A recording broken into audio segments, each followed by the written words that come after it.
And we're back.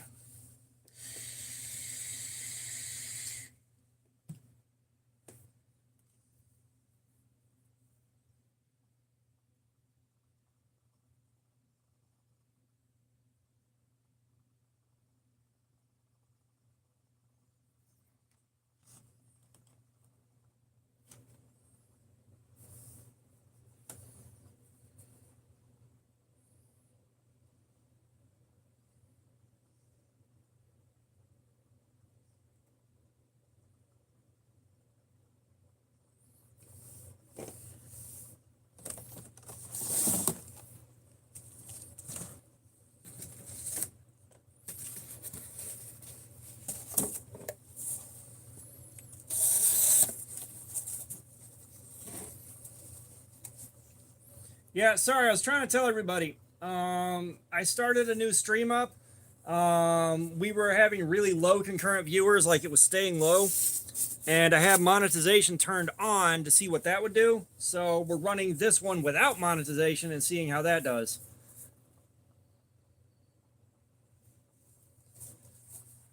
Okay. Welcome back. I was trying to let everybody know, like I gave it a couple of minutes.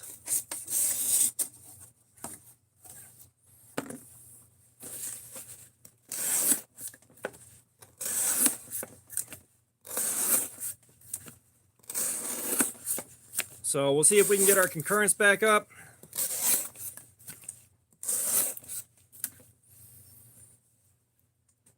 No, like I said, I'm kind of changing around some variables, especially with one of these streams that ain't the most important stream we've done.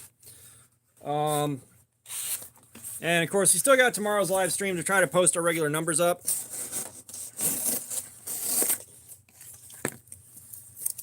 Me with Knives, we are back.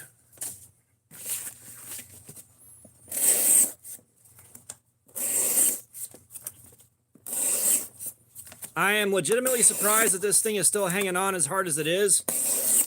Like, we are at about an hour and a half in on this, and we should be seeing it go south by now.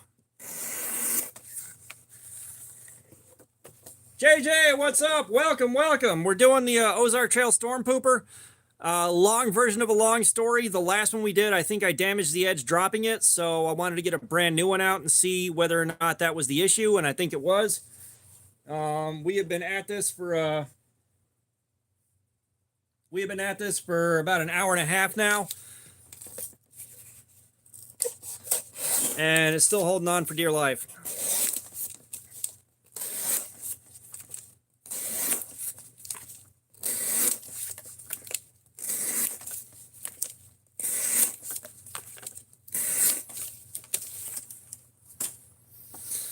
So let's clean the schmutz off here and see what we're looking like on the edge. We're just gonna soak it for a few seconds.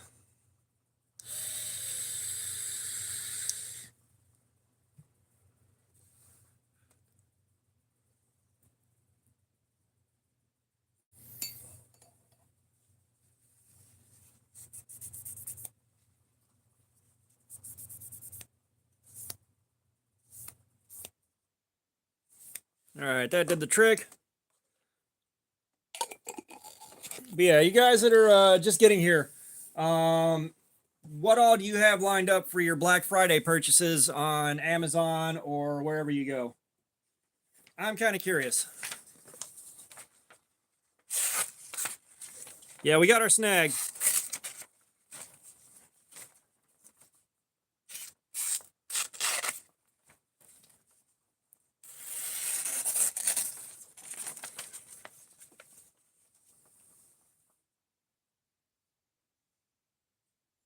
Mateus Winkowski, what's going on? How you doing? We're doing this right now.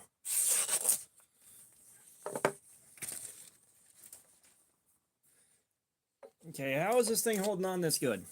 How is it holding on this good?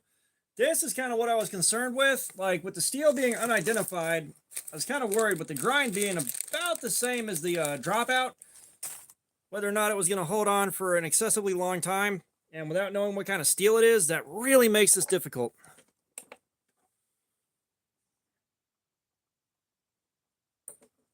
Like, we're at 543. We're at 543 right now.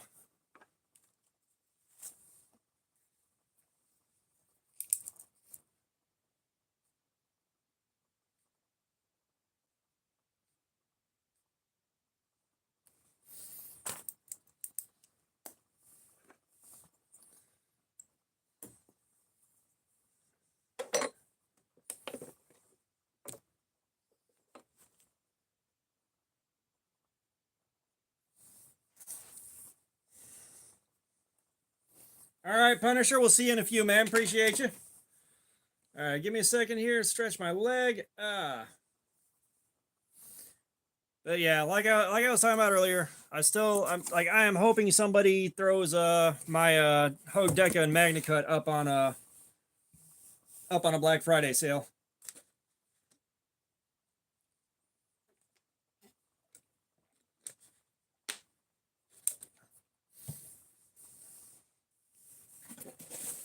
Although I do wonder, it's like,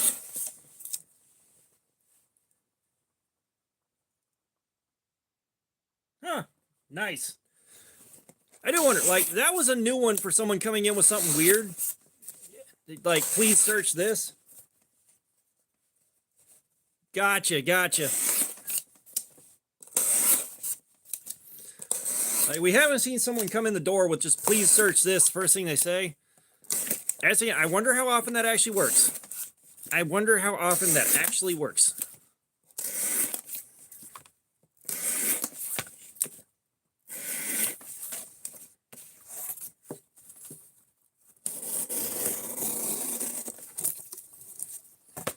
Yes, and I've been having the itch to get back into some Rocket League, but that's not a game you solo queue. Do not solo queue Rocket League.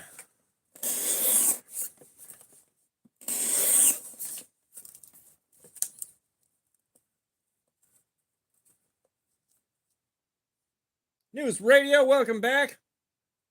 Yeah, I haven't played Among Us or Werewolf, so I'm not familiar with those either. I've seen a little bit of Among Us.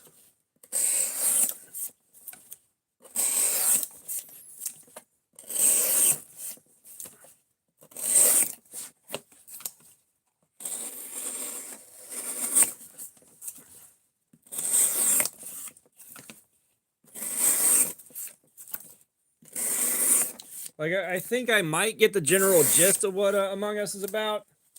Gotcha. I have played a tabletop game called Where Words. Just a guest, what's up? How you doing? How's it going?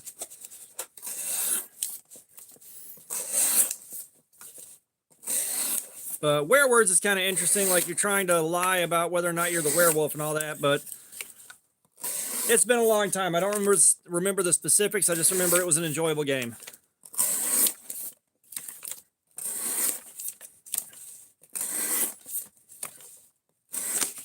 Aww.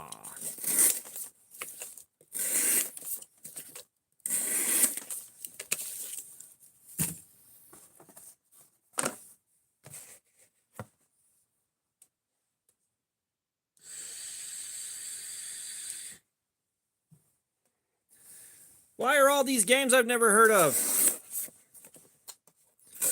Probably because I live in a fairly small bubble. Like, when I'm not on YouTube doing stuff, I am sitting there doing nothing.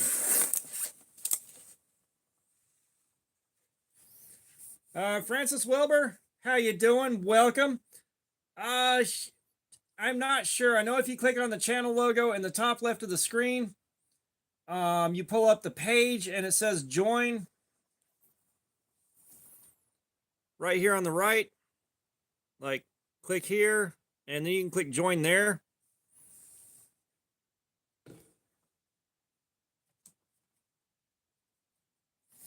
Oh, gotcha. Yeah, the only thing zombies that I've done is the Call of Duty zombies. I thoroughly enjoyed the first chapter of Call of Duty World War II zombies. I got good at that.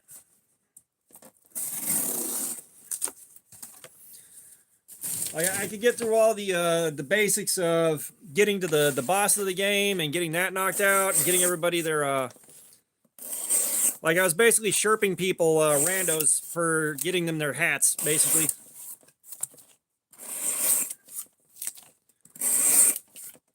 I kind of miss doing that.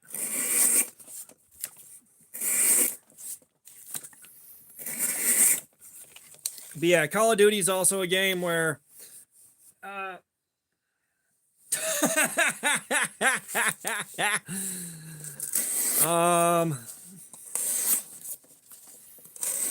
you know, Call of Duty, like the games that I do play right now are games that you want to have friends with you playing. Not a whole lot of single player stuff that I'm into right now.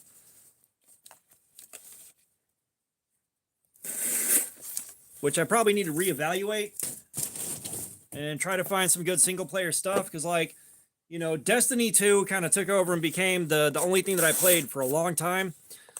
And when Bungie finally ruined Destiny 2 to the point where I could no longer justify playing, I really am kind of homeless as far as games go.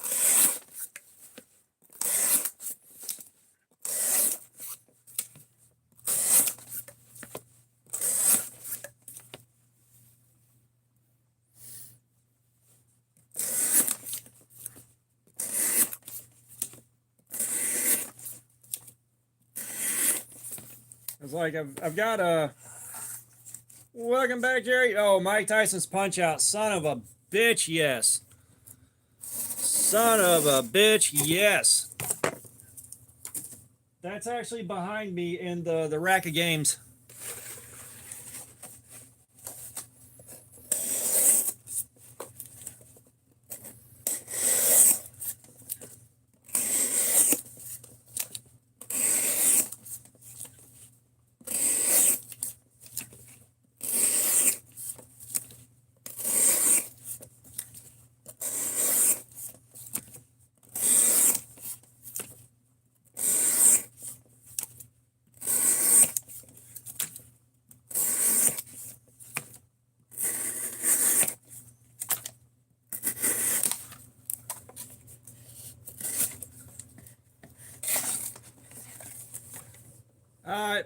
You can swear. I don't mind swearing. It's just when things start getting racist or someone starts being an asshole and trolling, that's when they'll get the ban hammer. Like if I am swearing as much as I do in this fucking live stream, y'all are allowed. I don't know if it'll automatically censor you.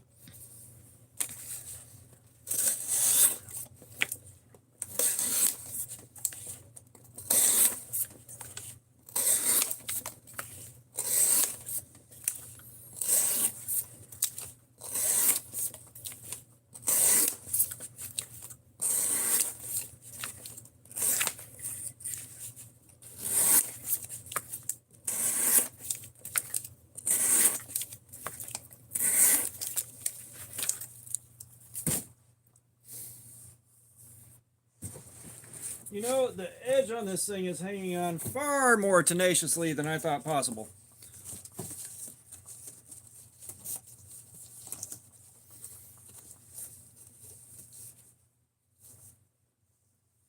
Yeah. Well, I mean, the thing is, whatever you said didn't show up. It didn't show up here. Like I've got permission to swear, followed by I know it's not ladylike, and nothing in between. So it may have just automatically censored you.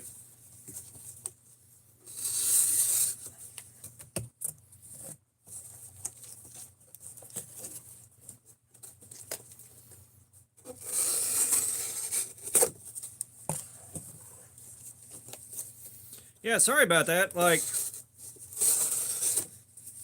the internet's a weird place. Like, I was on Twitch, and I was trying to say something about, like, Australian rednecks versus American rednecks, and it wouldn't let me post it because I had the word red and neck in it together.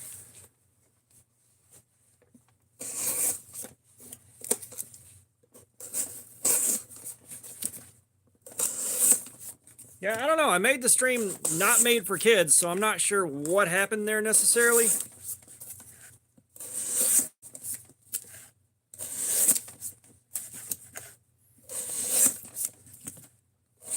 But that's just like I was talking about, oh God, Tiny Tina's Wonderlands, the Fallout DLC version. The not the official game, but the Fallout DLC. And there's a weapon called the Bane, which does like fire damage and slag damage, which is basically poison. So I was trying to explain this because Sammy Nordyke, what's going on? How you doing? There's no point in stabbing the cardboard. There's not. But Twitch kept censoring me when I said the word slag, or when I typed the word slag. It just kept censoring me, which that was like a bit excessive. Like, I know it's a British insult, but it's not even that harsh of an insult. It's just like, wow, fucking full-on nanny state. Jesus Christ. Because I was talking to a friend of mine, and like the friend of mine that was streaming, I was like, you'd be proud of me. I took down a boss with the Bane, because the Bane, the Bane, it slows your movement down to nothing. Like, you're basically standing still with the Bane. You can't really move until you let go of the trigger. It makes a very annoying noise while you're shooting. However, it's got decent stats, but it also damages you while you're shooting. So, like, taking a boss down with that thing is a bit of an accomplishment. And I'm trying to explain to the other guys what's happening there because, you know, my buddy's like, wow, that's impressive. And, yeah, it didn't work out. But, like, I caught, like, a big boss goon from, like, one of the big mini bosses. It's a pain in the ass to kill. Like, a pain in the ass. And, rather large character. So I baited him, and I had to lead him all the way back to the beginning of the level and get him wedged in the doorway where he couldn't move, and then just unloaded. I mean, just sat there and unloaded on him while he was swinging at me and could just barely not reach me. But I got that dub off him, which was hilarious. And that was probably my favorite part of running through the Fallout games that I played, was just screwing around and figuring out how to cheese bosses. Because, like, I'd go in there and, like, when I had to beat them the conventional way, it's like, all right, I guess I'll do it this way. But oftentimes I start looking around, like, is there somewhere I can hide where I'm virtually untouchable and just melt this guy? Okay, yeah, here we are. Here we are. And I found a lot of those. However, I will say the Fallout that was in space, that just sucked. And I played to the end of that. Yeah, I mean, it's kind of sharp right now. It's holding on for dear life. I am just surprised it's still going like this.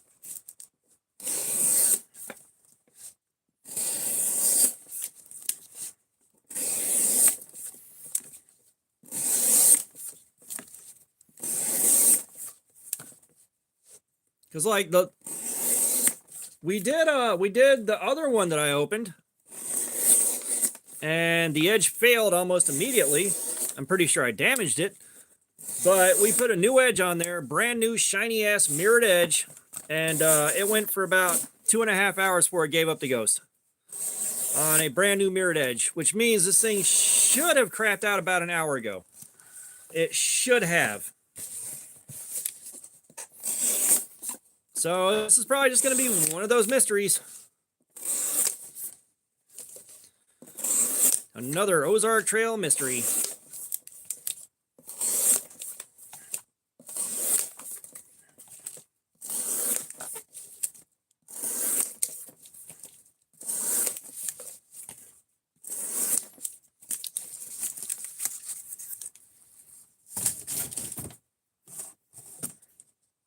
It wasn't Fallout. It wasn't Fallout. It was Borderlands. I am so sorry. It was Borderlands, not Fallout. I'm sure some people were confused there, but it was Borderlands, not Fallout. I haven't played Fallout, but I played like Borderlands 1, 2, and 3, and Borderlands is like, once you beat the campaign, like, it's kind of a dead world after that.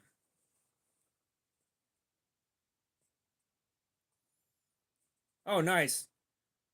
I have not tested either one of those. I actually hadn't heard of either one of those. So do with that what you will. But yeah, like Borderlands, once you finish the campaign, it's kind of a dead environment unless you just kind of want to wander around and shoot and loot some more and see if you can't make the rest of your life a bit easier. But the DLCs on Borderlands are always fantastic. Like, I absolutely loved the DLCs that came with the Borderlands games that I've played. However, I will say the Tiny Tina's Wonderlands DLC was phenomenal. That was a phenomenal piece of DLC. When they turned it into a full game, all right, the campaign, you can kind of beat that in about 30 some odd hours. A couple of good it's not a long campaign. It's not, and it's kind of easy to blow your way through. You find a couple of good weapons and just rock them out. The end of the game, it's one of the few game endings where I actually cared about that ending. I'll say that. I loved the end of the game. But the DLC there, like Borderlands DLC, is supposed to be basically a completely separate game. Like a completely separate standalone game. Full campaign, you can play through all that. No, Tiny Tina's Wonderlands, you get what's called the Chamber of Chaos. It's random encounter, mini-boss, random encounter, mini-boss, random encounter, one of the game's bosses. That's what you get, and the only thing you can do is just turn the difficulty up a little bit each time. And when you're at max difficulty, there's not much to do until the next DLC comes up, and they just increase. AA, what's up? How you doing? You can just, increase the difficulty some more. So then, the other DLC that they had, which is kind of what everybody paid for, is a shittier version of the Chamber of Chaos that might have some okay weapon drops. And that is going through, and it's like encounter, boss. The encounters aren't that difficult. There's not much to them. The boss is usually not terribly difficult. Like, there's nothing to do there. It sucks. It's like, I am so disappointed. It's like there was so much going on there that was so good. You had a whole lot of D&D heavy references and stuff like that. You had like a combination of FPS and magic use, like a lot of good things going on. The gameplay is good. It felt, shooting with it felt good.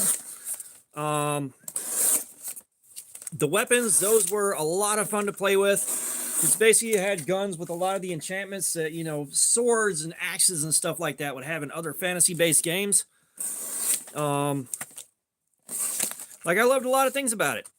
But, man, there's no end game. Like, the DLC and the in-game activities suck. AA. Yeah, G-Terra still got my Sega Genesis. As a matter of fact, it's got Shaq Fu in the cartridge slot right now. What wisdom do you need that I might be able to provide there, AA?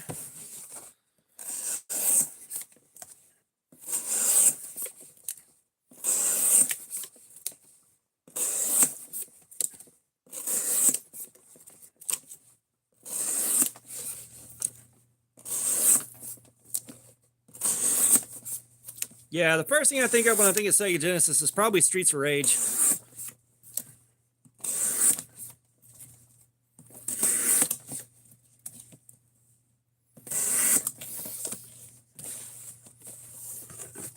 And of course, upstairs I got the Sega Genesis Mini too. I need to take a look and see if the second generation one with more games is also available on Amazon still.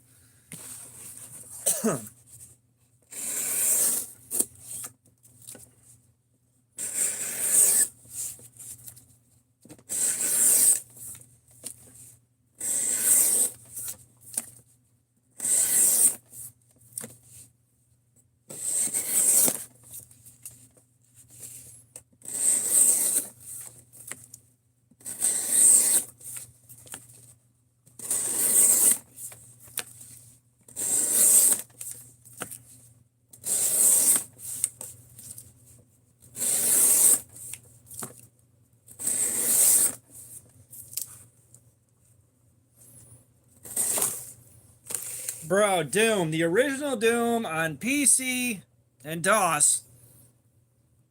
I rocked out the shareware version of that so damn hard. And of course, I didn't get too far into it before I discovered the cheat codes and ruined the game for myself. However, I did go into the files in DOS, and I found out that all the background music was MIDI files. And I realized I could go online and download MIDI files, kind of like you can do with a YouTube to MP3 converter now. So I pulled a ton of Metallica MP3s, and I replaced Doom's background music with those, and wound up enjoying that quite a bit.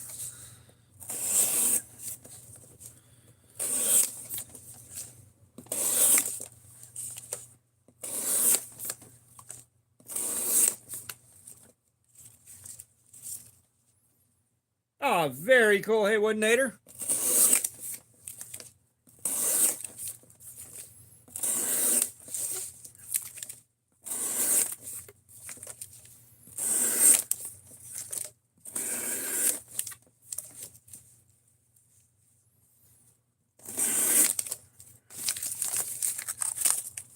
Double A, you have yet to impart upon us which wisdom it is that you seek.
Well, there's a bit of a paradox to that. It's starting.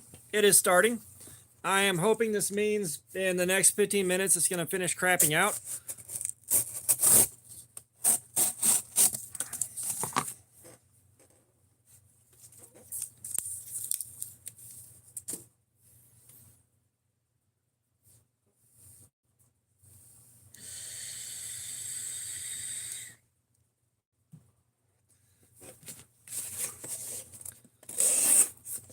But White After Labor Day is a paradox because you are always simultaneously at some point after last year's Labor Day or before next year's Labor Day.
Well, no, hey, wasn't it? The facts are undeniable.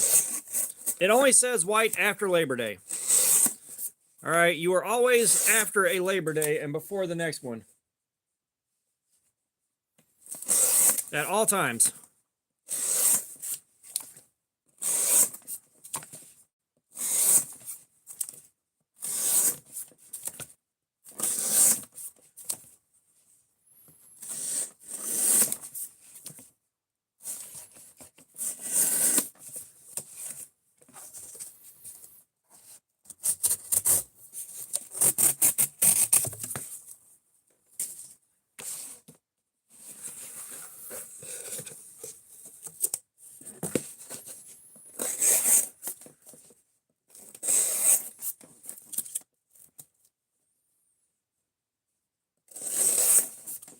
Yeah, but that wasn't written into it. That wasn't written into it. Guys, your input, do you consider the Labor Day deal to be a calendar year thing? Because as far as I'm concerned, it's not written into it anywhere.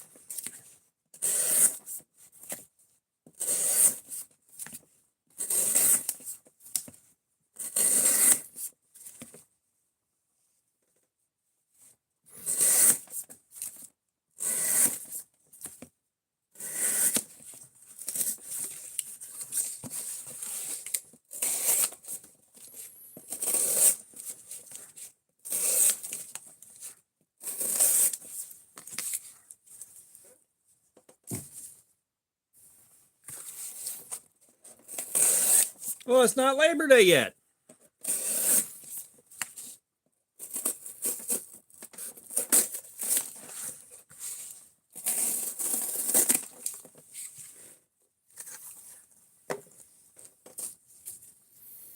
Okay, so I think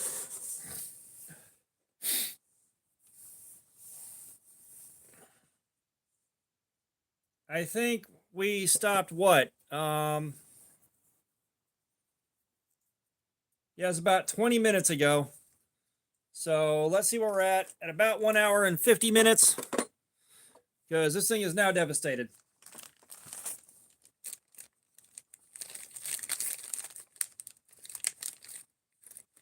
Don't wear rectum after Labor Day. Yeah.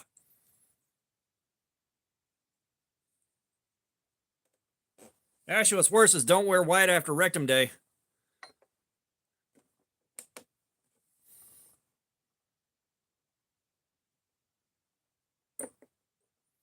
Okay, so we're pulling a 559 there.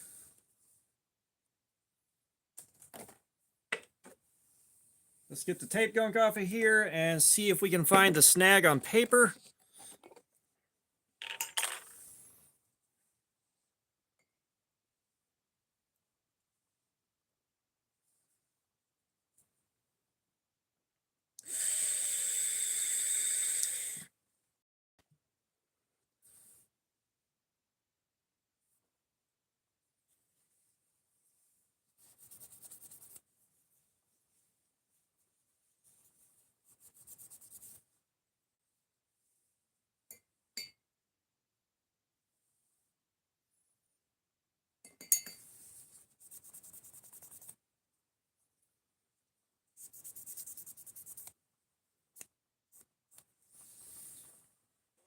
All right. Poo.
Okay, so we got a 595.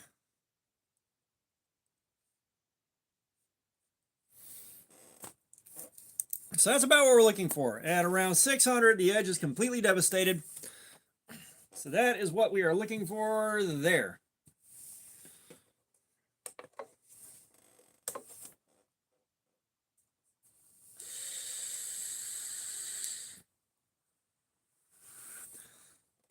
You know, butter knife is an anagram for butt knifer.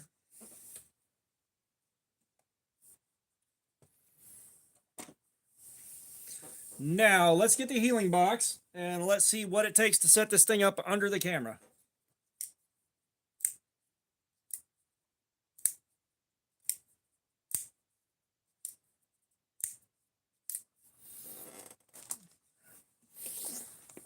Oh my God. Ow. Ow. I am not going to be in good shape for tomorrow's live stream, you guys.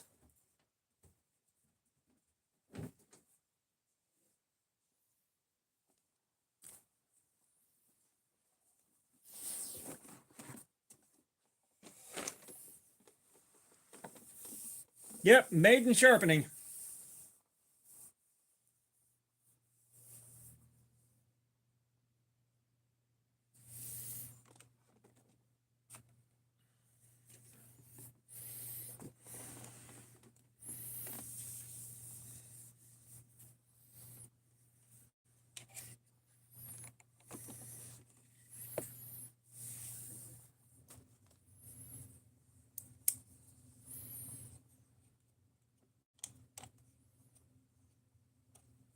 Oh, yeah.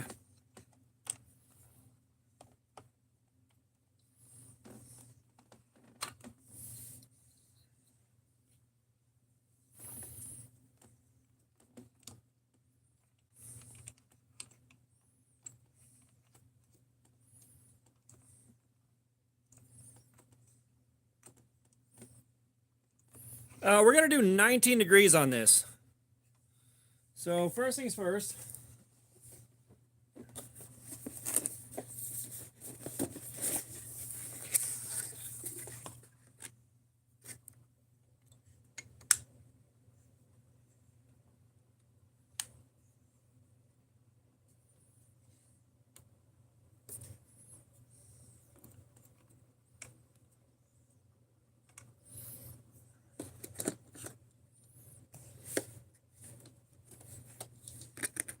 Lurch 11D, what's up?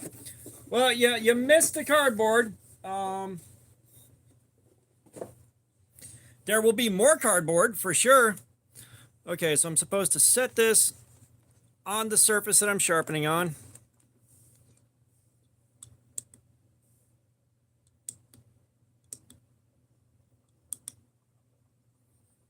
That's zeroed out.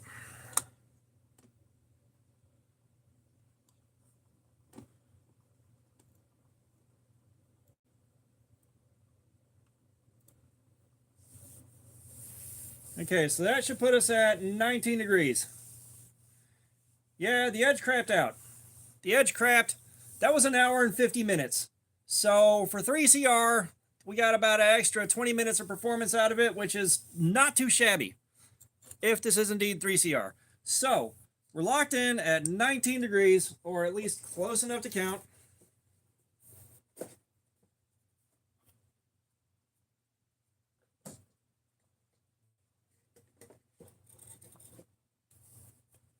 Hang on, Bill. Hang on, Bill. Bill.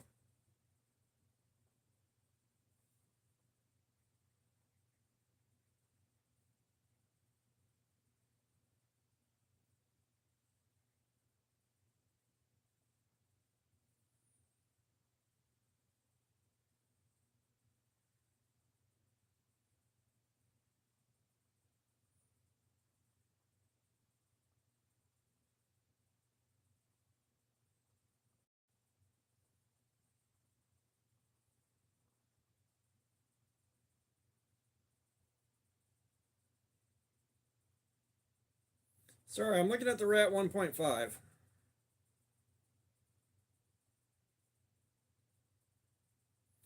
So I'm seeing it at Chicago Knife Works. 90 bucks.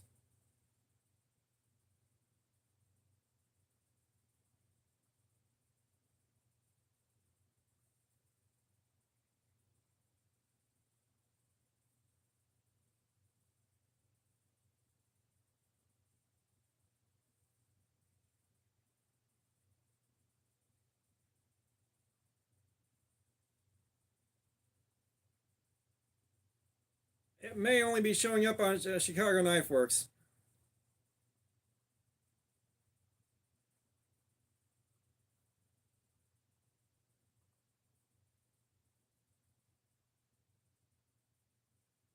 Oh, holy shit, you guys.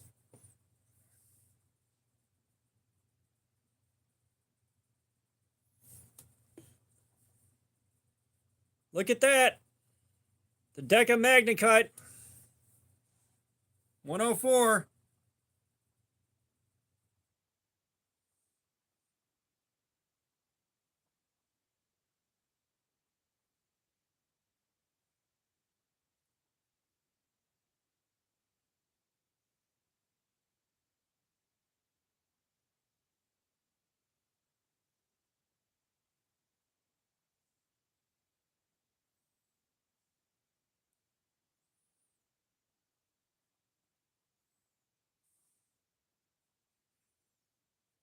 Give me a second here. We're ordering this MagnaCut.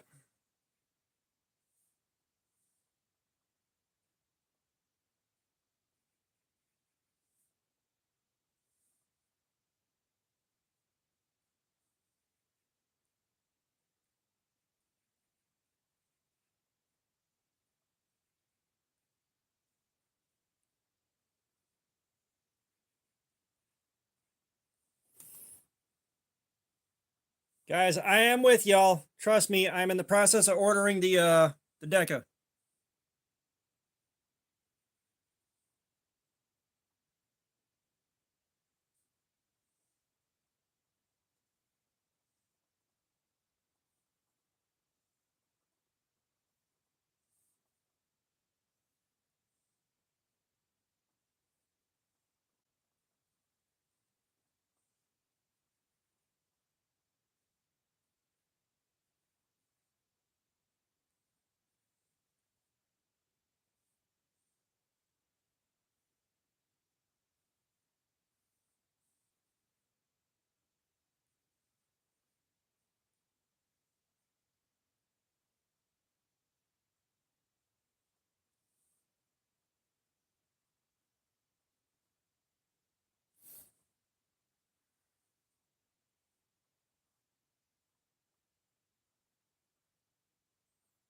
Shit, give me a second. I gotta go grab the wallet. I'll be right back.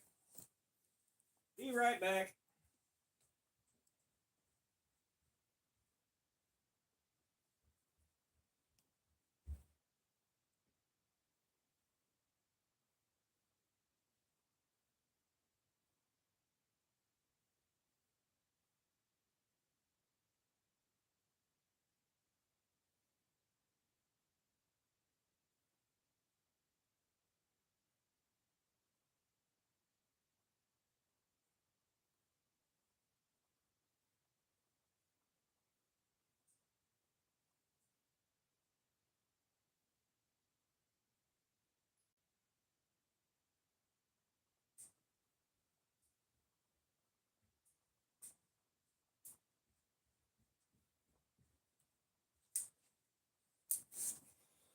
Okay.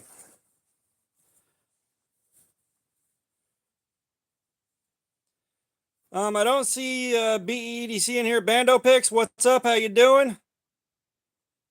Zach, how you doing?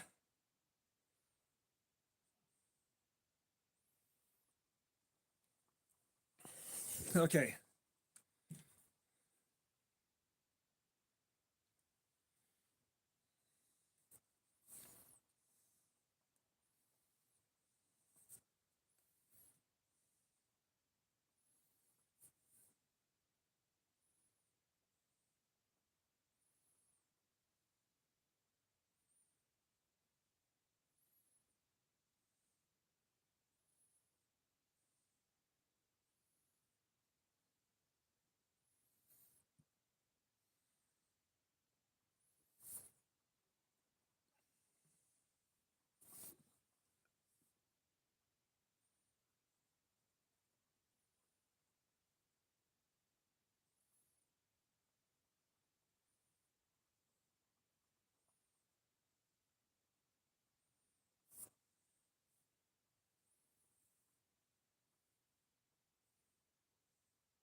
Okay. I am back.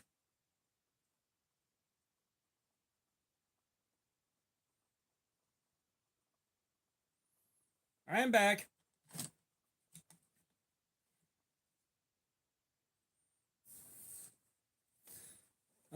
So I just ordered my Hogue Deca and MagnaCut.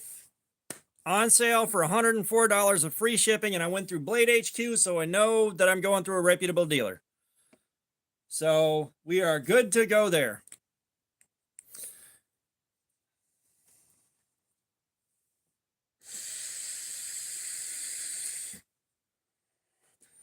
Now, Bill, that helped out a whole lot just because that put me on the Deca unintentionally quite quickly.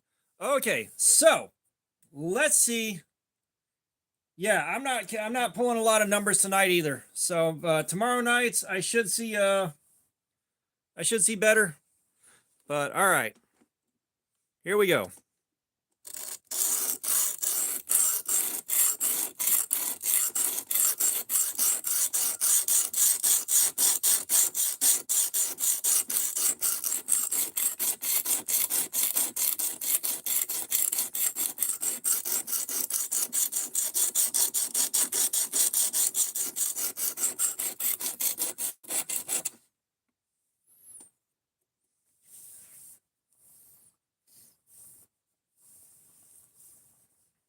Yeah. I scored the Magna Cut. I'm not sure what I said, but yeah, Magna Cut Hogue Deca.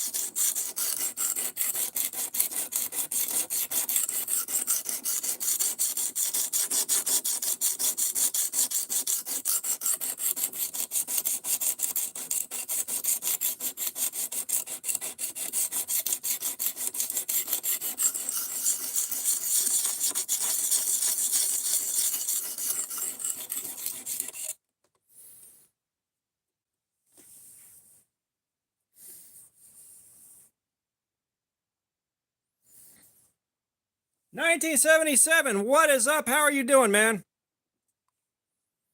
Okay. Oh. That's also a lot easier, too.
Yeah, the knife went 1 hour and 50 minutes before the edge crapped out. So we're doing a new edge.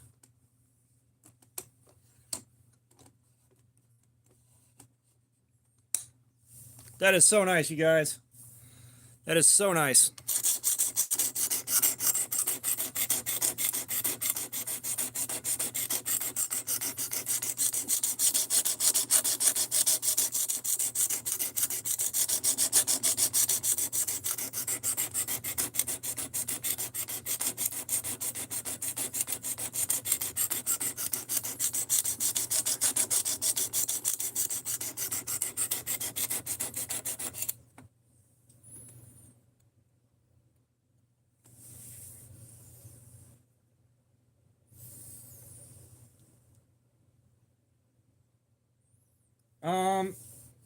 Yeah, it's starting. Like, I'm just trying to see if I can get a burr to come up.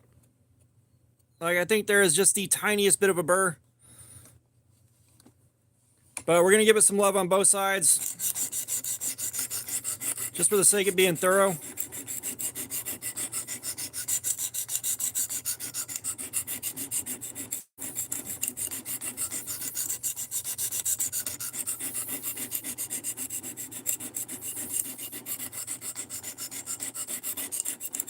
Oh, I'm definitely enjoying the new machine. Like, you guys made this possible.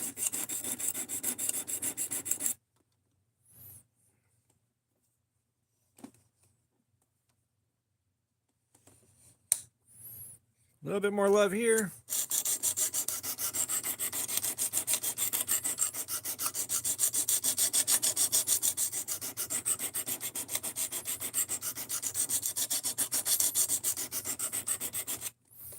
And I'll tell you right now, it is so much easier to keep the stone flat on here than it is to have the stone rock side to side while you're really pushing through cuts. While you're really pushing through your sharpening. Yes, it does have bolt down spots. This thing is cool as shit, man.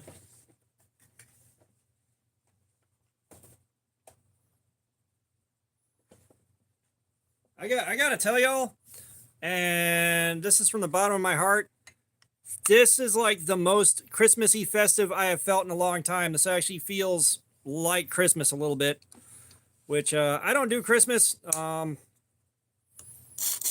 Like, I don't do holidays. If you come from a really shit family, you know.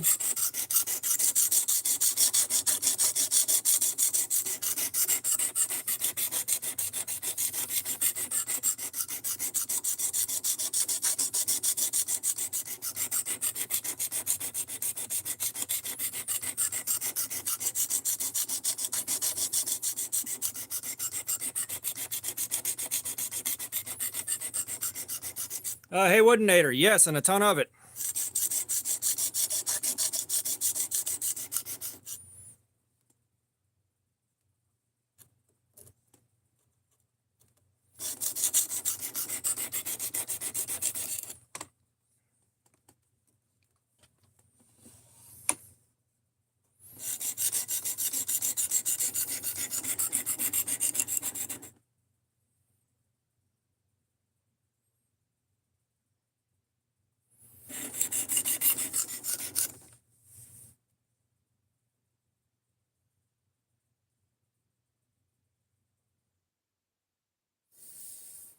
But I mean, Jelly of the Month sounds kind of pleasant, actually.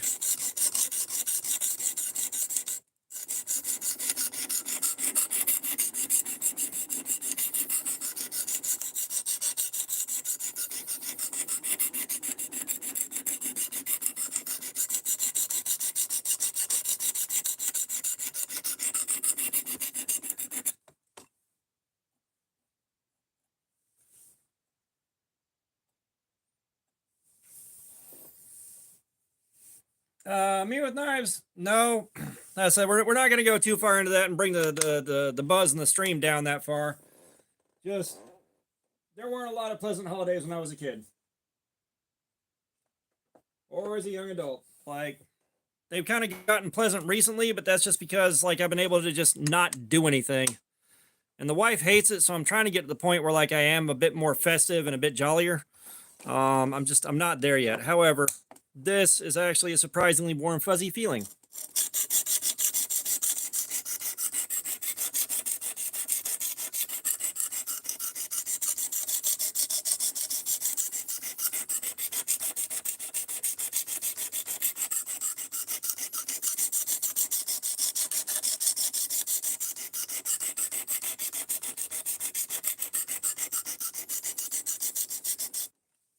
Oh no, I get it, me with knives.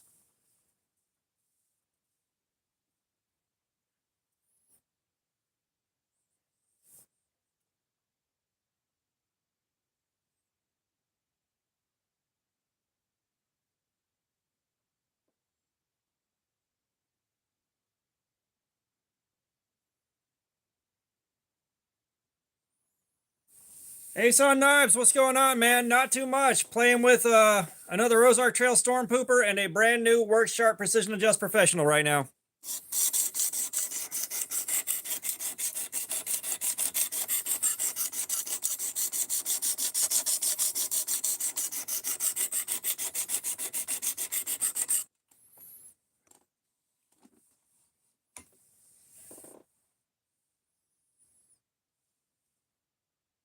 And I know someone said something. There we are. But hey, Woodinator, no, it's just when we don't get the burr, a lot of times it doesn't really wind up getting as fully sharpened as it should. I've had it happen enough times.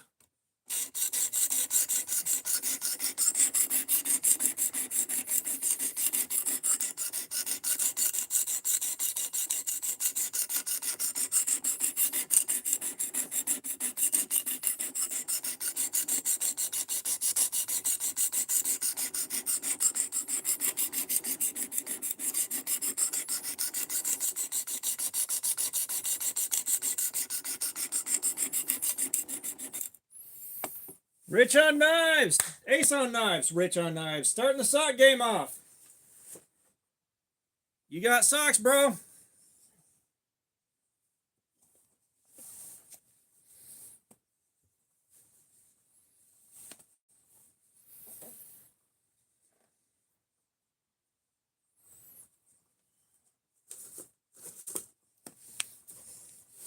Yes, I coming from someone that used to not be able to sharpen knives really.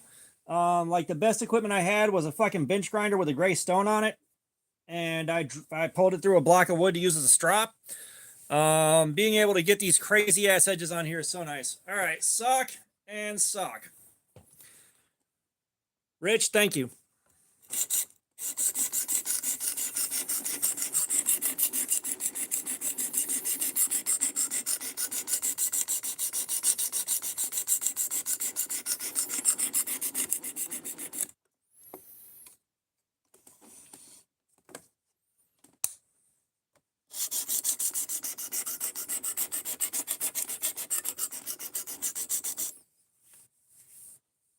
Him, how you doing? Welcome.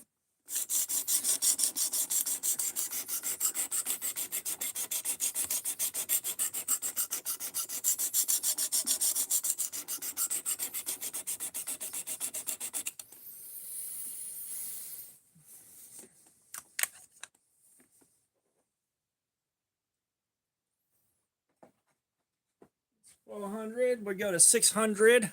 Oh, God, you guys, this is so much of an improvement.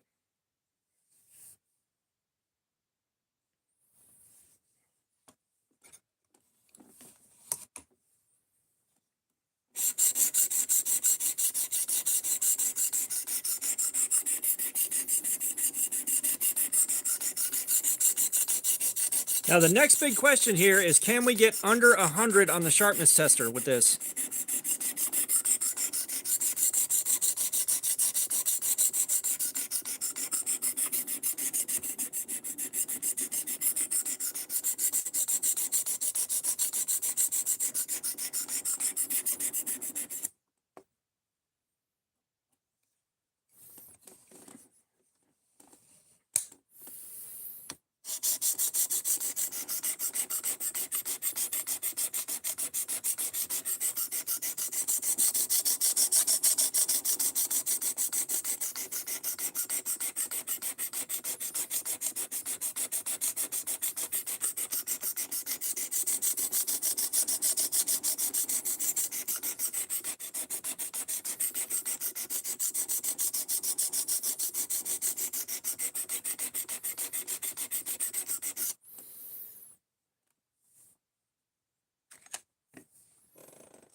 I gotta tell you, I still have a plaque with that Chihuahua on it up in the kitchen.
Isn't Casa Bonita the one that Trey Parker and Matt Stone bought because of their South Park episode?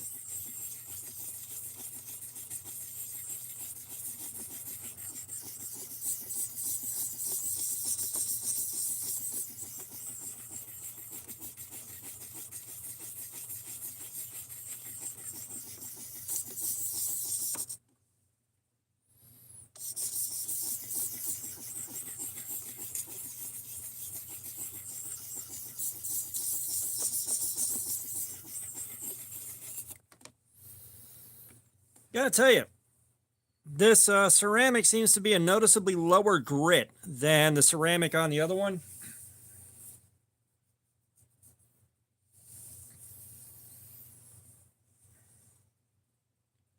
Because, yeah, Casa Bonita turned out to be a real place, and it was going to close down because of financial issues, I think.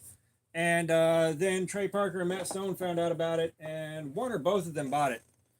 All right, let's see if this strop brings the mirror up.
Well, no. See, I had been waiting on that Deca for a hot minute, and my holiday bonus came in, so it's like, all right, I'm gonna go ahead and get it because I'm not gonna get another opportunity to buy that for a while. It's not that the channel did a whole lot. It's more of good timing and good fortune. So believe me, it wasn't on a whim.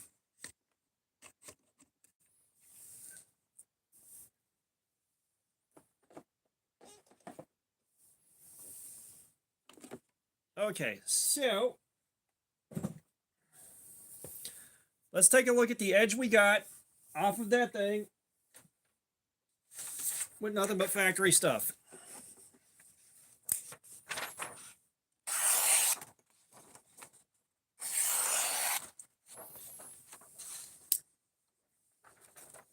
No, it's not Channel Cash. However, Channel Cash did take care of that sharpener for me, Which is, again, you guys, I can't thank you enough. Like, this is probably the most Christmassy it's felt in a long fucking time, and I'm not sure what's so special about this particularly, but it's a very good feeling. Okay, so we got a nice edge off of that part.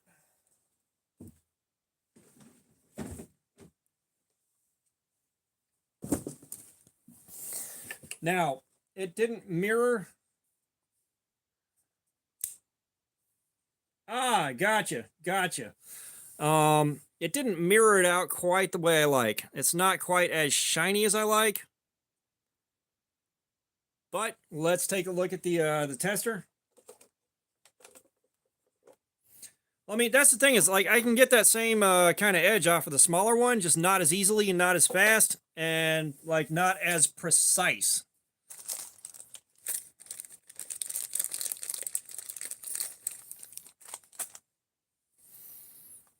Let's see what it is pre-strop.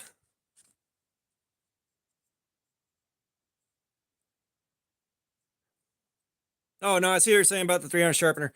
Yeah, it's not just that. It's not just that. I'm not sure what it is. Maybe it's just I don't feel so awkward that there's some kind of demand that I reciprocate or show like ungodly amounts of like unnatural amounts of gratitude or something bad will happen. I don't know.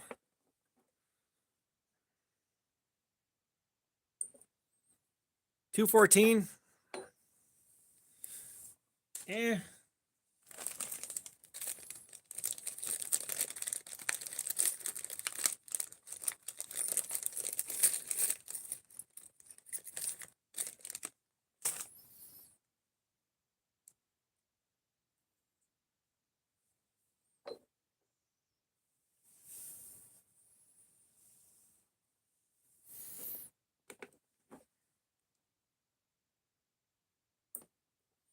Yeah, 155. So we're in about the same territory we can get with the other one.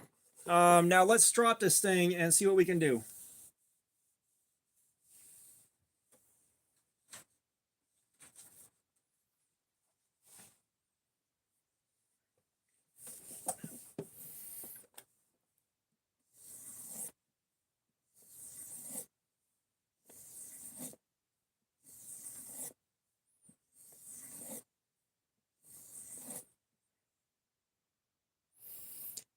We used the strop that came with it, which apparently is more than good enough, but we haven't done the diamond paste gauntlet with it yet.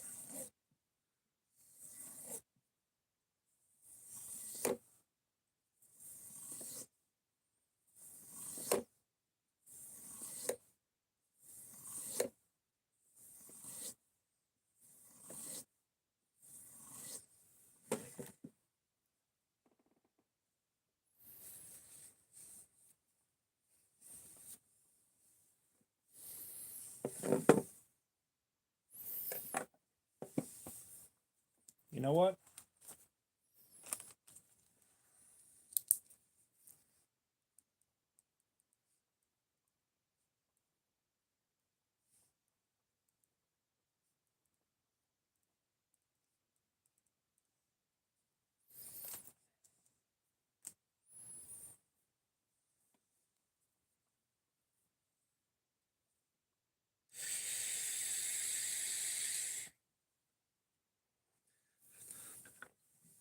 Oh yeah, we could 100% buy a new one, or I could get one of my other 4 new ones out of the package. Like I don't regret buying that many, because yeah, again, if some of the other small YouTube channels just couldn't get them, depending on how crazy demand got, you know, I could just send them one of those.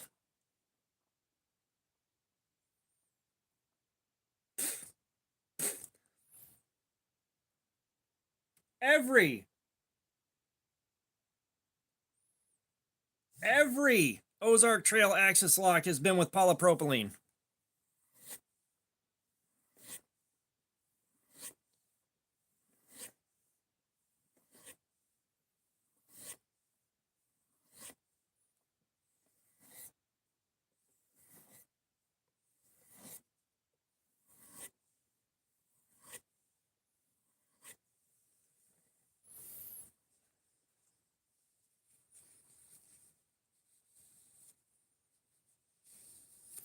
Yeah, the orange D2 is coming back. They are showing up. with not only being in stock, but also with a reversible pocket clip.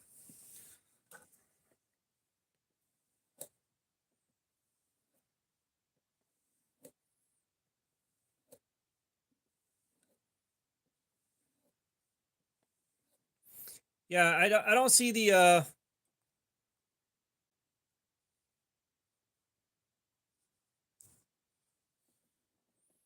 let me see here.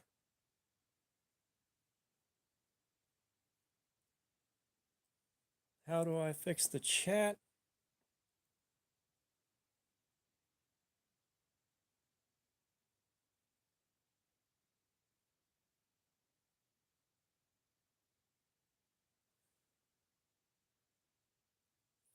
But yeah, so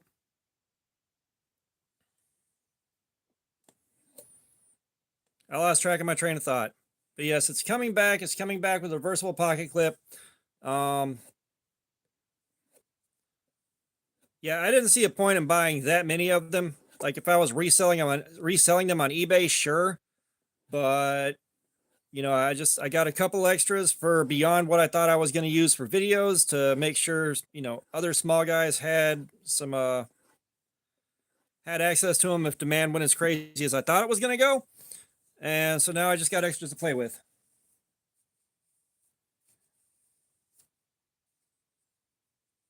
Josh, what's going on? Welcome back, man. How you doing?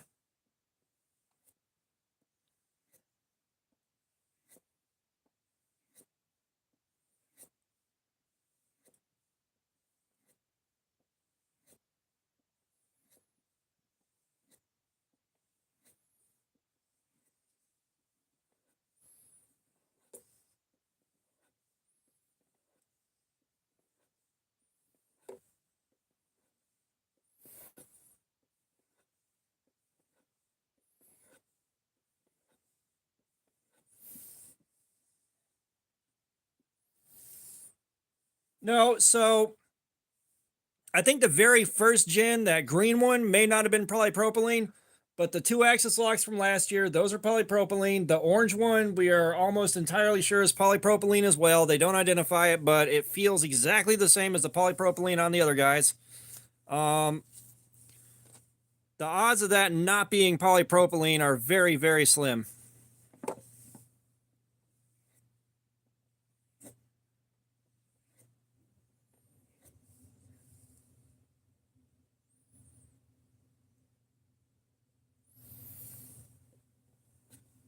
It might be, however, it dies. It takes dye like polypropylene does. It feels exactly like the polypropylene on the other ones. I'd be amazed if it wasn't, but of course they don't identify the plastic. They identify the steel, but not the plastic. Like they get almost everything right. They get almost everything right. And then they're like, let's leave this one crucial detail out.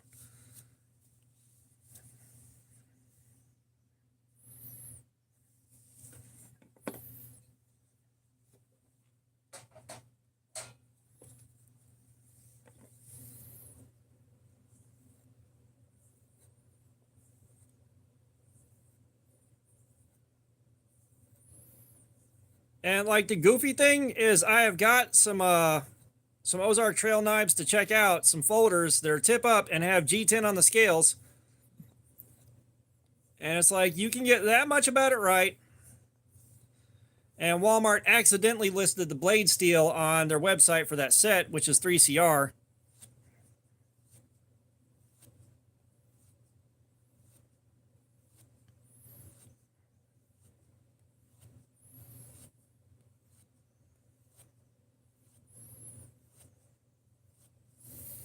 All right, so Fook, what's up? So micarta is layers of cloth, cloth stacked up and then squished down and then flooded with resin. It's cloth.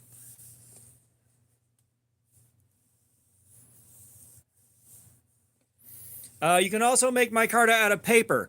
Anything you can stack in layers and flood with resin, basically you can make a micarta out of. Paper micarta, you know, you can make cardboard micarta if you wanted to.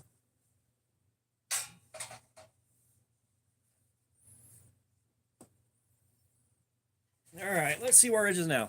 So I got the edge back to shiny. It's not as shiny as I like to get them. And of course I got into the sharpening choil or the plunge line right here and took some steel off of the thumb stud. I got to be more careful about that in the future.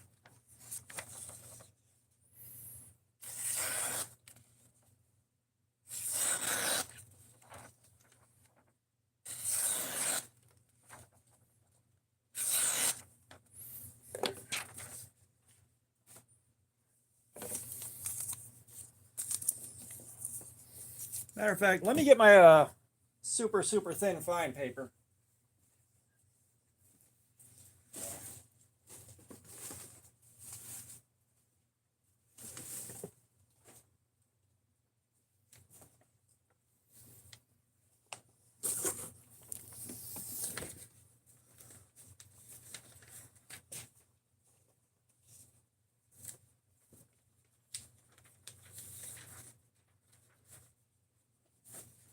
So these sales flyers aren't quite a phone book paper. They're like newspaper.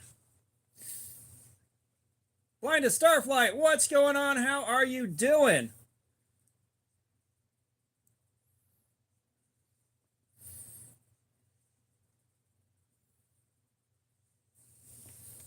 All right, Fook.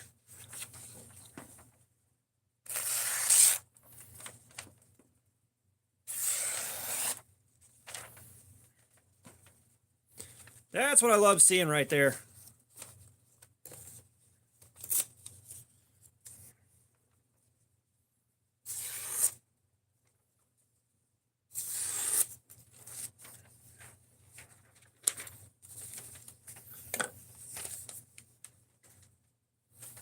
All right, fresh test clip. Now, let's see the difference. It was 155 before we stropped it. It was 155. If that number went up, I'm going to be pissed.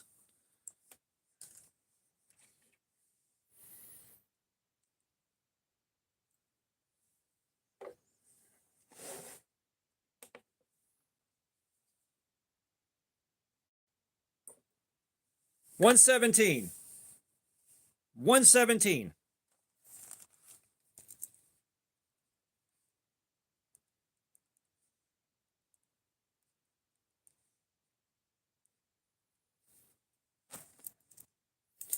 So, if you guys want to see, if you guys want to know why I go through that many stages of strops and use diamond paste on them, that's why. That went from 155 to 117. That became incredibly sharp just because those strops. Those strops made a huge difference. Yeah, like, I'd love to get it below 100, but I think without a much harder steel and a lot of time and effort into it and possibly some higher grit stones before I hit the ceramic, we might not see it go below 100. But I mean, 117, like, just, it's the strops. The strops make all the difference in how the final edge is once you get past the basic sharpening.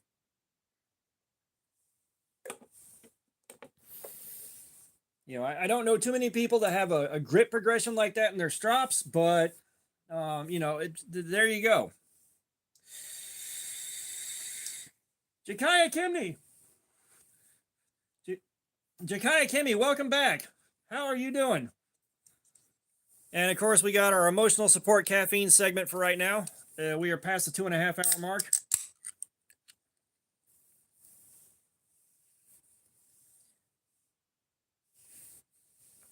Yeah, so I mean, honestly, if you buy a cheap strop and buy some cheap diamond paste, some like 14 grit and or 14 micron and some 5 micron, something like that, you can get what you need.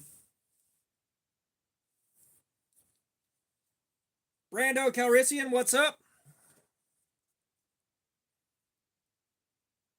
Yeah, she do be on bearings. She do be on bearings. I shot a bunch of videos and started the live stream. Like, I've done a large handful of videos today, just stuff kept happening. Which is hilarious. One of the things I did, I cannot believe the bearing swap on this worked. I cannot believe the bearing swap on this $3.57 knife actually worked. I haven't taken it apart. Others have, but it is absolutely 100% on bearings. Like it's not nylon washers. If you got one on nylon washers, something weird happened. Now, when I first got mine out of the package, the first one, it took about 30 seconds of playing with it before it loosened up and started acting like it was on bearings. But this thing is on bearings.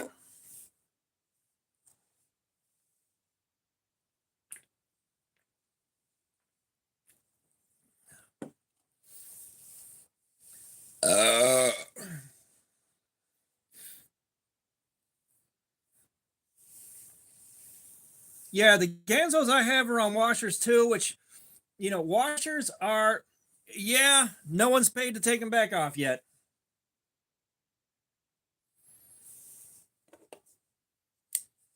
But yeah, we didn't get a flipper tab. That's deleted. But, you do get a nice, easy centrifugal open out of it, which, a lot of axis locks will do that, no sweat.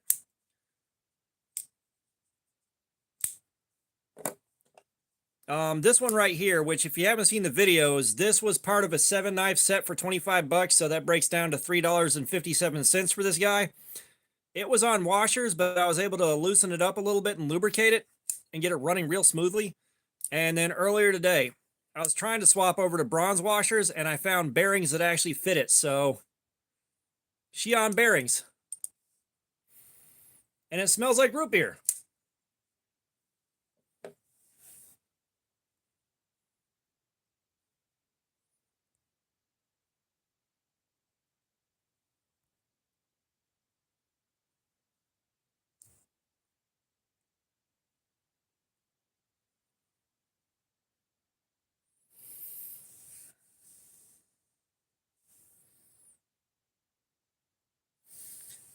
You might be having a technique issue. It might be a skill issue. Like mine, this one I'll hold a bit farther back. Like the tip of my index finger will be here on the pocket clip, or right here, basically. And I'm holding it back here. You get up to the pivot, it's still not super hard, but I mean, it is all in your wrist and all in that flick. Like this one was not lubricated out of the box. This one, you guys saw it, that we're here. This is brand new, straight out the package. No lubrication, and now it's packed full of cardboard dust. If I lubricated this and flicked it open a few times to get that gunk out of there, it'd be moving real loose.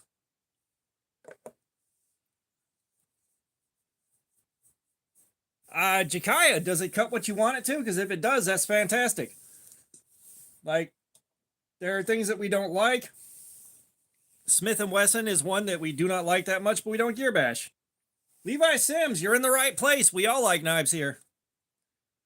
You have missed out on about 2 hours of cardboard cutting. We're going to start back up now that we got a brand new edge on this thing. We're working with this one tonight. So we're doing edge retention testing, and we just got through the factory edge and sharpened it back up. As you can see, she's quite shiny. So we're going to go back in on this and see how long my new edge lasts. Hey, Woodinator. Brother, if I was drinking a beer right now, I promise you I'd be crying alone in a dark room.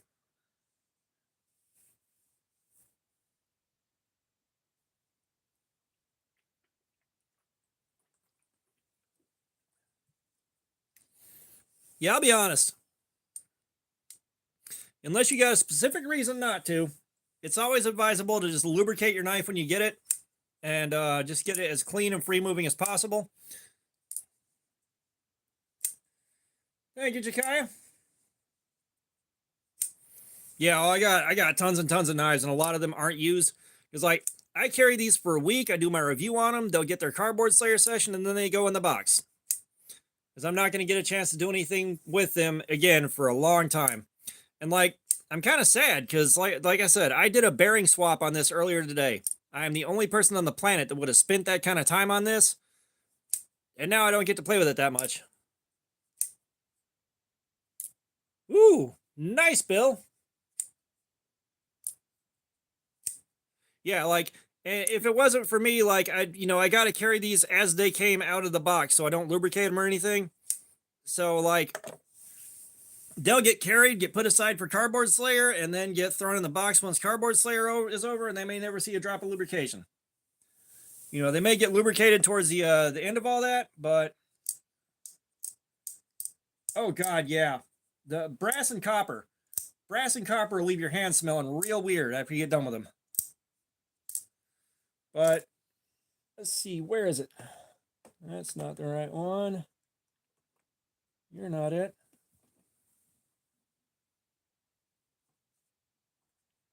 There we are. Damn it.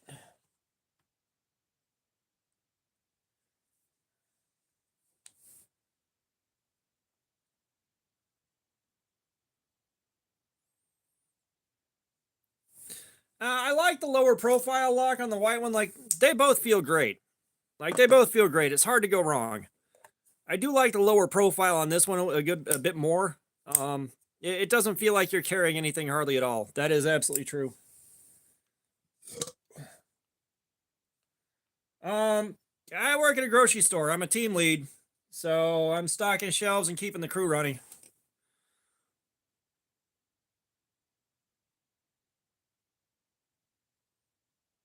Get some of my root beer flavored pivot lube in here.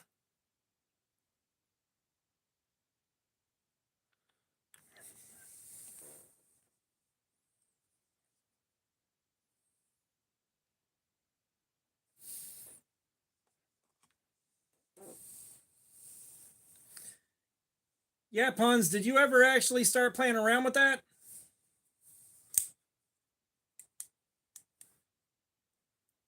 A little bit of lubrication, and look at that. Look at that.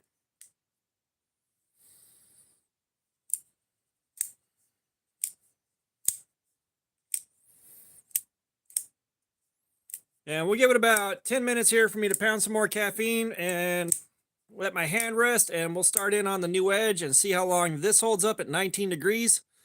I think the last one we did was like 18. So maybe we'll get a good 3 hours out of this. All right, Bill. We'll see you later, man. Appreciate you dropping by.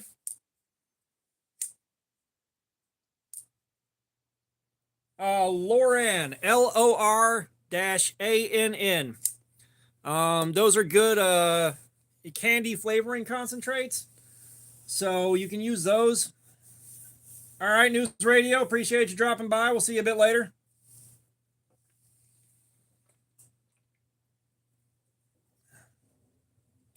You know, you'll have to adjust. It cut for an hour and 50 minutes. So it did good for 3CR. We're assuming 3CR. That's what we're going with.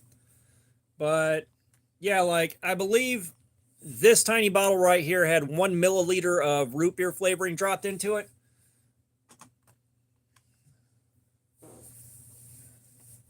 God, I hate the way PB Blaster smells. That's the thing. If it's going to smell weird and it's going to get on my hands or something like that, it ain't going on my knife. It's not. Like PB Blaster, WD-40, stuff like that, that strong smell. I like WD-40 when I'm spraying it, but I don't want it on my hands. At all. Yeah. Well, I mean, this thing on an edge that was way too fine for it, way too fine, still went for 4 hours. On an edge that was appropriate for this thing, we got 7 hours out of it. 8 hours. Like, that's 15 degrees. It's way too fine of an edge. And it still took 4 hours.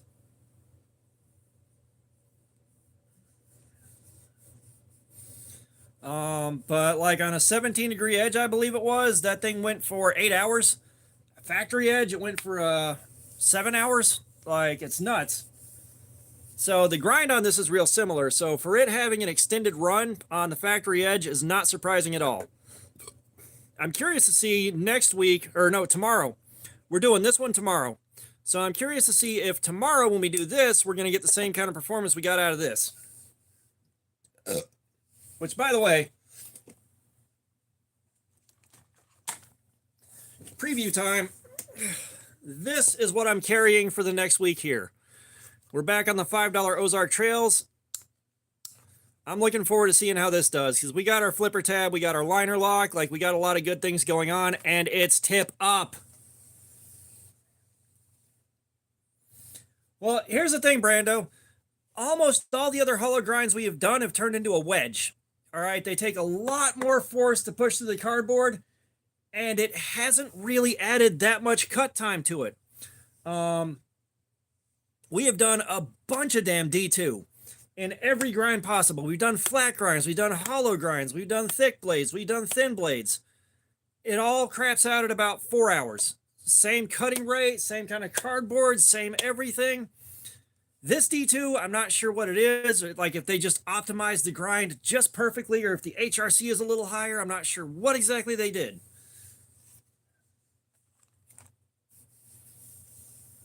Yeah, I mean, you're not missing much outside of the novelty of a $5 knife, you know? The lingering pain of using a cheap tool lasts far longer than the joy of saving money.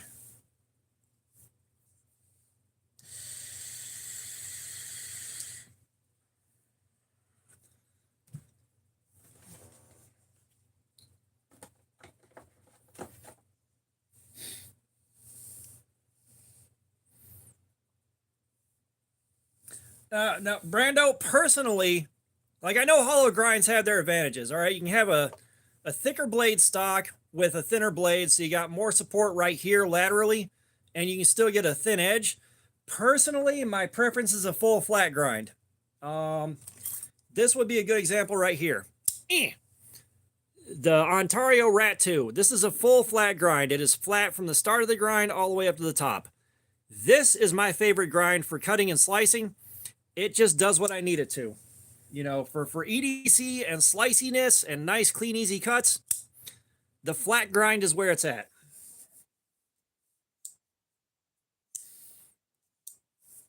Yeah, like anything I cut, anything that I cut day to day, full flat grind is the best.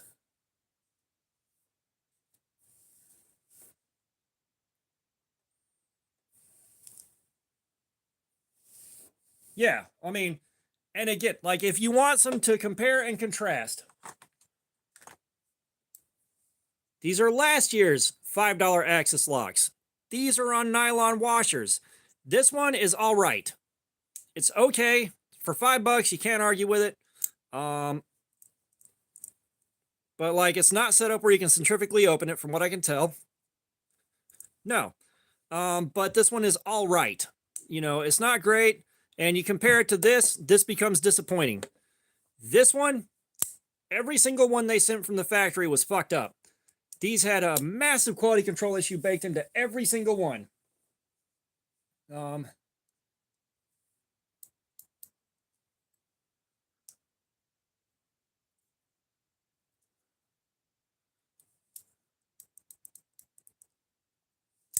You know, this one I had to take apart and take to the grinder and work on it several times over the course of a few hours to get it working right.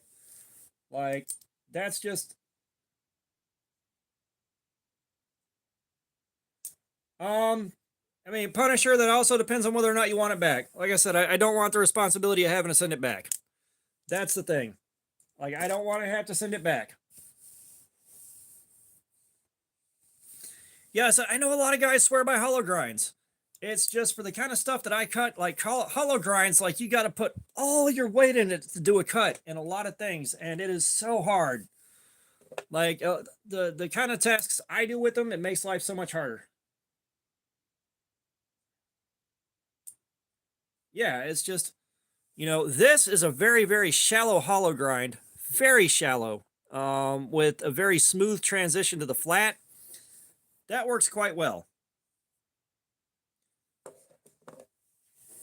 Yes, in Salem, Yo-Yo, what's going on? How you doing? Shoot me an email, Punisher. Shoot me an email. Because I would like to do a heads up, and apparently that Flissa, everybody, like, yeah, flat grind is just the way to go. Apparently that Flissa, I'm getting far more yeses than nos on it, so far. So we may end up doing that Flissa too and just kind of stacking them up head to head to head. I mean, the Flissa looks like it's pretty much identical to the the rock tall, but I am wondering about the fit and finish and all that and seeing how well that stacks up with the rest of it.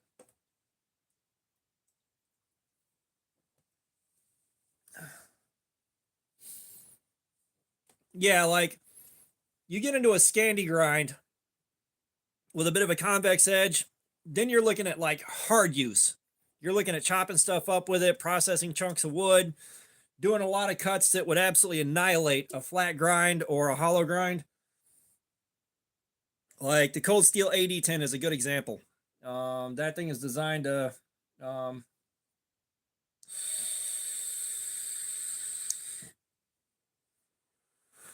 that thing is designed to take some shit. Yeah, and it's like, so the multi-tool, it's not like checking out a knife. It's not like checking out a knife where I have to have the factory edge or anything. It's a completely different beast. So yeah, it doesn't matter if it's dinged up.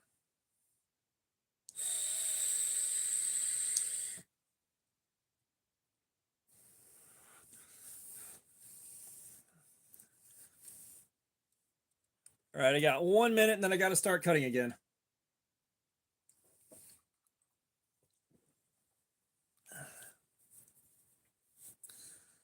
Let me pound the rest of my caffeine.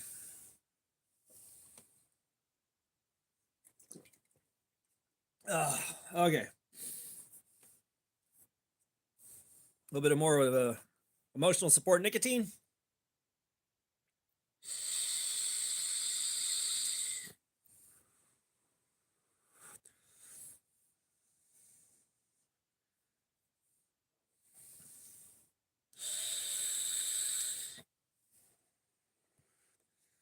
Yeah, I'll bet you though. I'll bet you the Mora slice is real good though. That is some thin blade stock for a Scandi. Oh my god, no resistance.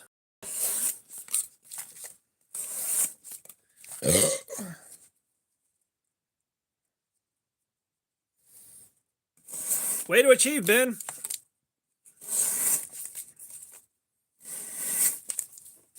Like I said, even though I can't use it, I still say weed should be legal recreationally across the board. Anybody that's in jail that is currently there for only weed possession,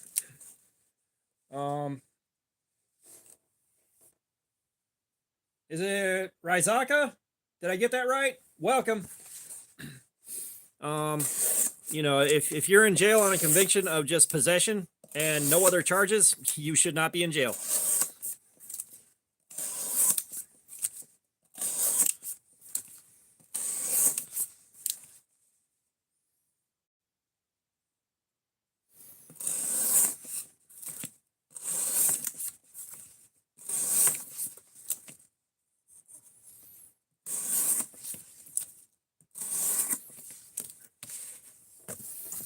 Yeah, that's one thing I do kind of miss. I do kind of miss going somewhere for Thanksgiving and actually having like the turkey and everything else and all the trimmings instead of just kind of sitting at home and doing nothing. I do kind of miss doing that.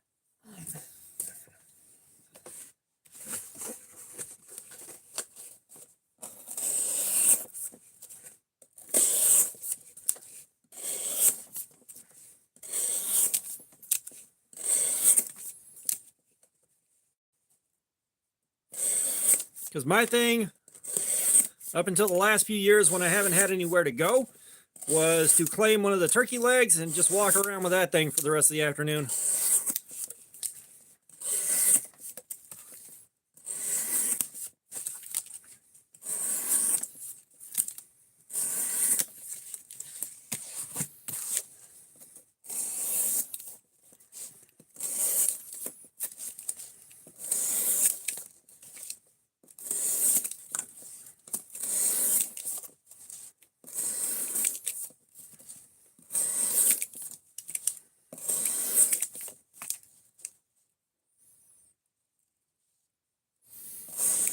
Yeah, and I mean, that's the frustrating thing with the Ozark Trails, too. It's like there's some really good-looking knives with some good steel on them, but they're tipped down.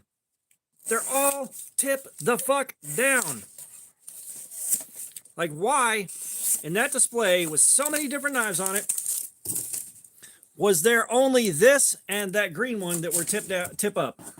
Why?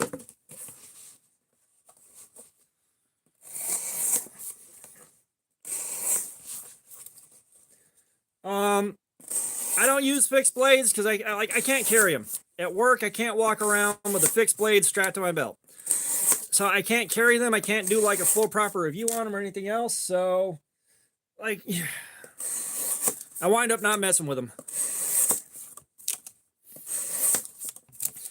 You know, it kind of sucks because you can find a lot of good fixed blades cheap, and that could increase the amount of content I can put out in a week off of, you know, the same week of carry.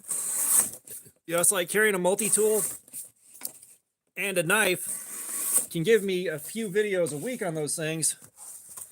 You know, like a knife, I can do my unboxing time, I can do my first impression, I can do the preview and give you my thoughts about what the knife's going to do before I carry it for a week. I can do the video after carrying it for a week. I can do the live stream on it, and if anything interesting pops up, you know, I can throw that in the mix. Multi-tool, I can do my initial first impression, my unboxing and all that. See you in a minute, Jerry. You know, I can do all those things with it in the same week. So that gives me a pretty consistent supply of material to upload. But like fixed blades would be a cheap way to add more stuff. You know, I can rip out a quick 8-10 minute video every day and have something to upload. But I can't carry fixed blades. If I can't use it, I can't do a fair review.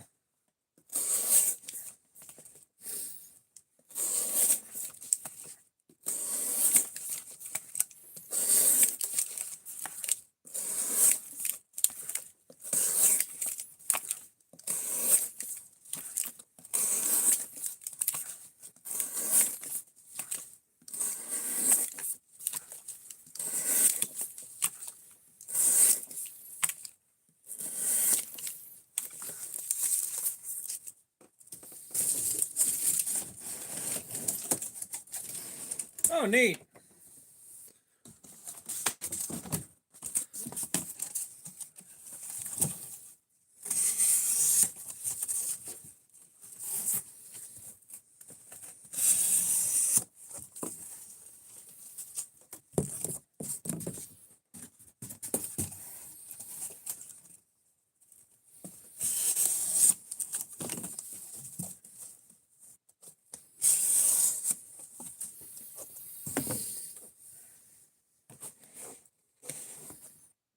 I haven't messed with the Canary.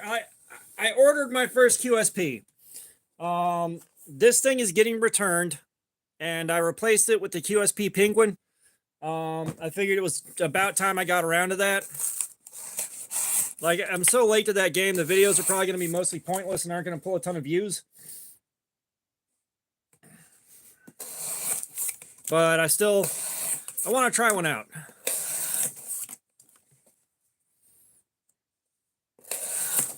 Yeah, like I don't understand what the fuck is up with that. Like, why the hell the edge had to be out of the box in the 500s and the edge already had to already be chipped.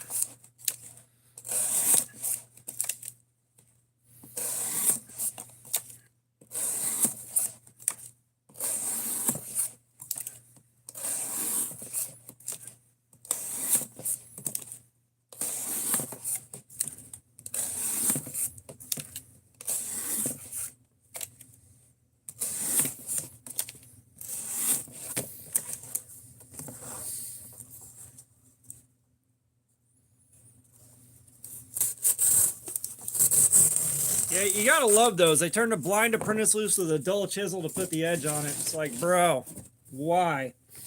Like, it's, especially if it's a burner knife, like, you know, most of the people buying that don't have sharpening equipment. Like, what are you doing to these people?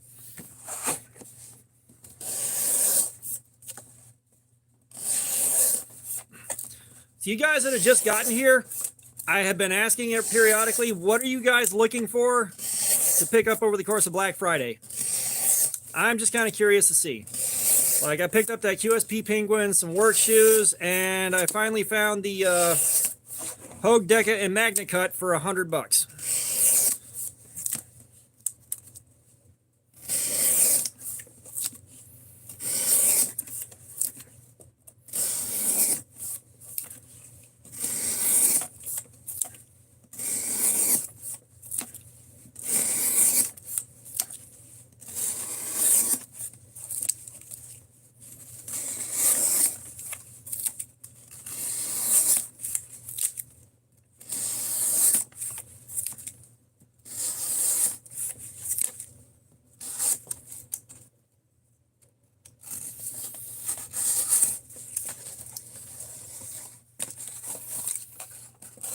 Yeah, you had mentioned that earlier.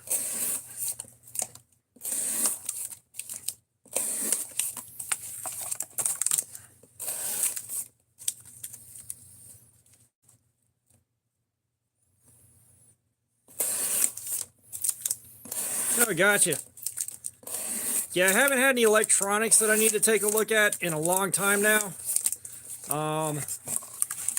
You know, the other thing I'm trying to do is just find stuff for the kids for Christmas to hook them up with.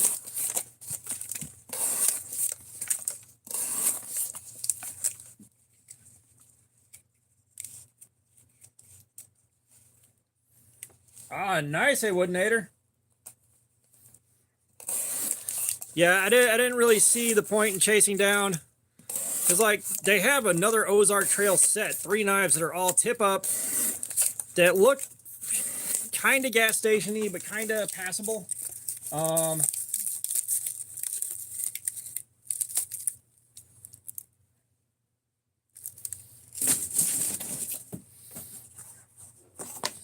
But I didn't see the point in getting yet another set.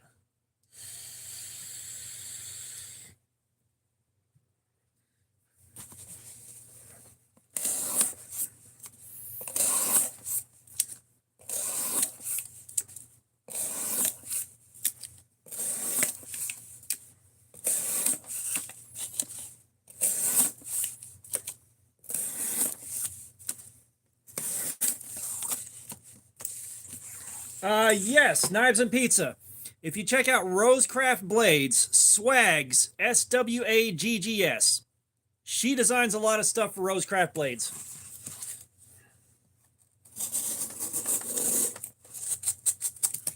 That's the only one that I can think of off the top of my head, because normally I don't know who designs a lot, but Swags, I do know.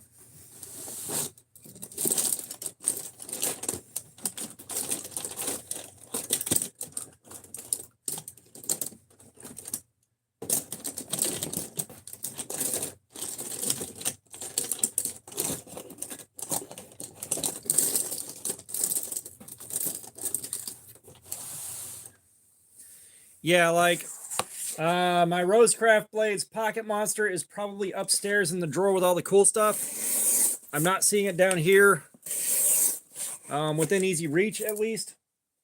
I don't think. Yeah, but yeah, and Rosecraft Blades has a lot of cool shit that's not expensive at all. Like they got a lot of cool shit in like the $20 to $30 range.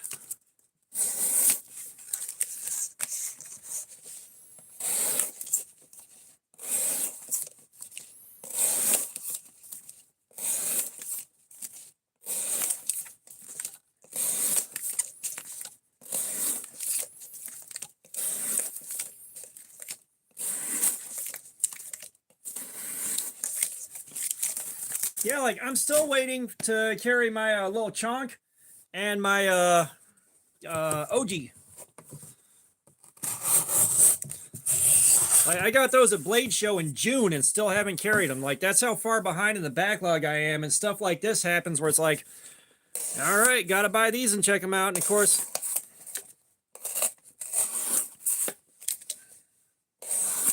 you know, you get stuff like the Storm Pooper right here, and you kind of have to check those out as soon as you can get your hands on them to really make the videos count.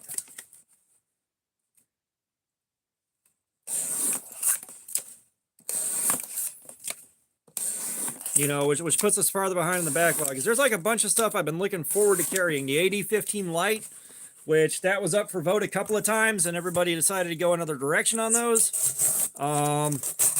You know, the Petrified Fish. Haven't gotten to carry one of those yet.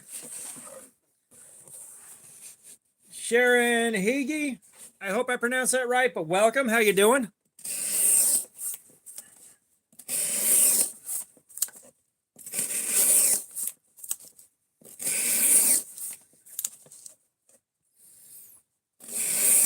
Yeah, this should be not bad. Like I put an incredibly sharp edge on this thing. About, well, we started cutting with it with about 13 minutes ago.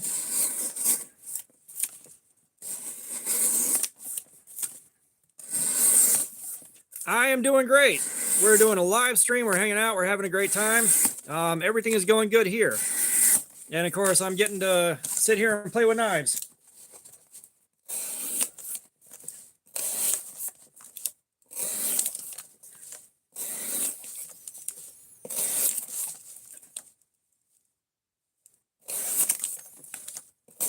Yeah, and earlier today, I bearing swapped a $3.57 knife, so I'm kind of riding the good buzz off of that.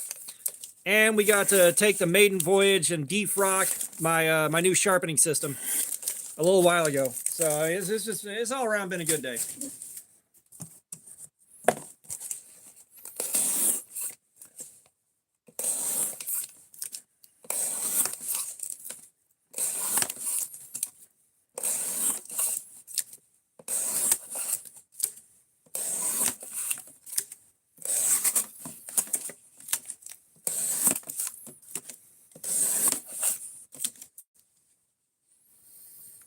We have got the $5 Ozark Trail axis lock.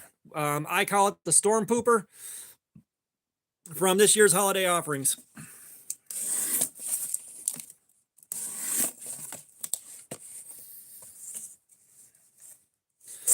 But no, you're good.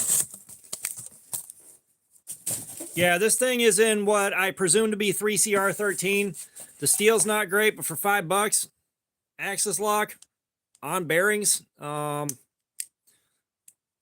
You know, it's got its detractors, but I mean, I'll be honest, for $5, this is phenomenal value, especially for, you know, a beater. It's really, really hard to argue with it.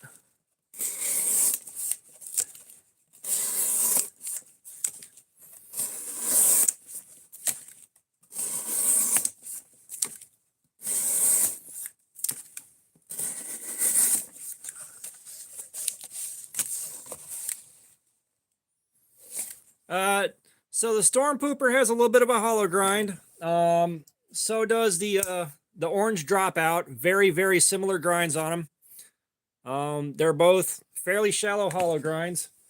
Where are they? Last year's $5 axis lock, that's a bit of a hollow. The other axis lock from last year, the other $5 axis lock, also a bit of a hollow grind. Like, they really like their hollow grinds.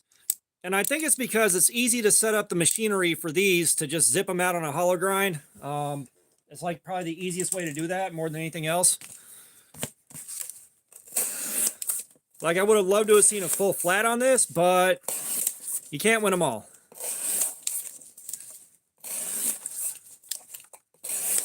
This still cuts through here almost as well as a flat grind. I can't find fault with the grind, although I would have loved a full flat.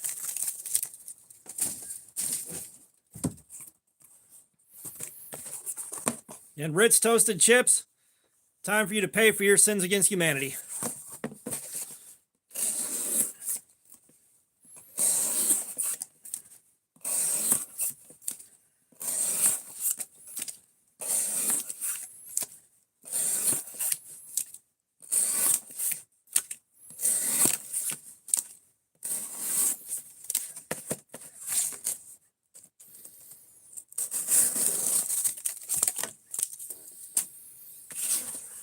Mad Yako, what's going on? How you doing, man? What's up, Yako? You missed all the action. We took this thing out of the box brand new and went in on the factory edge. And we defrocked the Precision Adjust Professional. It has been deflowered. Travis, I'm not sure. I'm not sure why, but I did do the community post letting everybody know when it was happening. Maybe a skill issue?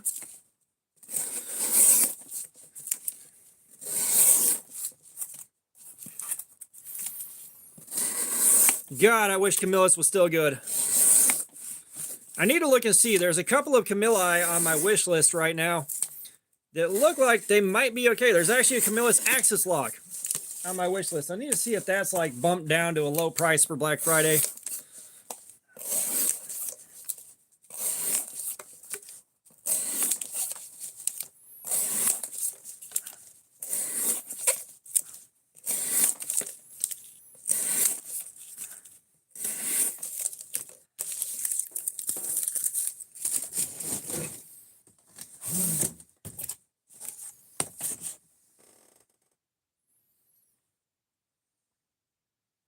I was about to say, I think K-Bar was around for World War One.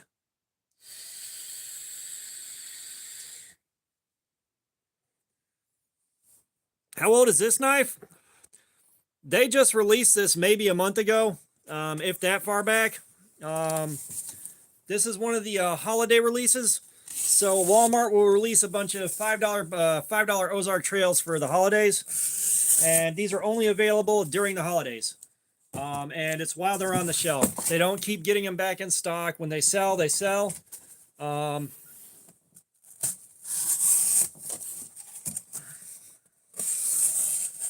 like at the end of the season when they're gone, they're only going to be on eBay basically.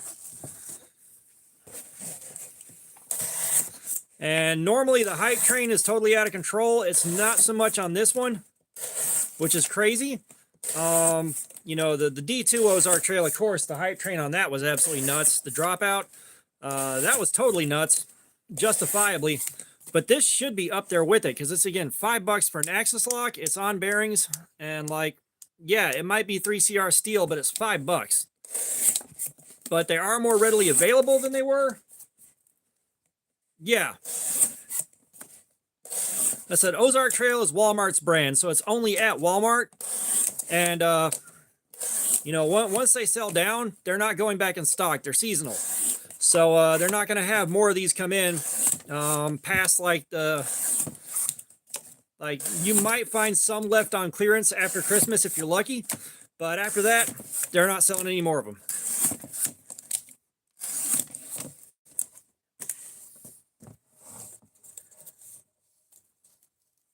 Oh, nice, Yako.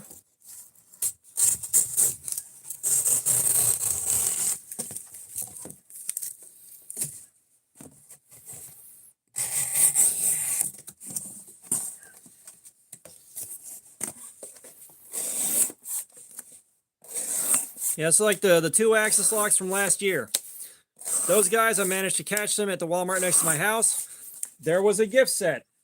There was a gift set that had a blue axis lock in it that I couldn't get. Absolutely just could not find it. Pissed me off to no end. And it is, again, like, they got put on clearance, whatever was left. And when they're, you know, once they were gone, no more of them at Walmart.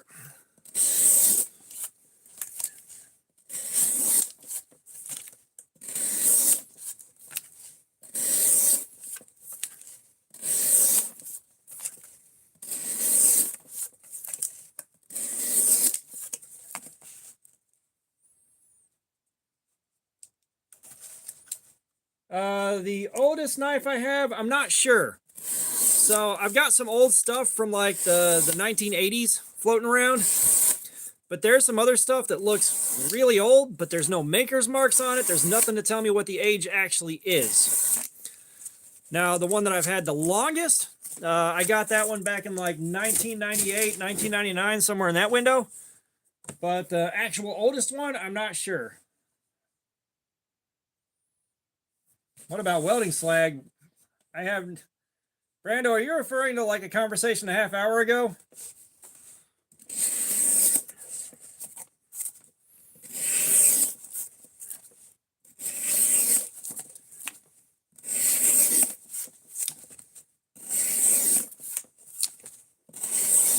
You know, I take that back. I know there's one I've got from around 1965. Saints, what's going on? How you doing? It's going good, man. We started off on a brand new storm pooper on the factory edge. And went an hour and 50 minutes on that. And so yeah, apparently I did damage the edge on the first one that we did before we started. And then we sharpened her up to 19 degrees per side. And we're seeing how that does.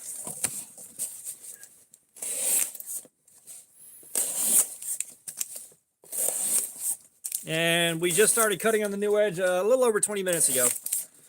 But yeah, there's the one I've got from like around 1965. That was a bayonet blank. The Austrian, I believe it's the Austrian army. They have this bayonet, and they sold the blanks Like, you could just buy the bayonet blank with no handle and put your own handle on it.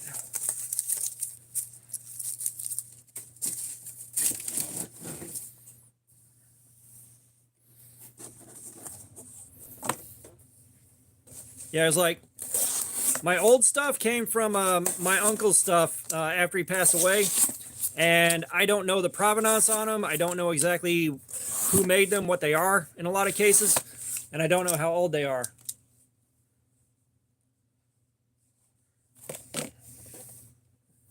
Let me see if it's within easy reach, Jaco.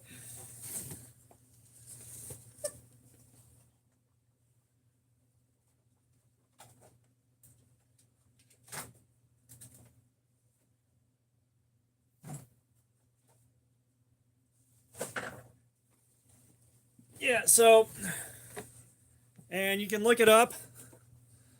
Zeitler 77, but this was the bayonet blank, and it had no handle on it, so I made my own handle for it. And when we lost air conditioning for a month, the handle cracked badly, so I gotta seal that back up or snap it off and make a new one. But I spec'd this out to fit my hand perfectly. So yeah, like, you can look it up. You can look it up and get the exact details on it, but I believe it was around the 1960s.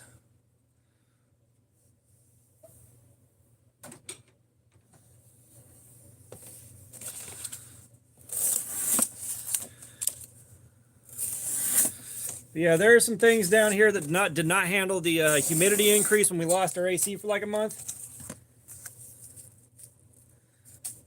So, like, all of my old video game systems, I need to fire those up and test run them to see if they still work fine.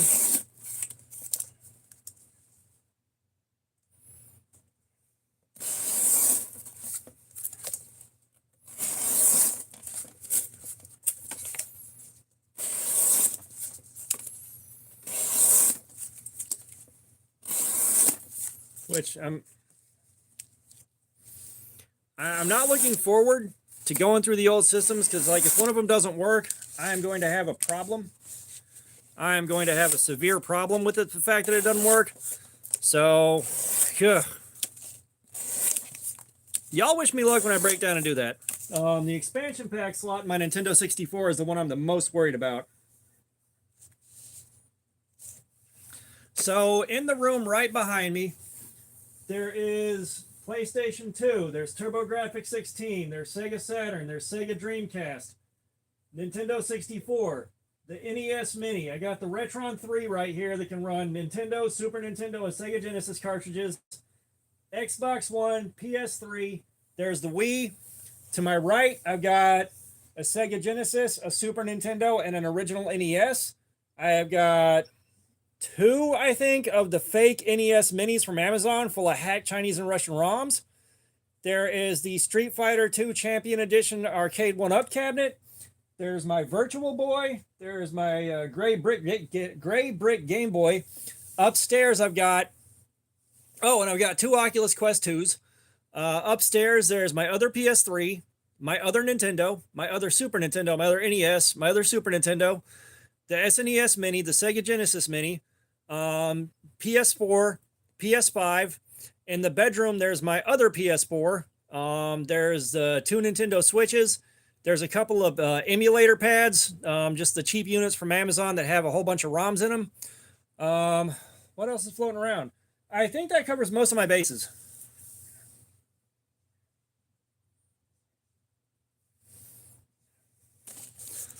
I'm trying to think if there's anything I'm forgetting. I always feel like there's something I'm forgetting. This is $5.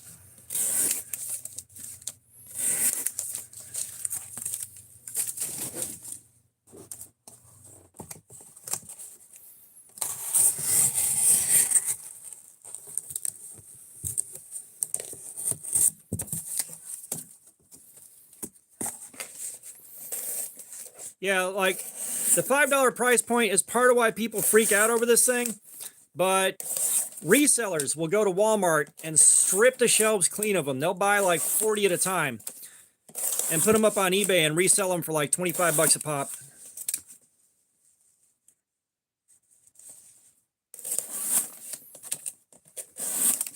Well, your PS2, just about any cord that'll plug in will work just fine.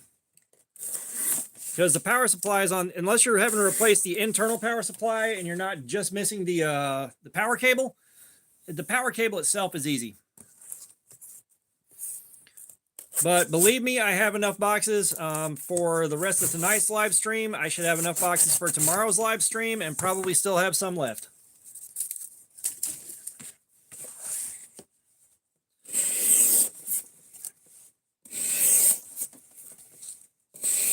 Your boy got a lot of cardboard.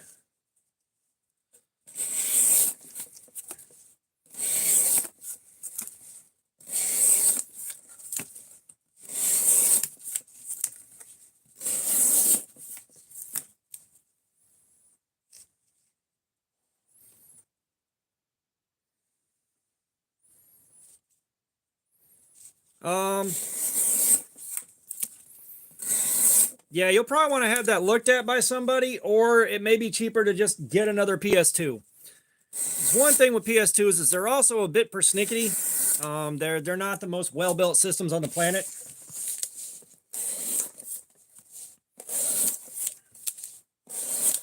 So I've still got all of my PS2 games that I had, and my memory cards that I've had forever. The batteries in the memory cards may be dead by now. That's just like your save files on your Nintendo and Super Nintendo games may be gone now because the battery on the, was it CMOS? There's a battery attached to your save system that may be dead now. So no more saved games.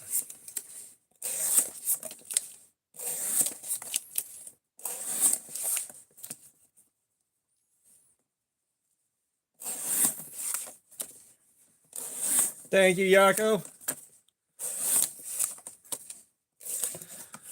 But yeah, it's just like the Sega Saturn is known for not handling high levels of moisture that well. And of course, mine sat in the basement for a month with no AC. I've got shoes down here that picked up a little bit of mold. The cases that I keep my games in, those have got a bit of mold on them that I've got to clean off, or a bit of mildew. Like a lot happened when we lost AC. Could not have happened at a worse time. Yako, I don't know. I wouldn't know the difference if it bit me in the balls. All I know is it's a Saturn.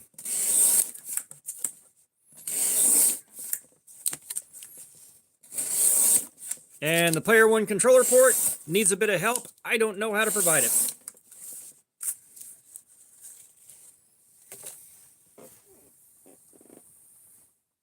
Are you talking about the power and reset? Because the power and reset are circles. They're not ovals. They're circles on the top.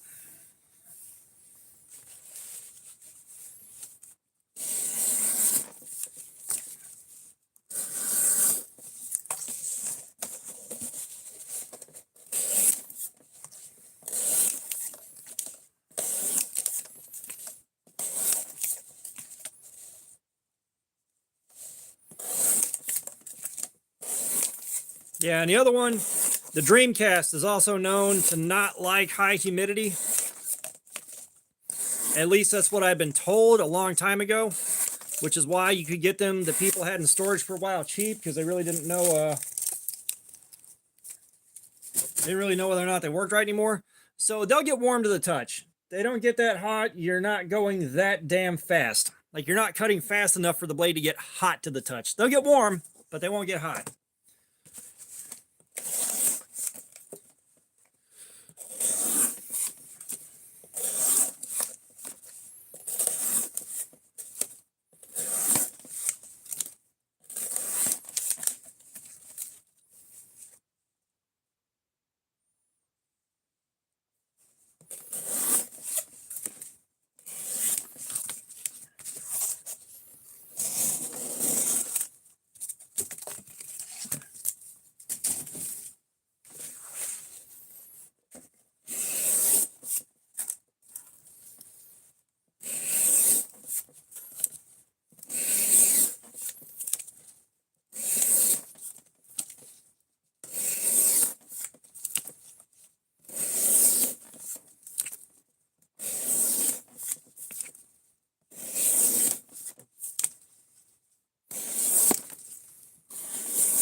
I gotta tell you, not that I'm complaining, mind you, but I do kind of miss when we were pulling like 100 concurrents for the whole stream. Like I don't know what we're doing wrong that's not pulling that in anymore. I knew it was going to be kind of an isolated incident. It wasn't going to be every live stream from that point going forward. But I do kind of miss that. Folk, welcome back.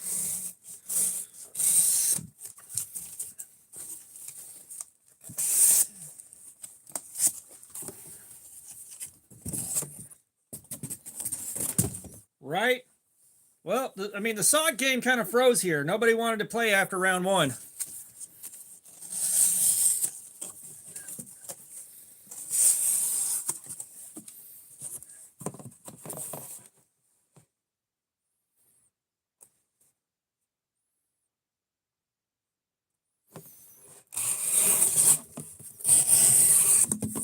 Yeah, I mean, again, like I'm enjoying hanging out with you guys, and honestly, this has been a nice laid-back live stream, and you know, it's kind of matured itself into something that I'm enjoying. Like I'm enjoying doing the stream with y'all. It's been a lot more relaxed, a lot more laid back.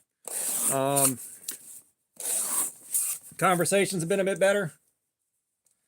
So the knife did 1 hour and 50 minutes on the factory edge. We put a brand new 19-degree edge on there, and we've been going with it for about 30, almost 45 minutes. Like we started back in on it at 7:45. Yeah, so we're almost at 40 minutes. It's like, believe me, it is more personal. You know, that being said, I am trying to like put some growth into the streams. And again, like it seems like a little bit like e-begging. But, you know, I am trying to use, you know, the streams as, you know, fun entertainment for you guys. Something for everybody to hang out and do. But also feed the channel. You know, like the super chats that have come in this month, I'm able to sit there and take a look at something to give away to you guys.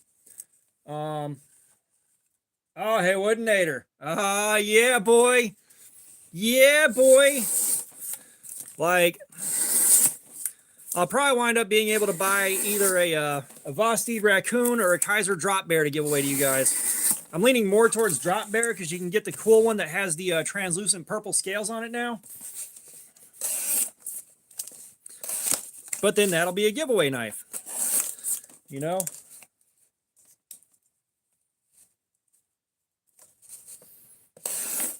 Oh, God. Those big live streams, there was one of them, I think I pulled in like 400 new subs. Like, if you weren't there when I hit 3K, it wasn't more than a few weeks ago. And just over the course of like a few live streams after that, I went up to like 3,300. Sharon, welcome back.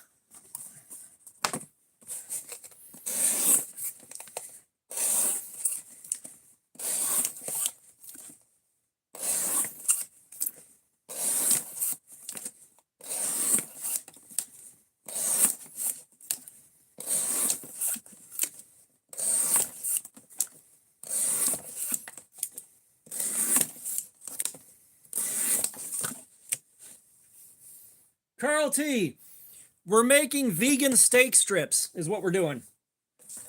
But no, seriously, we're doing edge retention testing. We're seeing how long it takes to wipe the edge of this knife out.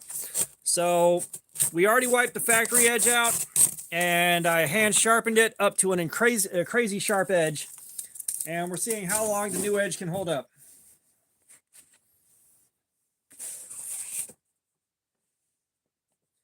I don't have more Gen 1s to give away. I've only got 2 Storm Poopers I want to give away. Now, that being said, I am looking at giving away my Precision Adjust Elite. Since we got the Professional here now, somebody else can get some use out of that Elite. You know, it's not brand new, and it's not in perfect shape anymore, but, you know, someone can get some use out of it. Out of all of my testing, probably Kaiser's 154 CM, honestly. Like, I love a good D2. I love a good D2. Don't get me wrong, but that 154 cm on that Sheepdog XL, that had some staying power. That was like just about 8 hours of cutting.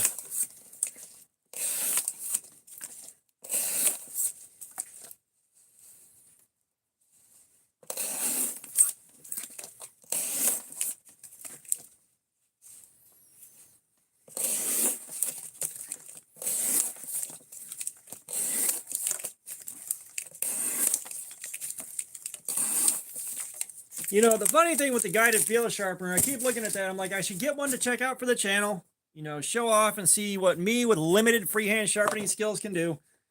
And then I was like, all I'm going to do is lay the knife back farther than the guide recommends and sharpen on that. Like, I'm not going to use it as intended. Like, that's just how I am. Because personally, I like my 17 to 18 degree edges far more than my 20 degree edges.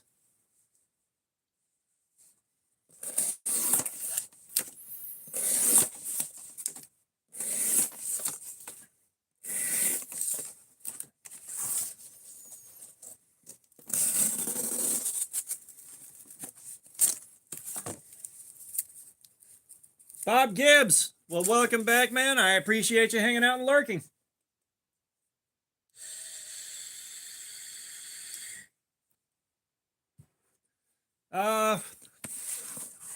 The sharpest knife I have right now is probably just about anything that made it through the last live streams. I'll sharpen these back up and they'll get down to like the 120s on the tester. But they all kind of hover around there. Like, there's not really a good way to quantify sharpness without throwing all of them on the tester, and I'm not about to do that.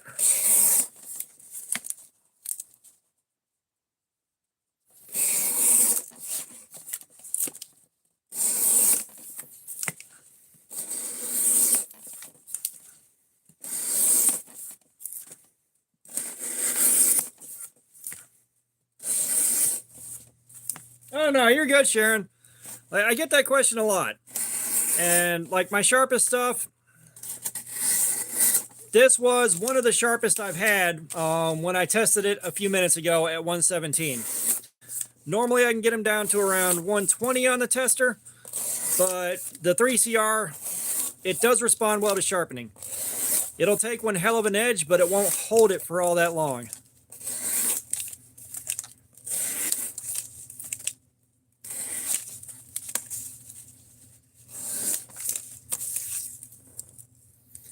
Saints, yes, we deflowered the professional.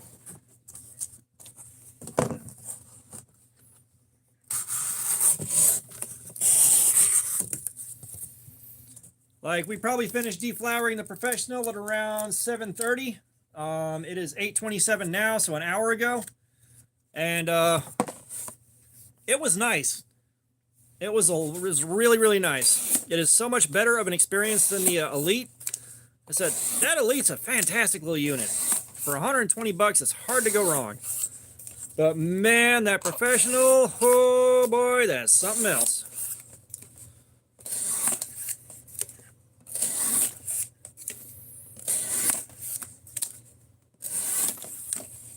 I will say the ceramic stone on that thing.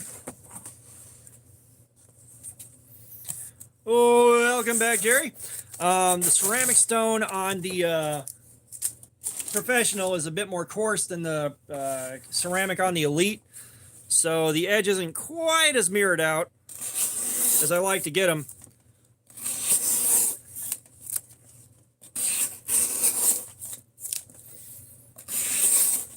Which means even going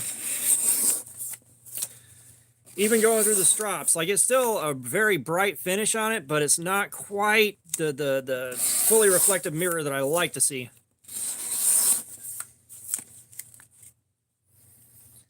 I just got my phone on a ring light up here. Like, that's it. It does have a strop, and coming off of the strop that it came with, it was at 155 on the tester. We got a 155 with the strop that it came with, and then I put it through my strops with the diamond paste and got it down to 117.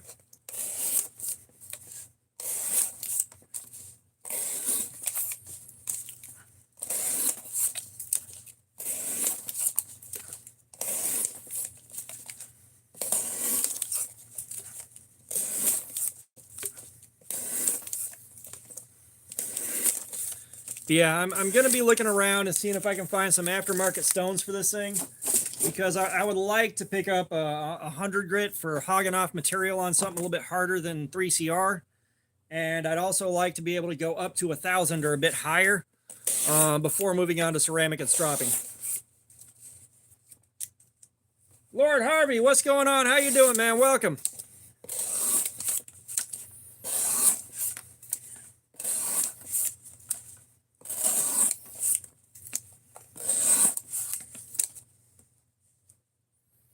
Yeah, Sharon, this thing's great. For $5. For $5, it's an absolute steal.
Yeah, welcome back, Lord Harvey, for sure. And so I've looked online earlier before I bought this thing when I was starting to make some decisions. I do see like aftermarket stone holders that can hold other 4" by 1" stones, I believe. But I'm not sure of seeing direct one-to-one aftermarkets that'll just clip right in. Because of course, with it being work sharp, they had to set it up where they got their own system on it where you can't buy new stones. You can only buy the ones that make it work sharp, because these things have got a hole on either dingus end that locks into a couple of pins, and then it clips on magnetically. So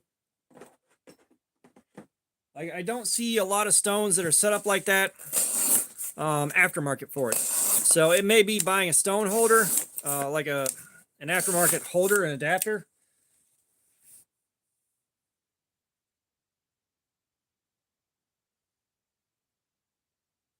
Nice. Yeah, like I love checking out those just funny looking garbage knives. Like if you stick around for long enough, you'll see like I will look at some bottom of the barrel shit. My favorite recently, yeah, I thought it was just magnets and maybe something on the ends, but no. This thing right here from a Mossy Oak gift set, like broken down, is $3.57. And I bearing swapped it. It came on nylon washers and I installed bearings instead. I don't think anybody else would do that, but yeah.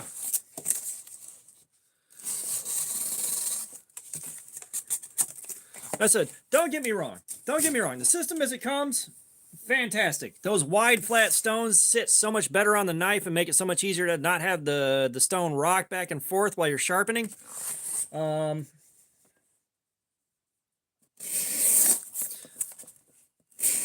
But yeah, so that thing, it was difficult to take apart because the pivot pin had a ton of thread lock on it. No, those bearings came out of a Temu knife that I gutted. Oh yeah, the email is in the channel description. But no, one thing I had to do was I had to take the female side of the pivot pin, the collar that you screw into, take it over to that little bitty belt grinder I used to sharpen on, and spin that thing around on there to knock down the mushroomed out tip where it just got smashed into place. Put a little bit of a chamfer on it so I could get it worked through. But once I had that part straightened out, it went together okay. But yeah, this just, oh god, it was so bad.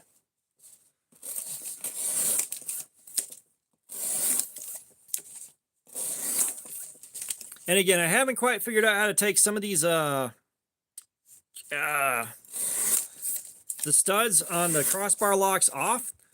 Like that one right there. I'm not sure exactly how to go about removing those, removing the dinguses right here on the lock. This one right here I tried, but they weren't coming off, so I had to put everything back together with it still partially assembled.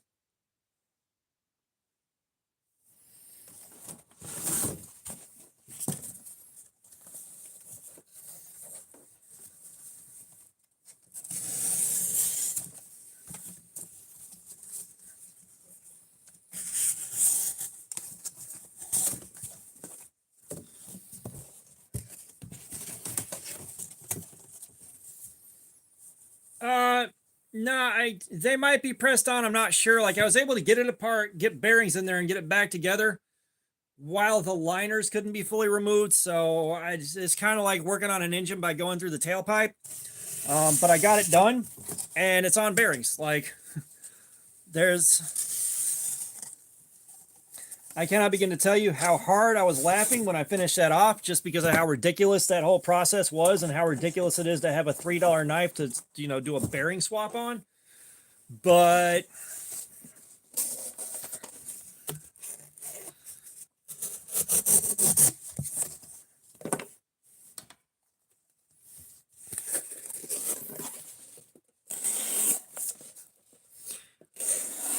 yeah, just the hardest part was getting the bearings in there without having full access to the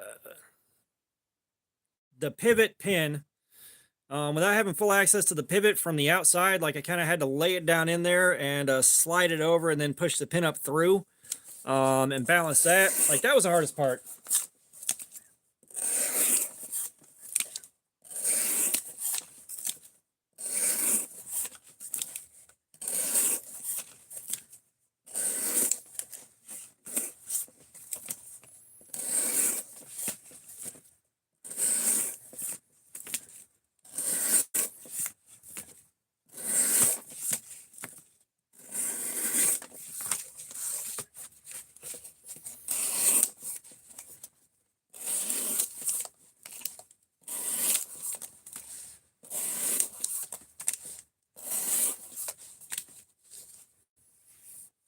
No, Sharon. My favorite knife is the Cold Steel Mayhem. It's going to be real hard to take that one down.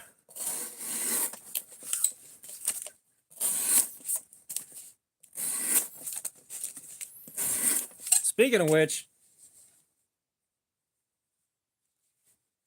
yeah, Lord Harvey, it depends on what you're willing to spend, of course, what country you're in, and what you're trying to do with it. Hey, beautiful. Hey, hon.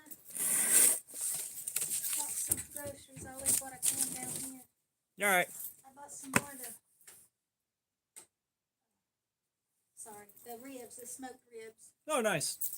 How we could do burritos with them like this. I'd have bought more, but I wouldn't be able to carry it all.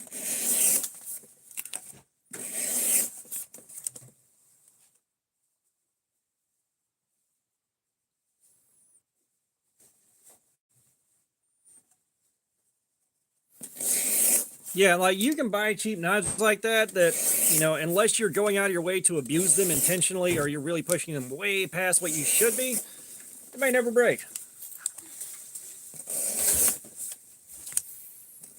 I've had dirt cheap knives like that lasted for years. And until I pushed them way past what any knife that size should be asked to do, they did just fine.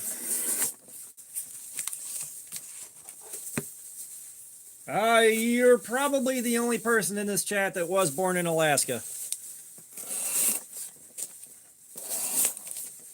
44. It feels like it's in the 30s. Oh, I bet. It's rough, No, you're good. I got some hot fillets and some mac and cheese in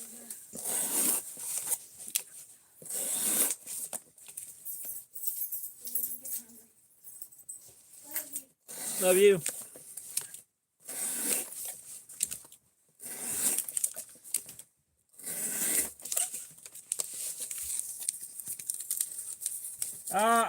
Part of Alaska. there are parts of Alaska that experience a full normal summer like most of us, and then there are parts where, yeah, it's like damn near perpetual winter, and they have like the 40 days a night.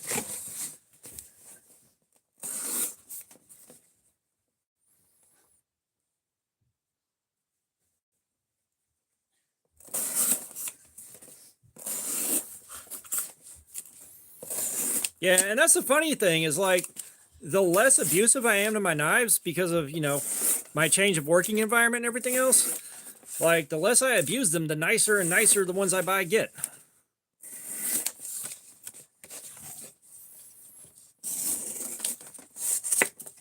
Like, I've got knives here that would be more than happy to soak up the kind of punishment I used to give them when I was doing landscaping and greenskeeping and all that.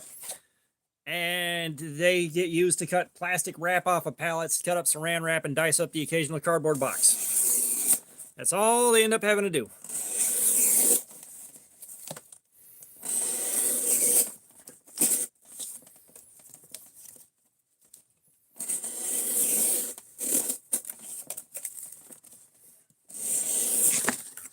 Yeah, poo.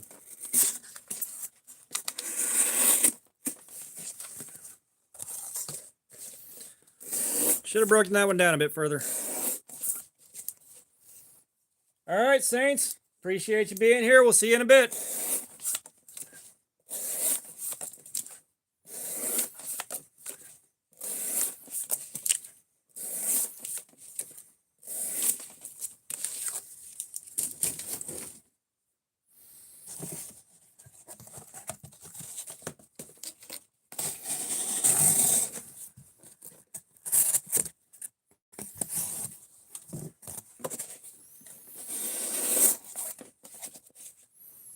I gotta tell you, man, the ergos on this are not as friendly as they were the last time I ran one of these. I'm not sure what I'm doing different, but this hurts.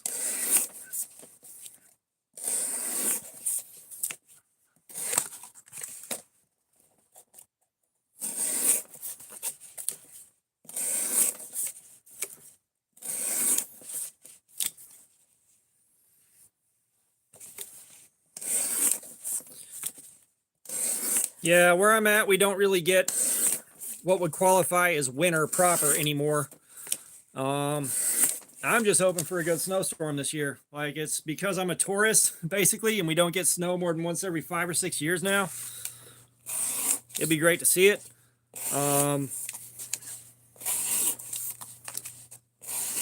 But now it's kind of rare for temperatures to drop below like 40 degrees.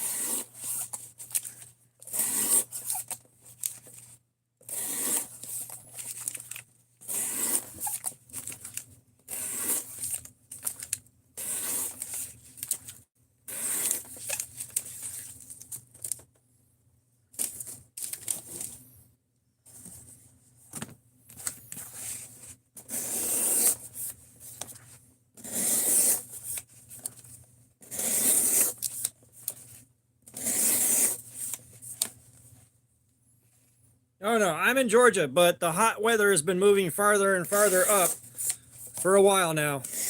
We no longer see proper winter. Which is part of why when you see a good snowstorm, the entire state closes down and no one can do shit. Nobody has any practice driving on ice and snow. Nobody knows what the hell to do. It is fucking nuts. Bearman!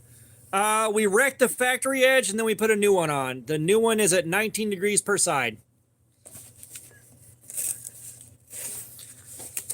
We have been doing this to the new edge for an hour now. We're about to stop and check the edge and see how it's holding up.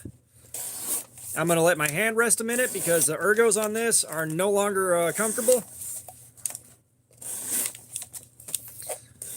And we'll go back in. So the factory edge stood up to an hour and 50 minutes of doing this. Which is probably well right about 2,000 cuts.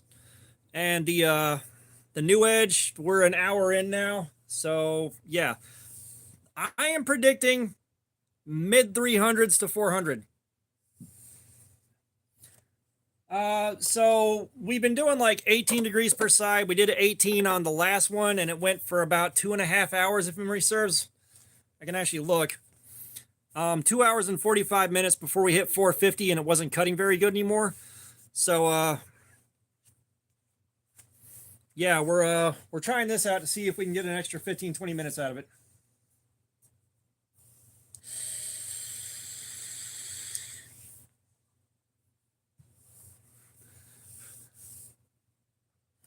And of course, we'll get the forbidden moonshine out. Get the tape gunk off of here.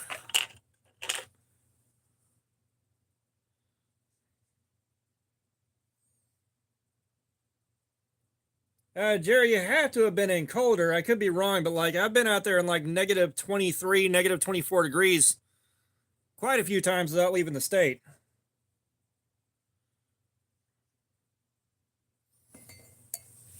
Then again, I was living right off there off the I-20 corridor, so all the nasty shit that comes into the state goes right through there.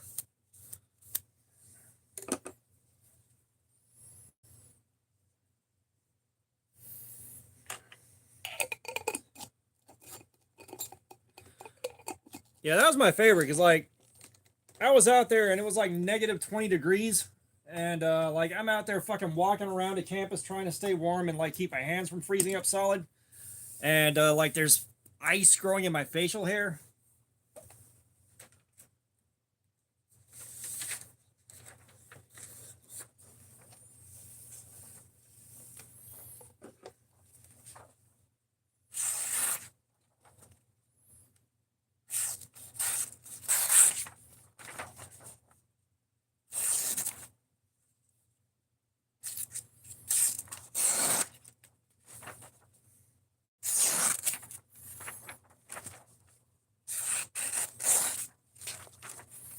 So we're still fighting the good fight with the edge.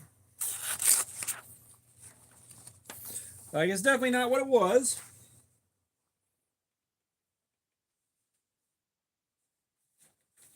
But we are still fighting the good fight. Let's get the really, really fine paper. We got a good snag there.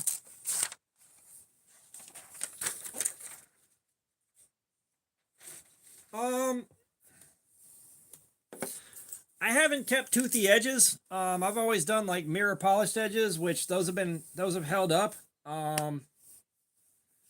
So like I don't feel like the sharpening is complete if I stop it at like 600 or 800 grit. I should probably try it, but it doesn't feel right.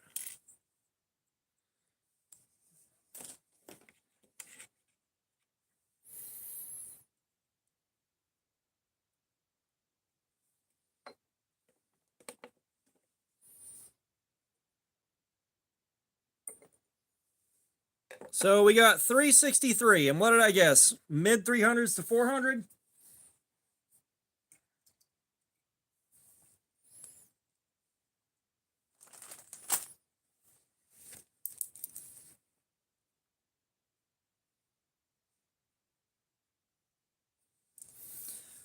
So like on the new edge, factory edge, we started at 225, and after the first hour, we were at 403.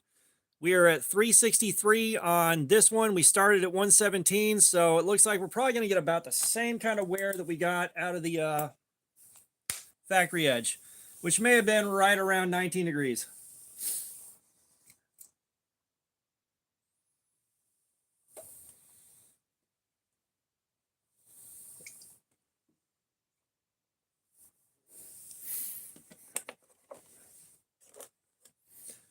Now give me a few minutes here. Like, I don't know how well it shows up on camera, but this part of my hand is just absolutely chewed up.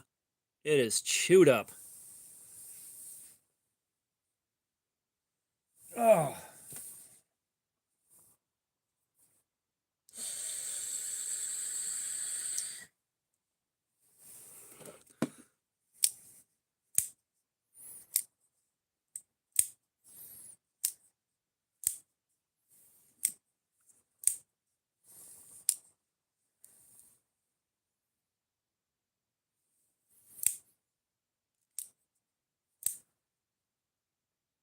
I'm trying to think. I think there was like a blizzard something like that, where we got over a foot of snow one time. And there have been a couple other where we got a few inches, but like we normally cap out at around 3 or 4 inches of snow around here. And it's always exciting to watch the weather reports. Oh, no, this callus is old. Like, this callus is old. I've done a bunch of knives in a row that were far more gentle than this has been. So the callus has actually gotten kind of soft and weak. But it's still doing something. It is protecting me. But yeah, that callus has been there since the early days of the streams.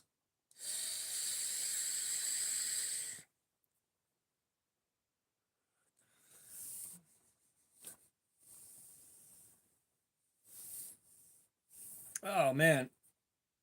And I gotta tell you, like, for those of y'all that don't know, the surface of this table is 15 inches off the ground. So I am hunched over this table the whole time we're doing this. I am going to be so fucking sore when I get back upstairs, and really, really sore tomorrow when we start tomorrow's live stream. Which, if y'all weren't here earlier, we're doing a live stream on this mossy oak that I bearing swapped. Why did I bearing swap it? For the glory of Satan, of course. No, I was going to do bronze washers to see if bronze washers would free the action up a bit, and then I had just stumbled across bearings that would fit.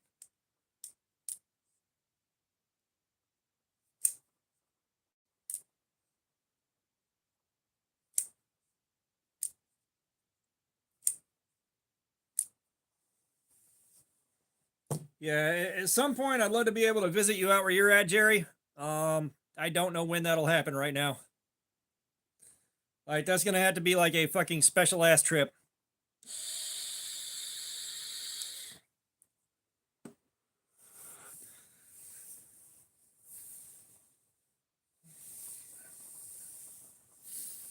I'm not as ready for a world war as you'd think, simply because I am completely missing like a lot of your.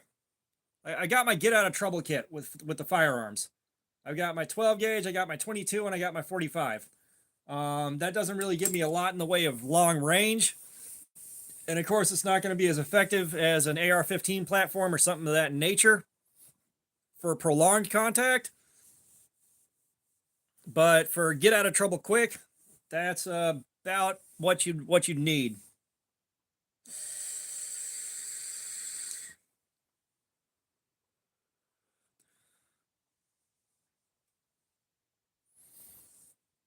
I have grown weary of socks. Where is evasive floppy disk when we need him? Where is evasive floppy disk?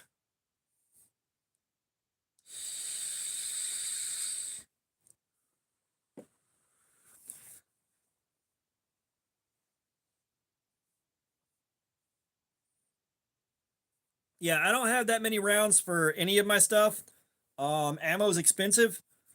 But again, it's like, just get yourself out of a bad situation in a hurry and find somewhere to post up, basically. You know, find help, find your people, whatever you got to do. And we'll give it about 7 more minutes here, and then we'll start cutting again and get our next hour knocked out. We'll see if it lasts another hour.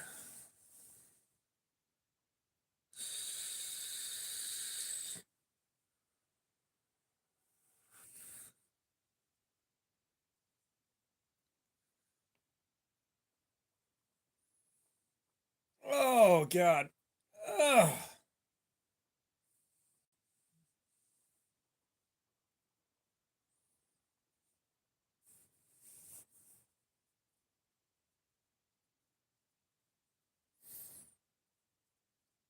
Yeah. I'm not sure. And like, I get what you're saying. Sandra Reed, what's going on? How you doing? The swinging thing by my leg is probably that. I'm wearing the thing swinging by my leg.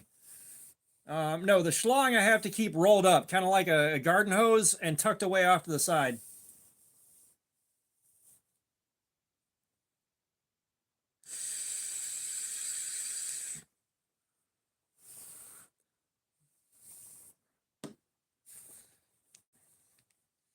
Okay, finally, we can switch out to the new stuff. Today I have mixed up some pina colada. That smells so nice. We have got white gummy bear and coconut candy mixed together.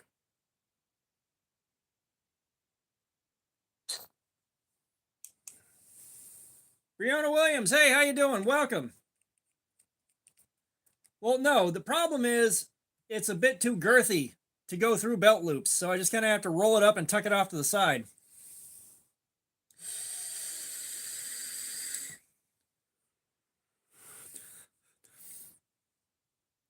BS Brianna, you have come in on an edge retention testing live stream. I am just taking a minute to let my hand rest because this right here is chewed up like crazy from this right here, which is a shame. The last time I did this, it was nowhere near as rough on my hand.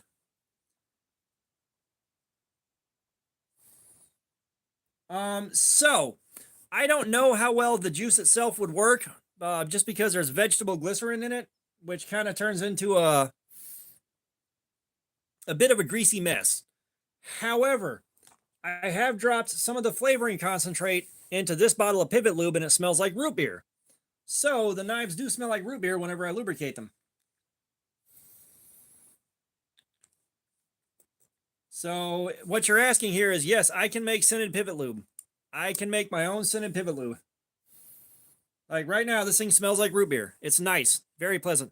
Now, that being said, you have to be really close to it to smell it, but, you know, it's just kind of cool to know it's there.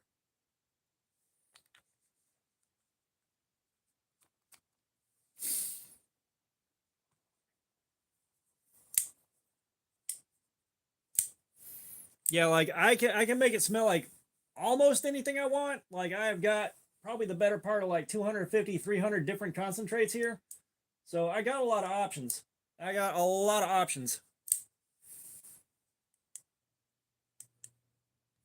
But yeah, you get these bearings lubricated and that action is so free.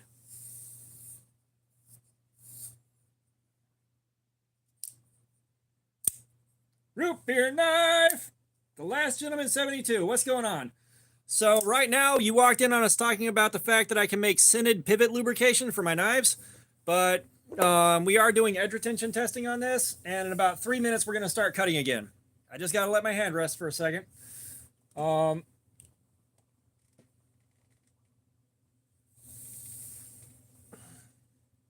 And that's what we've been doing all night. When we do these live streams, it's edge retention testing to see how long it takes to absolutely annihilate the edge of this thing.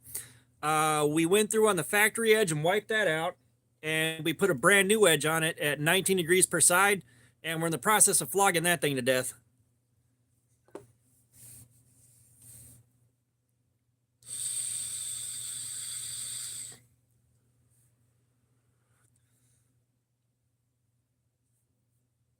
Oh. All right, Punisher, we'll see you in about an hour, man.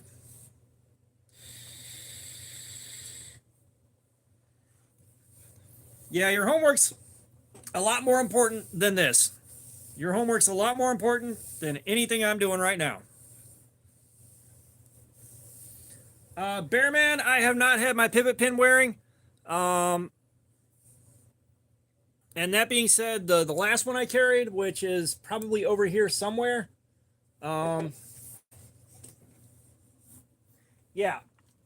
This one right here, I carried it for a week and I spent a lot of time just opening it as hard as I could. Just smashing this thing open. And no blade play, no rattle, no side to side, nothing out of that. Because I mean, like I spent a lot of time walking around work after the store closed, checking my aisles and stuff, just slamming it open as hard as I could to try to get the lock bar to wear or get the pivot pin to wear or the stop pin to start showing issues, and nothing. No, Sharon, trust me. You do not want to be in my position where you are 44 years old and working at a fucking grocery store is the best money you can make and you don't have anywhere else to go to earn that much. Trust me on this.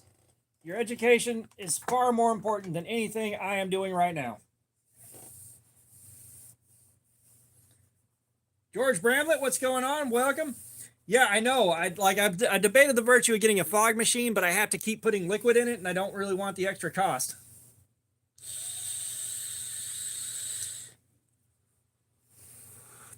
So you get brief glimpses of what could be while I'm doing this. Yeah, this is the new one. The old one's over there. Okay, this is the new one.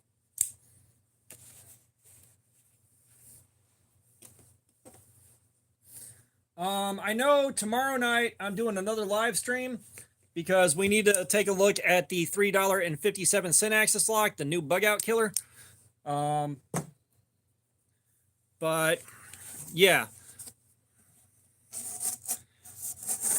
And I'm off work tomorrow, so I get a chance to do that. Now, Sunday night I'll be at work and can't really participate in a live stream, unfortunately. That's the only thing with my schedule. I close at work, so when I'm clocked in, I am there from 1 or 2 in the afternoon till 10 or 11 at night.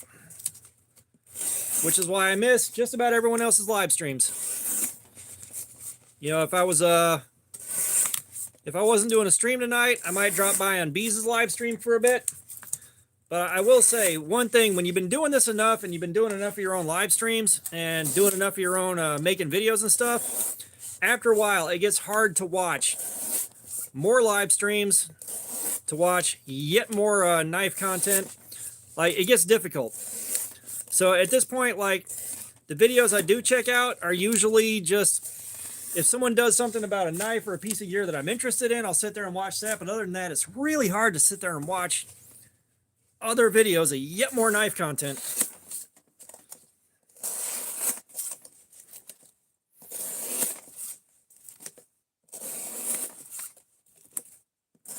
Which apparently isn't that uncommon for guys that are making videos. It just gets really hard to watch other videos all the damn time. You know, I've got a lot of subscriptions, so I got like, yeah, George, it's doing all right. It's definitely seen a lot of wear in the last hour. We're pretty sure this is 3CR13, and 3CR13 does not have the best edge retention. I am hoping to get a second hour out of it on the edge that I put on there. Because, like, I made the bevel nice and wide. I got it good and shiny. I got it really, really sharp. Ian Helper, what's going on? I'm pretty sure I pronounced that wrong, but what's going on? How you doing, man?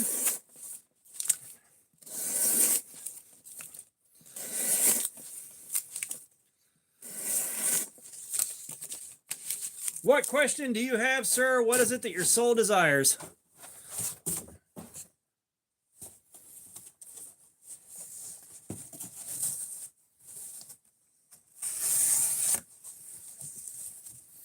And we are stuck at the socks on part of the sock game, unfortunately.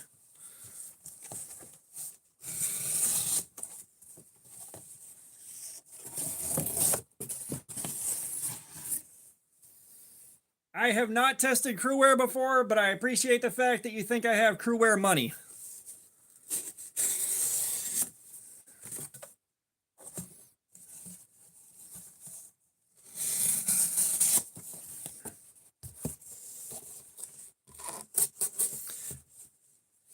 Nah, you're good, dude. You're good. The channel hasn't built up enough yet where enough money's coming in for me to be able to actually buy crewwear. My own budget, I'm not earning enough to take care of stuff like that. But I will say, because of my holiday bonus and the fact that it was on sale, I did get my Hogue Deca and MagnaCut finally, so we will get to check out MagnaCut at some point soon-ish here. I have got a lot of stuff to chew through first. A lot. I still owe you guys the live stream with the S90V that I've got. But now we can do a MagnaCut live stream at some point here.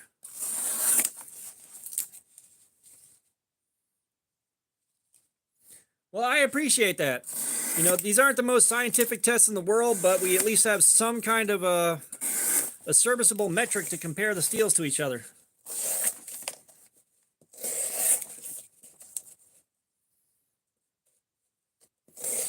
Yeah, I haven't heard anyone say anything bad about the MagnaCut Deca as far as anything, like nothing bad.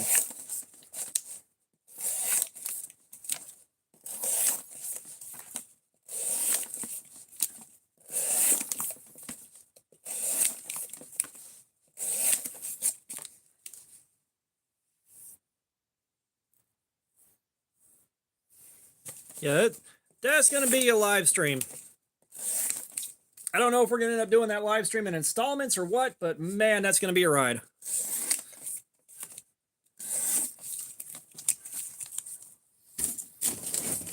But yeah, if you guys are interested at all in the Deca, right now on Blade HQ, the basic bitch poverty spec Deca and Magna Cut is like $104.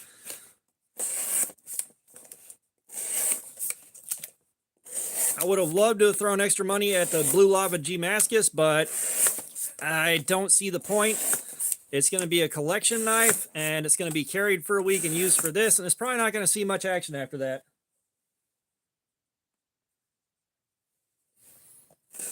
Oh God, 64. That's going to be a ride.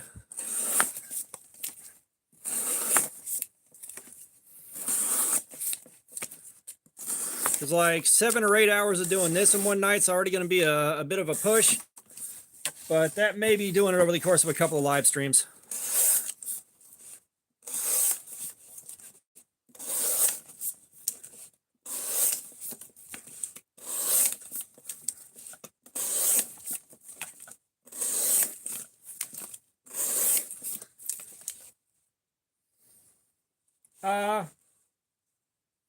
This is the new Walmart bug out. It is not D2. I am 99% sure that it's 3CR13. One of the other gift sets that they released, they accidentally, I'm assuming accidentally leaked the blade steel on it as 3CR13. And this has performed like 3CR13 in all of my testing so far. This is the second live stream I've done on one of these. The first one, I believe I damaged the edge while I was putting wear and tear on the axis lock, the stop pin, and the pivot. You know, while I was flipping it open and closed as hard as I could, I lost control of it and it hit the floor. It hit my car window at one point. So we went in on a brand new one today and got 3CR performance out of it.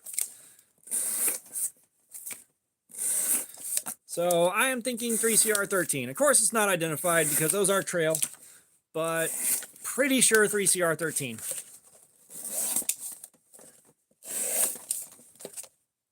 And man, I can smell the root beer coming off it now.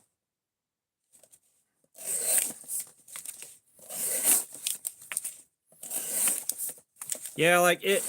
If I had a if I could validate fixed blades, because I can't carry them to work and work with them day in and day out to get a feel for them.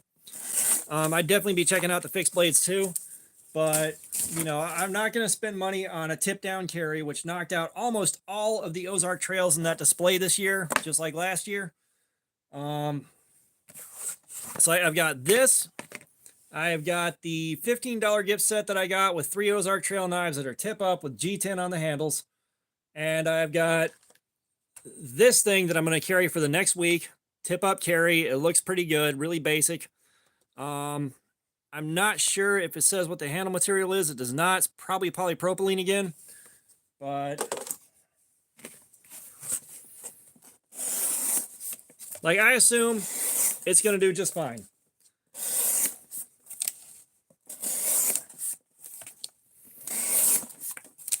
You know, I assume the other ones are going to do just fine too. That being said, you know, this is the time of year where if you're going to do Ozark Trail content, now is the time to do it.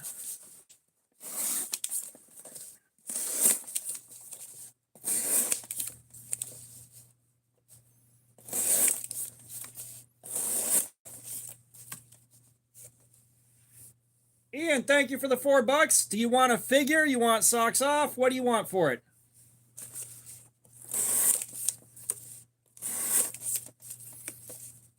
You can pick between the Grim Reaper, the robot, the Frankenstein, the ninja, the mummy, the knight, the alien, the scuba guy. We can do socks off. Take your pick.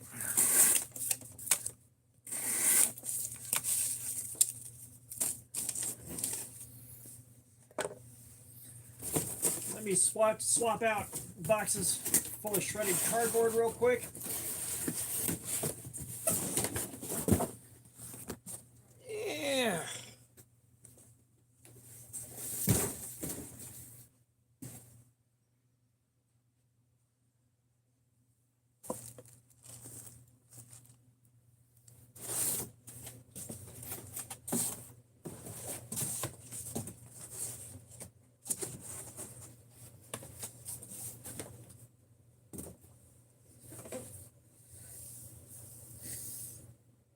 Well, I tell you what, you're getting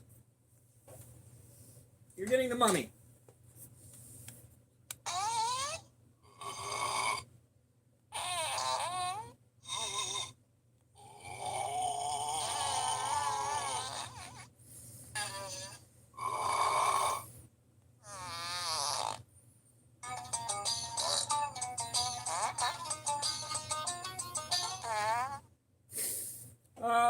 My next live stream is actually tomorrow. I just wanted to get this one in, and I got today and tomorrow off. The one after next week's live stream should be on Saturday.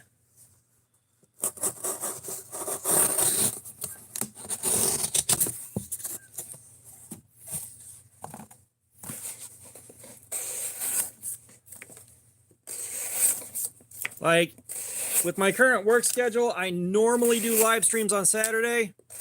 However, I wanted to get this one in real quick.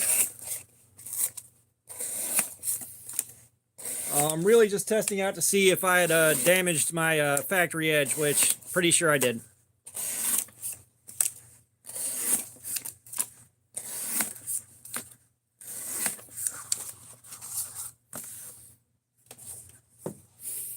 Which tomorrow it's going to start off like usual at 5 p.m. Eastern.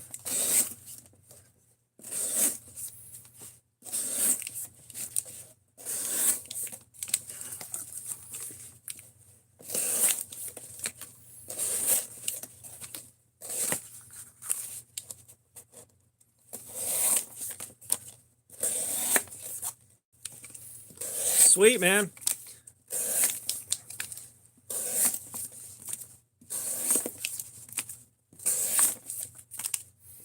And of course, I'm not sure how much longer I'm going to run this one. Like, we normally run about 7 hours of live streaming. It is 9:12 now, so we've been at this for about 4 hours. We still got a ways to go. And of course, we have another knife we can crack out to finish that cardboard slayer run on, to see if we can give it some redemption.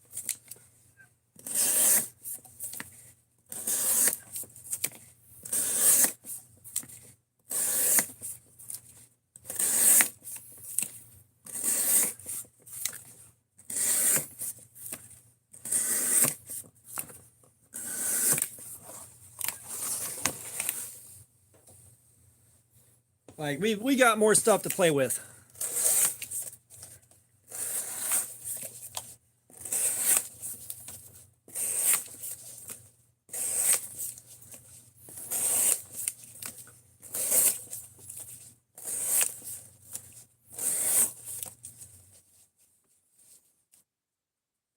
Oh, nice. I said, part of me misses running Call of Duty, but again, that's like, Call of Duty is one of those games I don't want to go into without some friends. None of my friends currently play.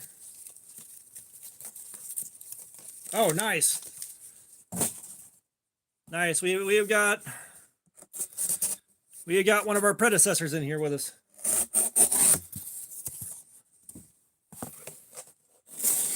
And I know apparently the Call of Duty that came with my PS5 is not the one that's currently supported, or the support's about to be dropped for it. But, you know, like the Battle Royale stuff, I'm not going in there without friends. There's no point in solo queuing. You know, I absolutely love playing TDM. I do.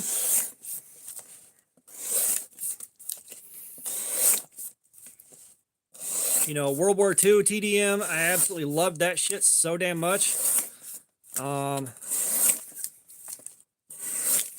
will say with World War II, the biggest problem I found is the faster your internet connection is, the worse your hit detection gets. So you can roll up on somebody point blank on hardcore mode and mag dump, and it might take half of the mag before you actually get a hit, which sucks.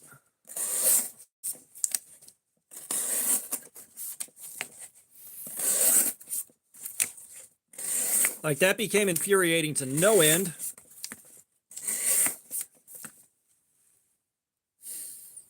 Yeah, I mean, I'll be honest with you. This is nothing. This is nothing. The D2 on that orange one I was able to go for 7 hours on the factory edge before it was devastated. D2 knives normally go for about 4 hours. We had the 154 CM on the Kaiser Sheepdog XL go for around 8 hours. I can't remember what 14C28N did. We need to revisit that. We are in on the second hour on the brand new edge that I whittled on here. So we're on a new edge. The factory edge lasted an hour and 50 minutes.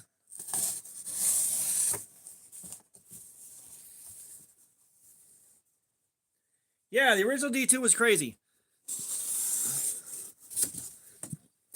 And I know some guys said they didn't have that great edge retention on it, you know, but I'm just kind of going on this metric and comparing it to how other D2 knives have performed.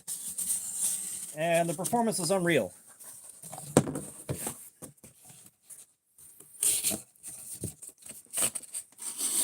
I'll tell you what, brother, that was nuttier than squirrel shit.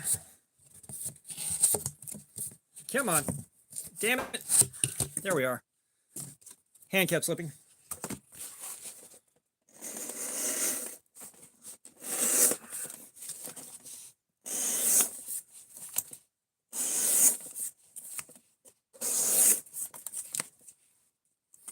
Yes. We did the Ontario Rat 1 and S35 VN. That went for about 4 hours. I'd have to go back and check. If you want to see what all we've tested so far, I have a playlist. It's the Cardboard Slayer Aftermath playlist. I did do this one. This one is OS 8.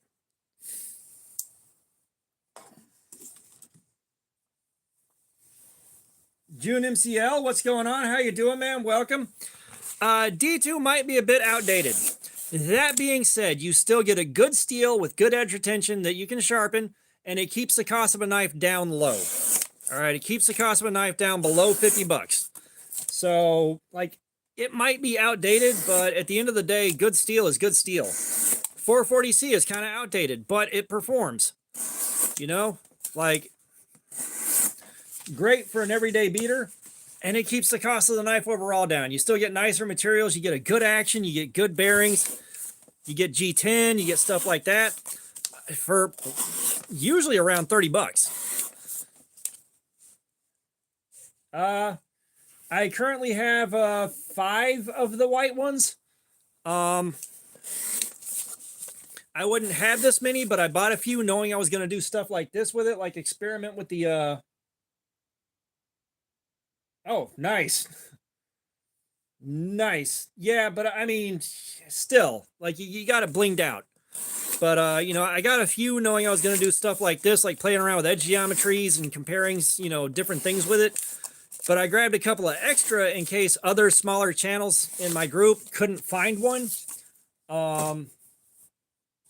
And turns out the demand wasn't quite as high, or the supply was higher than expected, so I have these things laying around now. The steel on the knife, we don't know 100%. However, so far through the live stream on the first one I did, and the live stream so far on this one that I just took out of the package, it's performing like 3CR13. Yeah, I will say, I've got a Buck 110 from, it was made in 1980. And that steel, it didn't hold on to its edge as long as it could have. It just didn't.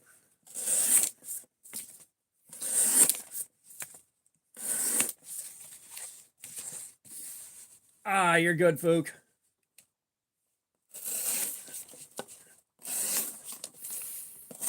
Like 420 HC, yeah, that's probably time to move off of that. Like what I feel like we should see happen right now is we should see 8CR13 become the minimum standard for a knife. Like 4CR should go away, 5CR, 7CR, no more of that shit.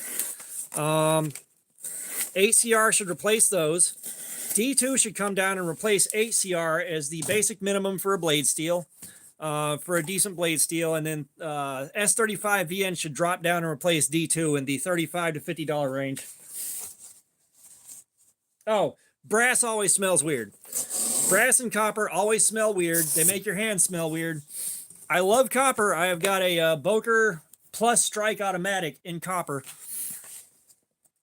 And I carried that, but It made my hand smell weird. It just, copper and brass just smell weird.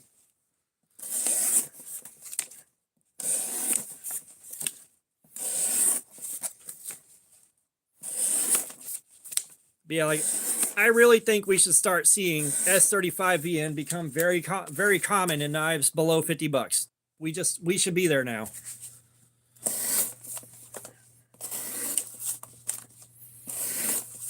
And I'll tell you what, after we wreck this edge, I am done cutting with this knife because my God, this hurts.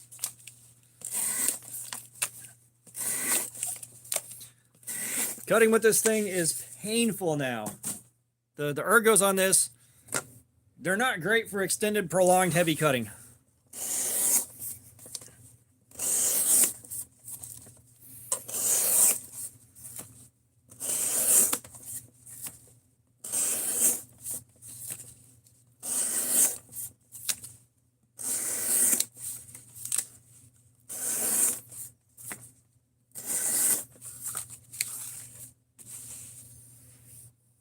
So Civivi is mostly doing I think, and I could be wrong, I think they're mostly doing 9CR18 and 14C28N. The Zizzle that just dropped for 25 bucks in Walmart and that gift set is D2. But I don't see Civivi's coming up in S35VN.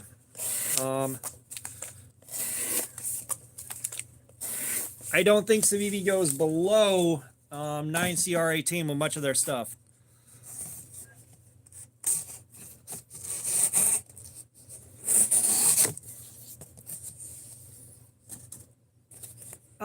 Yeah, it's been hit or miss. Some guys, they have a ton of them in their area.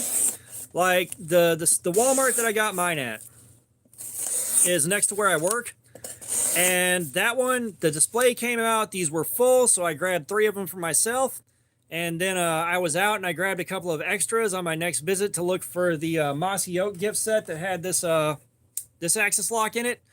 And I grabbed a couple extras. There's some all right, Jerry, I appreciate you being here, man. Love you, brother. But I grabbed a couple extras. There are some small channels that are kind of in my network. I was worried they might not be able to get one. So I went ahead and snagged a couple extras. And turns out they're easier to find than the orange ones were. So I got those. And of course, my first one that I got,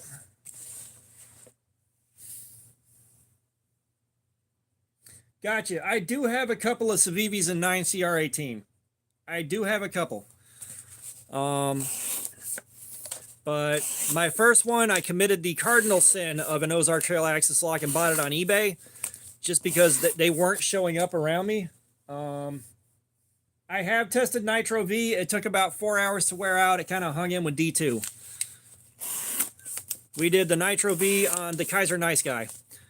But I paid for one on eBay. I paid scalper prices. I don't ever advise doing that. However, I wasn't sure what the demand was going to be or if I was going to be able to find one in a Walmart. And I needed to get the videos out like ASAP. With stuff like these Walmart Ozark Trail axis locks, timing is of the essence. You need to get them out as early as you can. Master Alexis, what's up?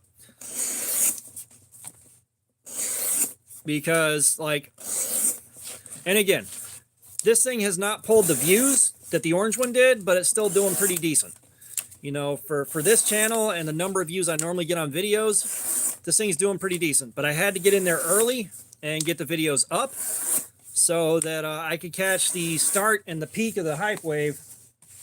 Yeah, I could catch the start, because like that orange Ozark Trail, I believe, and I am almost entirely sure, like I got the very first long form videos on YouTube. They're not in D2. Oh no, Bramblett talking. But I got the very first long form videos up on YouTube about it, and they did my channel a huge favor. It's like I got mine and I was getting ready to upload my first video on it, and I looked, I could not find anyone else. I found like one YouTube short on it, and that was it. So I got that uploaded and it did me a ton of favors. It helped the channel so damn much. Like just on the back of that thing and these live streams doing really well for a minute. We went from 2K to 3K in like no time flat.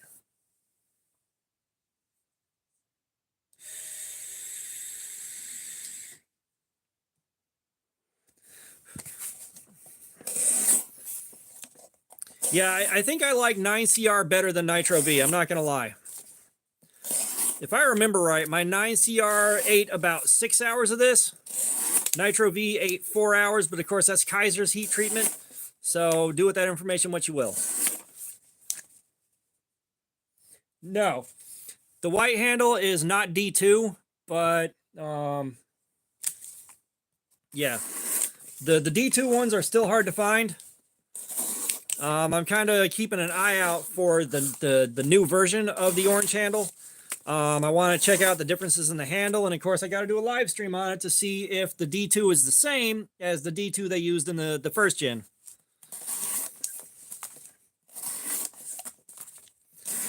So I may be paying eBay prices to get one.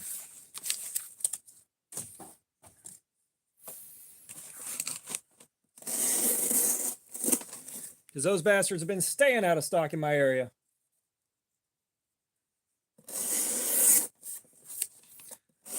Yeah, like I dropped by my local Walmart, and they had some on my first visit. They had some on my second visit. And then about 3 or 4 days after my first video, when those things started taking off, they were gone. Never to be seen again.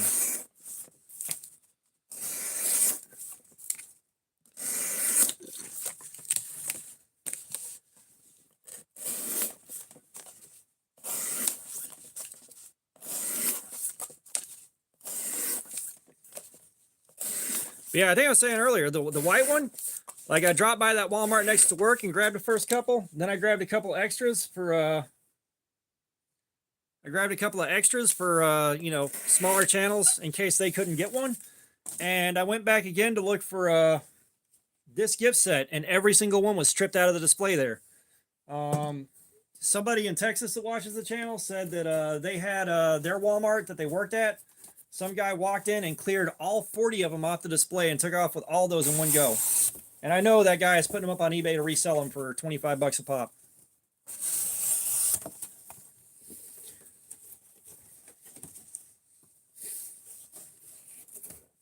Well, George, I think the time to get one is when you see it, because those are, again, going to be hard to find. Like, everyone is still, like, resellers are still stripping out every single one in the store the second they see them and throwing them up on eBay before anybody else can buy them. I haven't seen a new Harbor Freight Icon knife, but I have looked at the one that came out that was a ripoff of the Beg Knives Mini Glimpse, which it seems like a good enough knife, but I don't like the Chikaya, what's up? Welcome back.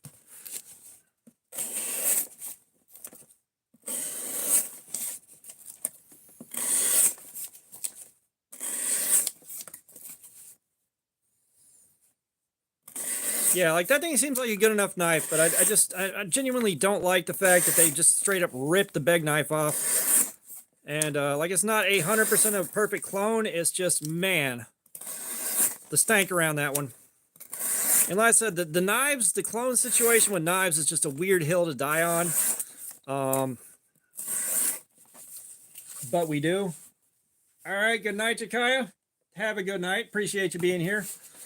But, you know, it's a weird hill to die on, but we were kind of talking about that on the last live stream, and I think it's mostly things that you show off that are easy to show off. You know, you don't want the association of someone knowing you bought a clone. It's like shoes, knives, clothes, stuff like that, but like a clone of a gun. It's more expensive. You don't get to show it off that often. And so, like, no one minds buying a clone of that much. You know, it's just... George, I appreciate you being here, man. Thanks for your time. I will see you tomorrow.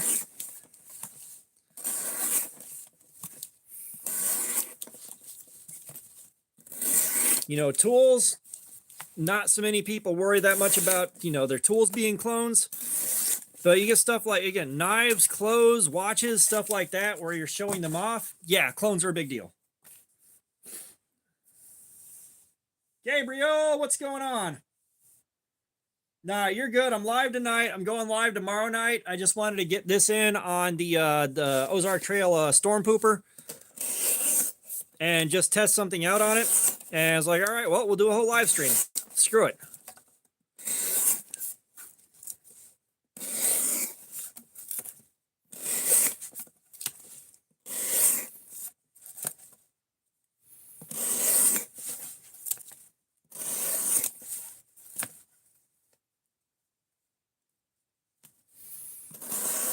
Yeah, I've got a Ganzo Spyderco clone too. And it's one of those things where I'm not going to bash somebody else for buying clones if you're okay with it. Like, I'm kind of past that point. But showing off clones on a channel can be kind of damaging. You know, that's like multi-tools. I'm kind of up in the air on those because it seems like it's nearly impossible to buy a multi-tool that's not a clone of something. You know, unless you're paying exorbitant rates for like a Leatherman or something like that. Yeah, no worries, Gabriel. You know, that's why I kind of asked the group as a whole. You know, like I looked at a Rocktal that I found out after I bought it was pretty much a one-to-one clone of Gerber Suspension NXT. Now, it still did okay. I think it's a good multi-tool for the $15 I paid for it. But, you know, it's like, that raises some ethical questions. I know the patents on these tools have expired, and that's why they're proliferating so much. But, you know, unless you're paying, like, you know, Leatherman prices for stuff like that, you're probably getting a clone of something or other.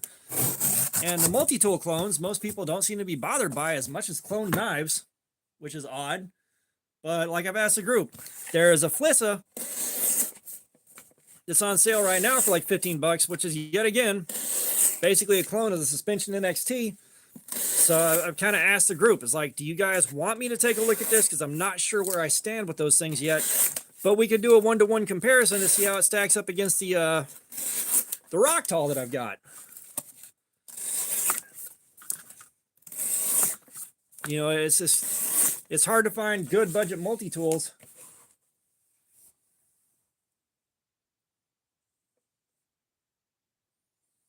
Yeah.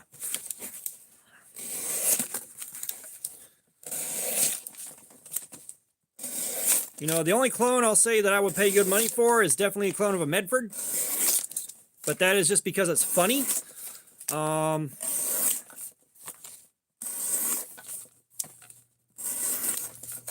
But, you know, like, I'm still up in the air about the whole multi-tool situation. Because it's not like knives. It's not. You know, it's a smaller market.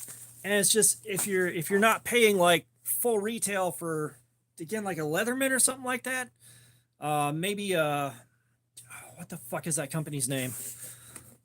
Like the Goat multi-tool, that's like $100+ the Roxxons, you can get those fairly affordably, probably until you kit them out all the way to suit your taste.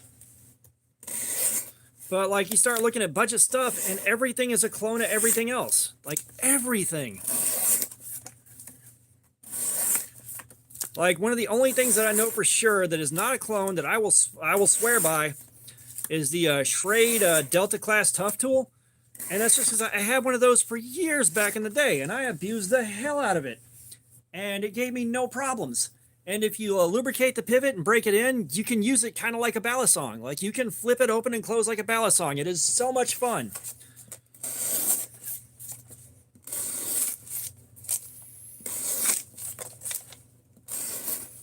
You know, I love carrying that thing and using it.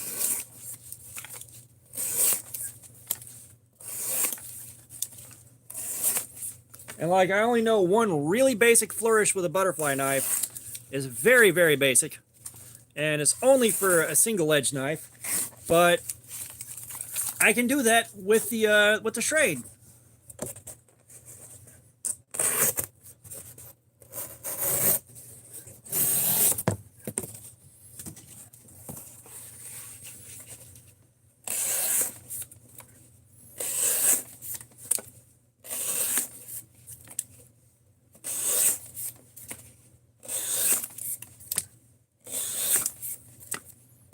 Yeah, I never quite got the curl to do that, but the way that Schrade is set up, it is such a natural thing for it. Like, it is natural with that thing.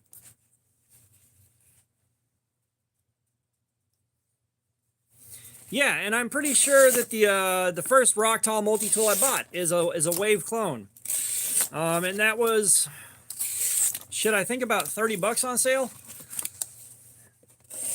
And it's kind of one of those things where it's like, where do you draw the line? It's like the patents are expired on them. You know, it's not like these are patented things anymore, kind of like when the Axis lock was no longer patented. But it is just about a direct one-to-one. Like, I fail to see any major difference outside of maybe how some of the small design cues are done. It's like, where is the line drawn?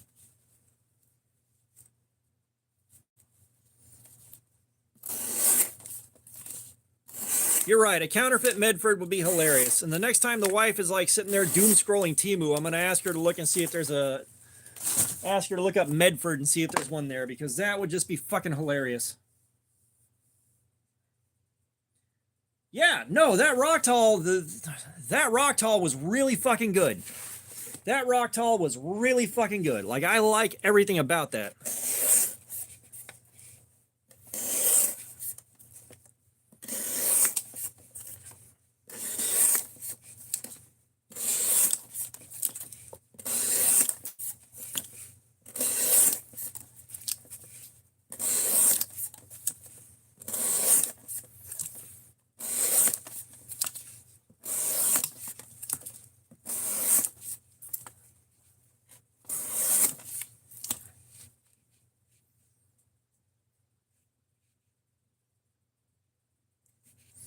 Yeah, I'll trust me. If I do wind up picking up a counterfeit Medford, I'm doing a video on it.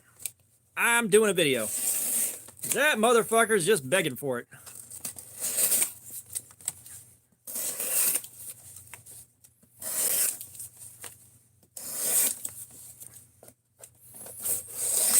And unfortunately, the Facebook groups I'm in, where it would have the most impact, there's no way in hell they'd allow that to actually be shared.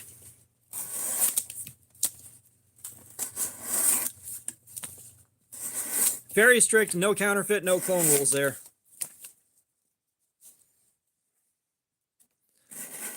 I mean, I'm certainly not going to make any money off of you buying a counterfeit Medford.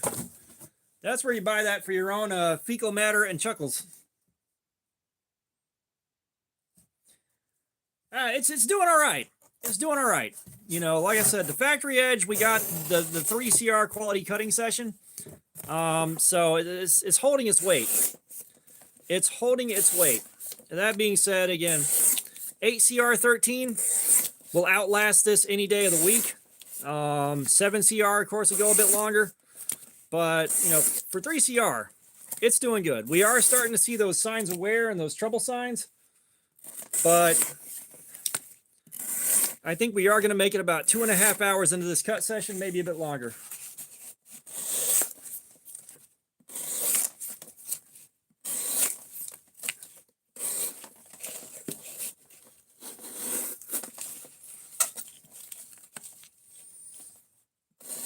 Yeah, listen, I could have easily done this on the Precision Adjust Elite. The Elite would have done just the same. It just would have been slower. You know, that's the big thing. The Elite feels like it's slower, and being able to. So, are you talking about just overall? Because we have been going for 4 hours and 40 minutes. We started a stream, stopped that stream, and started a new one because I was experimenting with something. But this edge is also about 1 hour and 40 minutes in.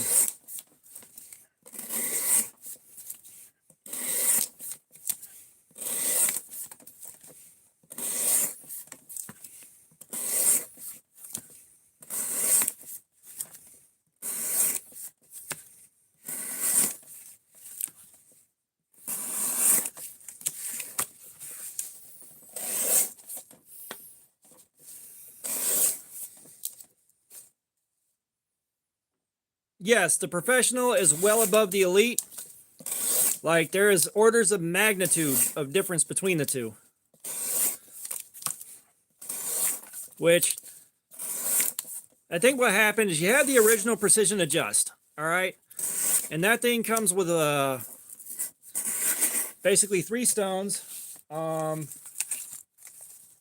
then, and I think it might have had the strop. And then you buy the Elite, and it comes with 3 extra stones. And that's where it would go from precision adjust to elite, because you get all the extra crap with it. But I started the stream off and I had monetization turned on to see if that would help the channel out any, but our view count was staying really low, like suspiciously low.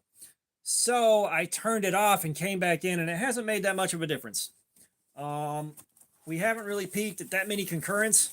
So like I'm trying to change some stuff around and shift some stuff around to see if we can at least get back to where we're seeing like 30-40,000 views per stream.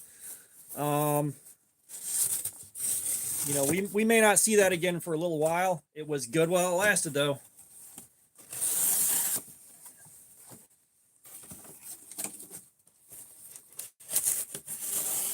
So I dropped that stream and I turned the monetization off to see if it made a difference. It didn't really make a difference.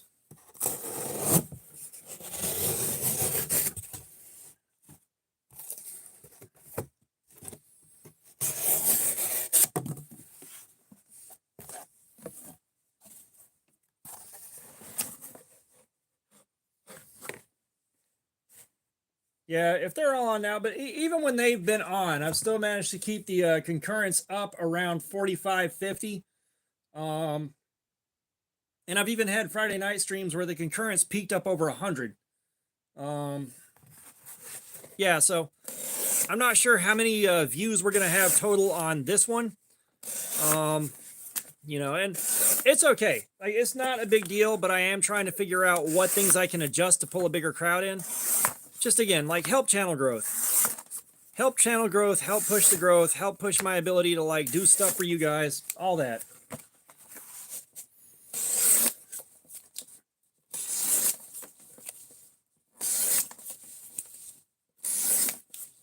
You know, it's like whatever comes in off of the ad revenue, the super chats, the memberships and all that is getting split up between, you know, something to check out, something to give away to you guys, and getting put back for the Blade Show fund. Actually, the big one right now is Mr. Beast. Like, he just keeps having these mountains of allegations thrown at him. And it's probably all going to go a whole bunch of nowhere just because of the sheer size and scope of Mr. Beast's operation. But he definitely ain't having the best run of it right this second.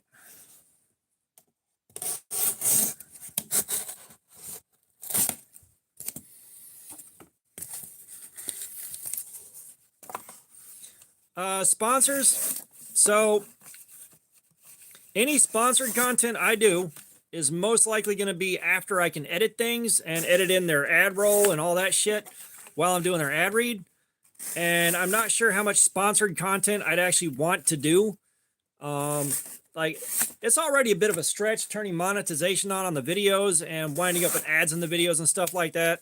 I don't know if any other knife channels have ads in their shit, because I pay for the YouTube Premium so that I can use it to sleep at night. But that already feels a little bit weird. And of course, like, you know, a company sending me in a knife to review is one thing. I can take a look at it, be very objective and be very fair. I have been before. I have absolutely fucking lambasted some shit that wasn't good that got sent in to check out. It's a whole other thing entirely to have like a paid sponsored content or a paid review, and then having you guys be able to completely implicitly trust that that paid review is being objective and that I'm not saying nice things to get more money, you know? That's where like questions start showing up for me. Like Albatross, I enjoyed the hell out of that FKO 55. It did great. But I'm not worried about whether or not they're going to send me something else to look at, because the $10 burners they sent me sucked ass. Like that last one I did that had such god-awful edge retention. We have it on, I think, like an 18-degree edge, maybe 19, something like that. I'd have to go back and watch the aftermath video from its first live stream. And we're working on that to see if we can't get some kind of better performance out of it, because, man, that was garbage. But I didn't pull any punches. I didn't say that it was good. You know, I thought it was okay for a $10 burner when I carried it, and I said as much. But after seeing how bad it failed at Cardboard Slayer, it's like, nope, this thing's trash.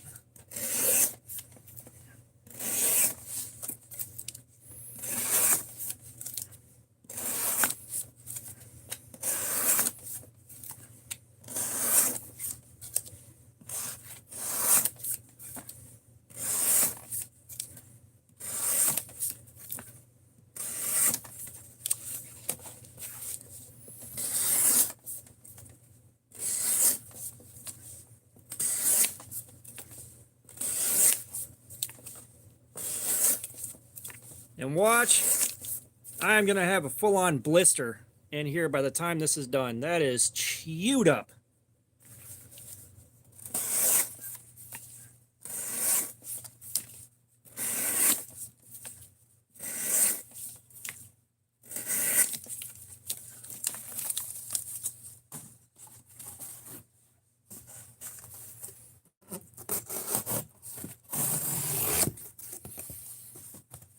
I just need to ride out the next 15 minutes so that I can let my hand rest for a few.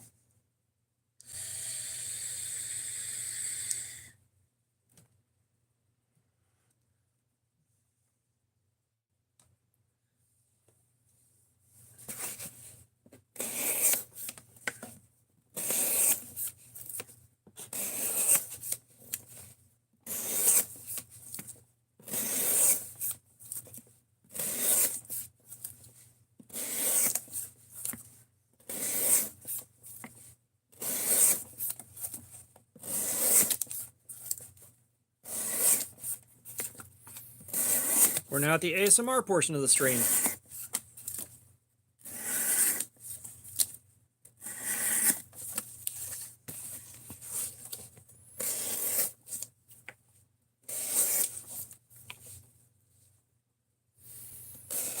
No, no sign of Taylor Swift.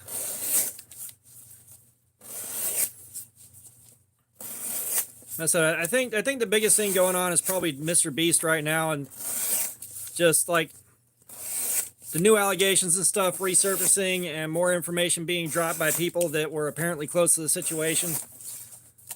That's just like the thing with that registered sex offender that got hired, and now there's like a big to-do about whether or not he knew beforehand, because he didn't do any background checks, which they were saying that Jimmy was 19 when those decisions were being made and he wasn't background checking people.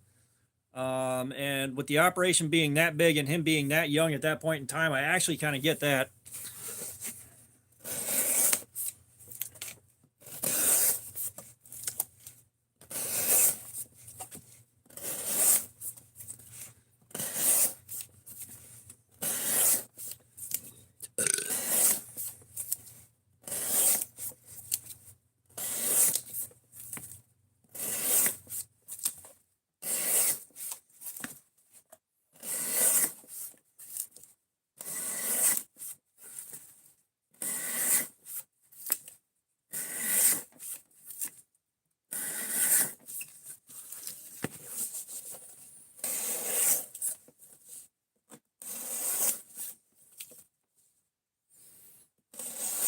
Yeah, I've dug around in studio and haven't quite figured out what's going on there. My big thing is, like, I really need to be able to, I need to be able to port this stuff over to the computer and figure out how to do that and edit there and then upload it. That's where I start running into headaches.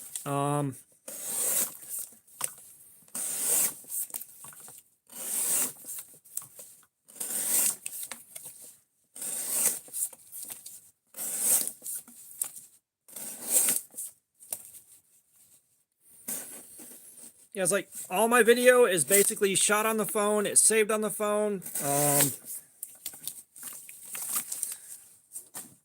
Like really, I am on a OnePlus Nord something or other from Metro PCS. If I was on an iPhone, I could just shoot the footage over to a Mac and edit on that on a MacBook and get the job done, do it a la DinkPods. But I am not in the Apple ecosystem. And like for me to justify upgrading equipment to do recording and all that on, it is running Android.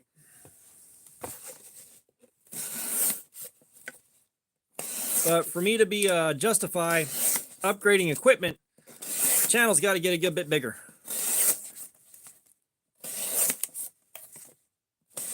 Like I need to be able to fund those upgrades through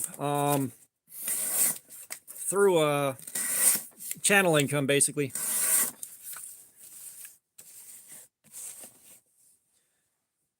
Yeah, I've tried connecting this thing to the PC to copy files over, and it wasn't having it. It wasn't having it. Then again, my PC is also quite old.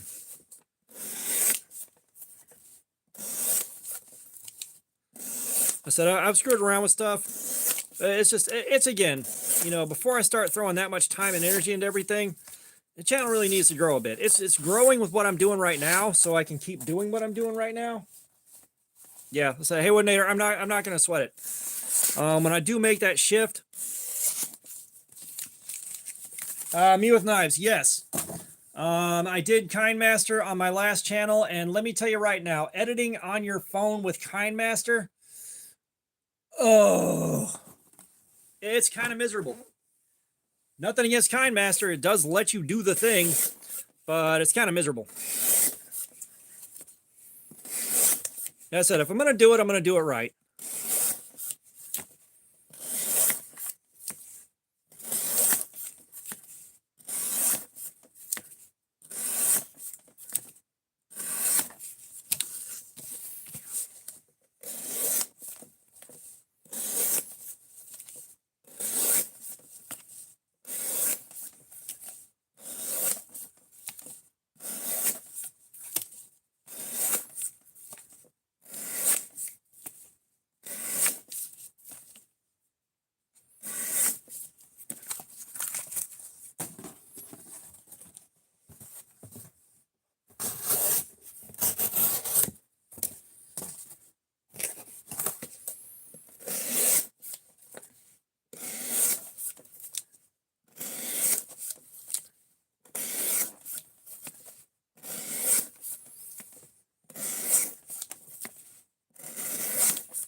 Ugh.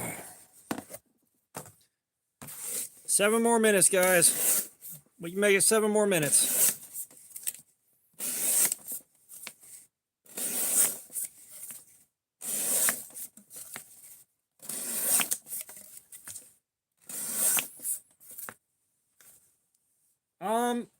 I need to see if I can get Cash App set back up. Why do you ask?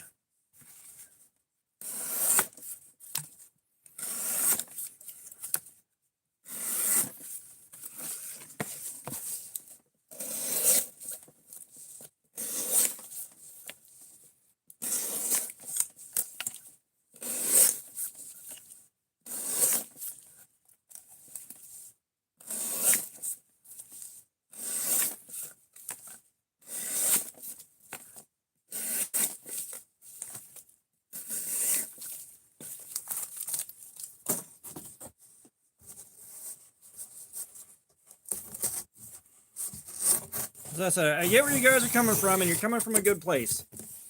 That being said, at the moment... Oh, gotcha. Gotcha.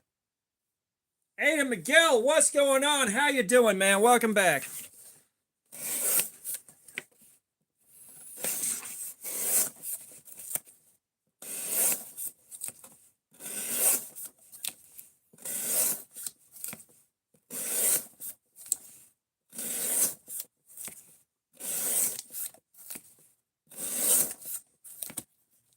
Dragon King 235, how you doing, man? Welcome back. How's it going?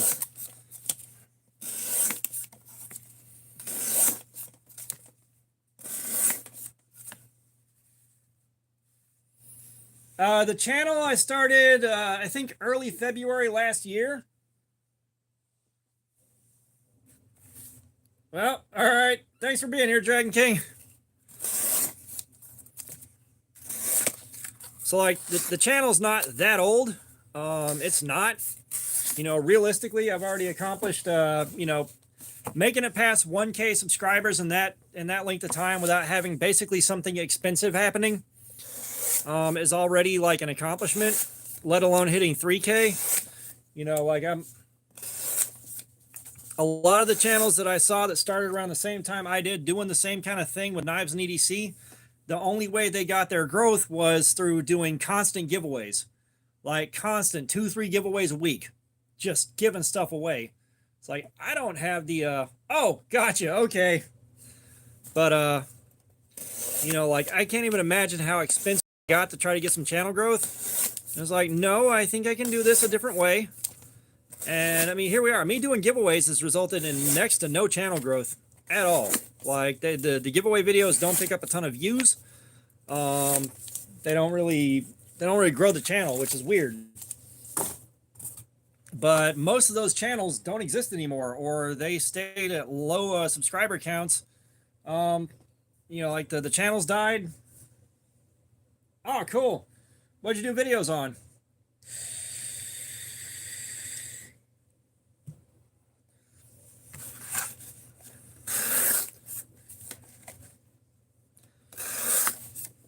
Oh, believe me, I ain't giving away paraframes. You know, like I said, at the end of the month next month, and it depends on how much more we can earn over the next, the rest of this week's live stream and next week's live stream. That'll kind of dictate what I can and can't do to give away for you guys. You know, like I said, I'm thinking Vosti Raccoon or, right, they had only feet. But the Kaiser drop bear, and I'm thinking most likely a drop bear with the translucent purple scales on it, the really badass looking one. Give that away for you guys. It's like, if we keep doing what we're doing, you know, we keep doing what we're doing, and oh, gotcha. But, you know, we keep doing what we're doing, and we keep pulling in a couple hundred a month in memberships, again, super chats, AdSense, all that stuff. I'll be able to do that pretty consistently, and also put back some change for Blade Show, so that Blade Show is an event. You know, like last year I went in there with like, I think I spent like $350 and walked out with a lot. But it's kind of hard to like not buy just a shit ton of like $15-$20 knives instead of buying like a few really good ones and then a bunch of budget stuff too. You know, it makes it hard to do that on that budget. All right, give me a second here. Oh my God, everything is so stiff and hurts so much. Oh, Jesus Christ.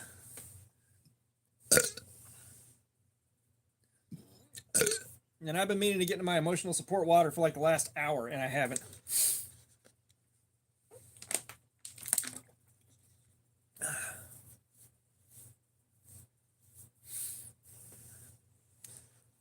The socks they're socks. I don't like wearing them. I'm not going to lie. I don't enjoy them.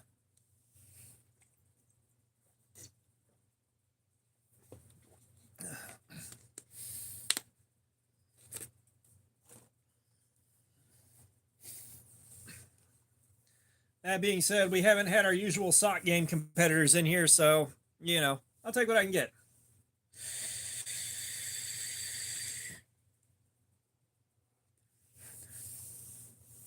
Like, I'll be honest, if I'd have had a lot more breathing room off of this month's Super Chats, I would have ordered a second Magna Cut Deca to give away this month.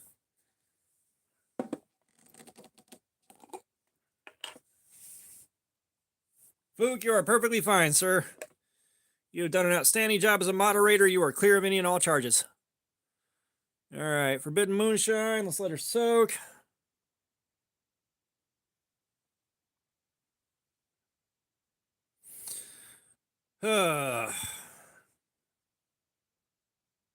Yes. I was looking at something else and happened to check and see if they were on sale.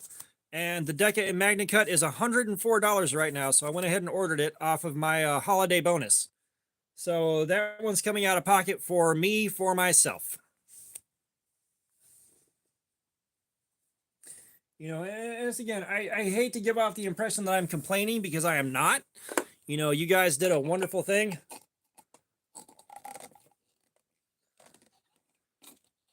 Gabriel, thank you so much. Thank you so much for that. But you know, you guys did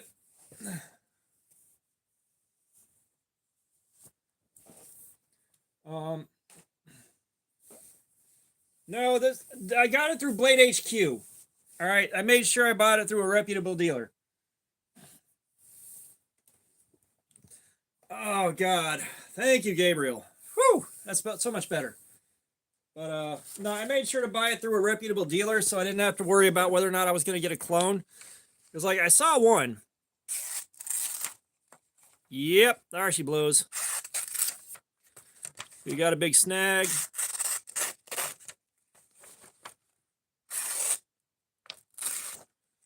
Okay.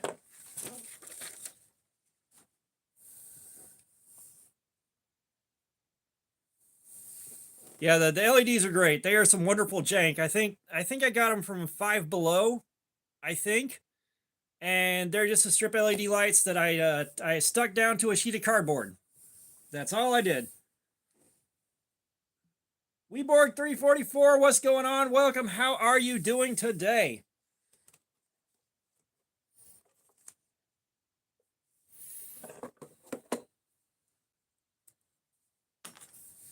Oh, trust me, it feels so much better without socks.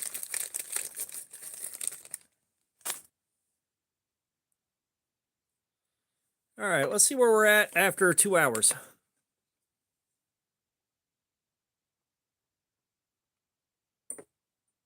So we're at 516. Well, you know, we don't always have to show hole. Yeah, socks are off.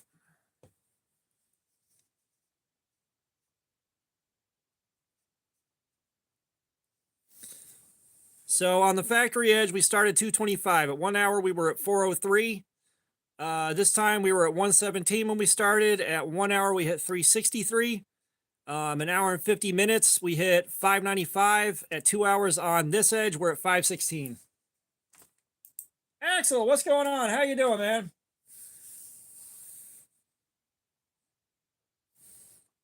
Yeah, we're playing the sock game tonight. For $2, I'll put socks on, and somebody can cancel that out, and I'll take them back off for another $2.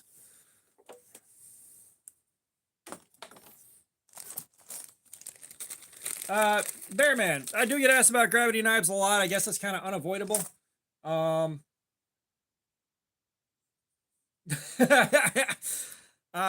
Personally, I fail to see the point in gravity knives. I really don't see much of a point. Like, they don't appeal to me.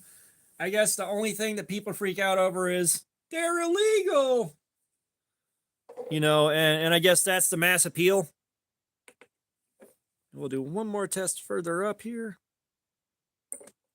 Yeah, 517. So, like, we are at 517.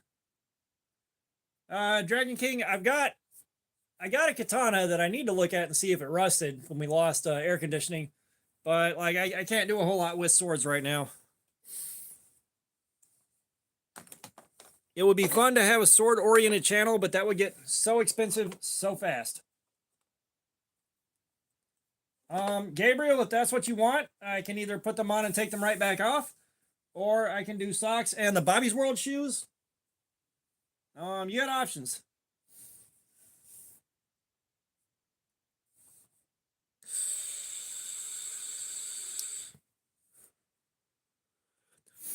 Yeah. And it's just, I don't like the sound they make when they get fidgeted with either. I said I've got a katana. I've got a katana. That's a samurai sword. Ninja swords, like, that's interesting. Like, I'd like to see someone define ninja swords short of the kata that Leonardo carried in Teenage Mutant Ninja Turtles. But, like, I think the swords ninjas used were whatever was available and practical at the moment for the job they were doing.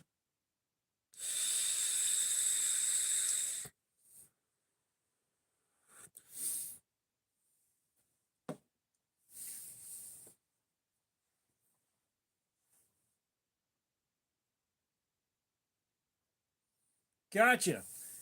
I don't know why I don't know why I didn't already know that. I might have known that at one point and just totally lost track of it. I bet if I looked at one, as a matter of fact, let's go ahead. I bet if I looked at one, I'd be like, oh yeah, that's it. Let's find out.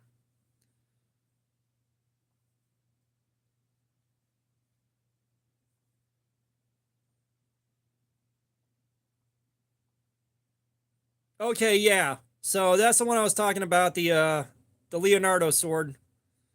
Gotcha, gotcha.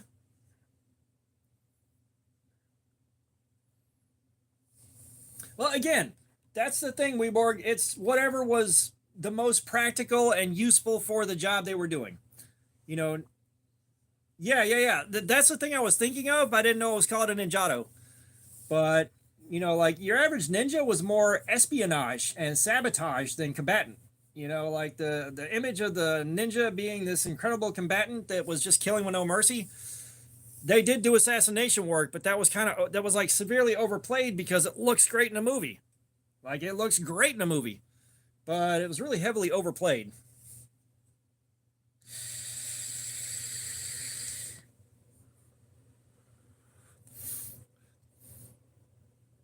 Like the ninja were hired for jobs that you couldn't get samurai to do, basically.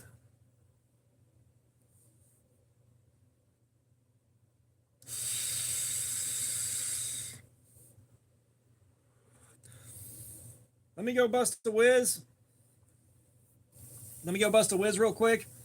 And in about 8-10 minutes here, we'll start cutting again and try to finish this edge off.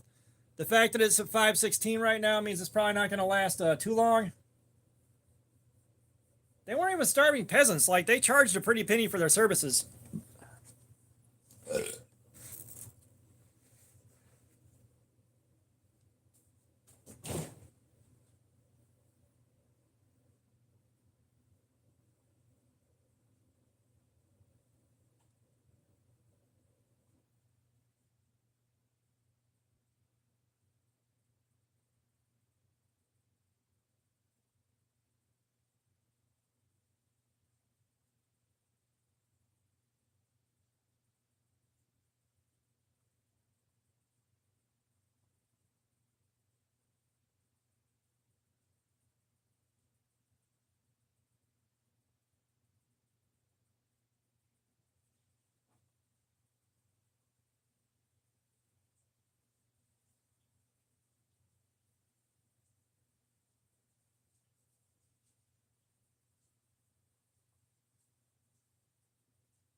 Oh my god, I needed that so bad.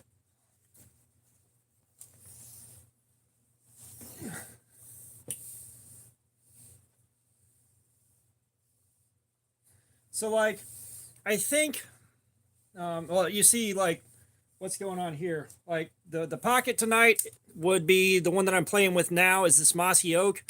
The $3.57 axis lock that I bearing swapped. Like, I managed to swap bearings out for the nylon washers that were in there. So, like, this is just so ridiculous, and it entertains me so much. But I think a lot of the starving peasants thing with improvised weapons was kind of a play off of the guys in Okinawa that had to basically use whatever the fuck they had laying around to defend themselves because they couldn't get shit imported. Was it the samurai, basically?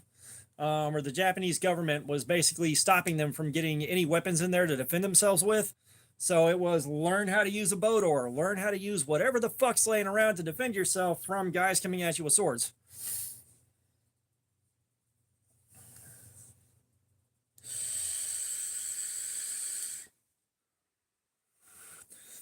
And of course, for those of y'all that are just getting here, my carry for the next week is we're going in on a laser blade. What's up? Yeah, the kunai. But this is going to be up for the next week. We got a nice flipper tab with a tip up. I don't know if it's on bearings. It doesn't say it is, so I'm assuming it's going to be in a rubberized handle. But I'm assuming it's going to be on washers.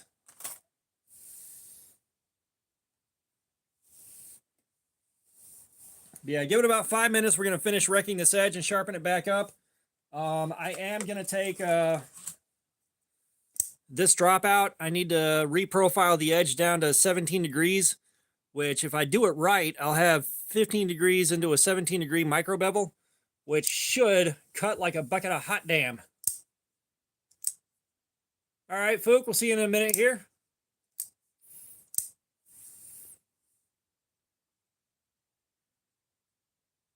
I don't know if I touched the edge up or not. Oh, damn. Why are you outside? Like, I know we're down into the 40s. I think we're going down into the 30s tonight.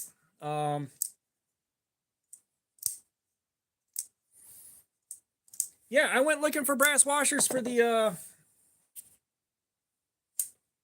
I went looking for brass washers for this guy. I gutted a Temu knife. The Fox edge I took apart, it had bearings that were the large ones that wouldn't fit here. And I took apart a Temu knife, assuming it was on bronze washers, because I couldn't see nylon sticking out, and it had bearings that were small enough to replace the nylon washers pretty damn seamlessly. Like, there are no fit-up issues at all with this thing now. But I've got the only one in the world that's on bearings now, because I guarantee you nobody else is doing this shit. I bearing swapped a $3 knife.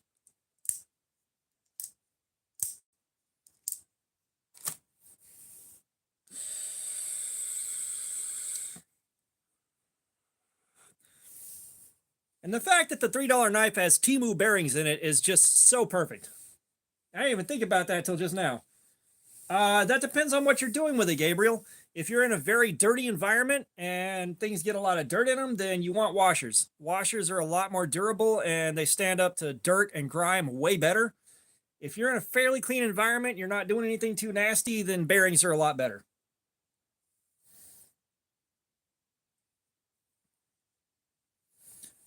Probably because the bronze washers rubbing against each other with the lubricant is going to smooth that action out even more than it would have been on just two. Even smoother action.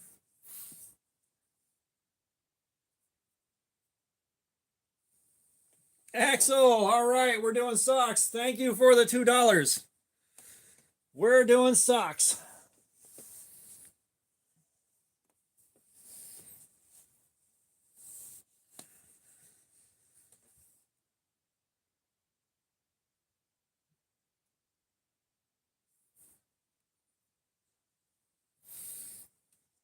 Yeah, so personally, given my work environment and my habits, I infinitely prefer bearings. They're just more fun. There's nothing wrong with washers.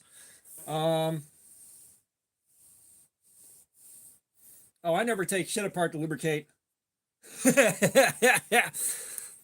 Like this thing on the washers, once I got it tuned up and running right, it still did great. Like I could still centrifugal open it on the washers. That being said, bearings are just more fun.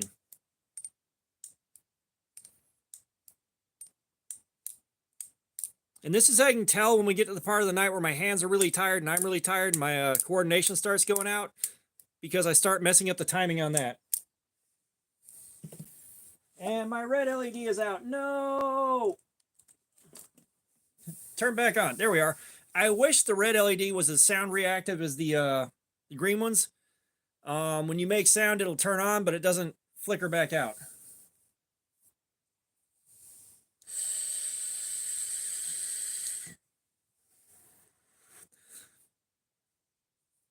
I am not done with cutting cardboard. I took a few minutes to break. This knife is chewing this part of my hand up so bad. It's not funny. But now we are starting back up. I guess Bisquick box it is. I hope it's not too hardcore. Oh my god. The pain's not getting better, you guys. It's not.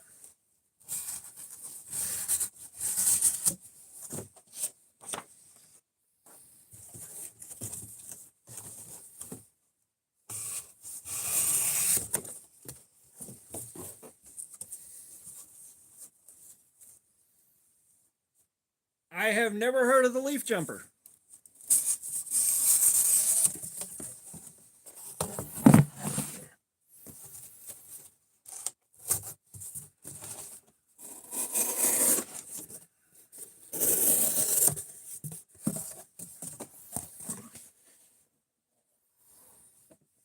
Was what the same with the orange one? The ergonomics on the orange one were a ton better. They were a shit ton better.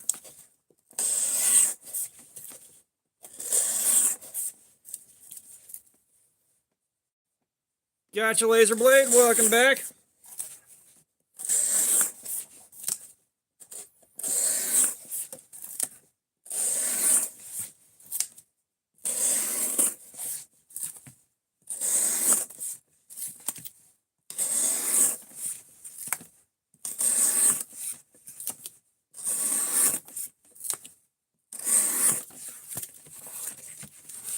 Ian, welcome back. How you doing?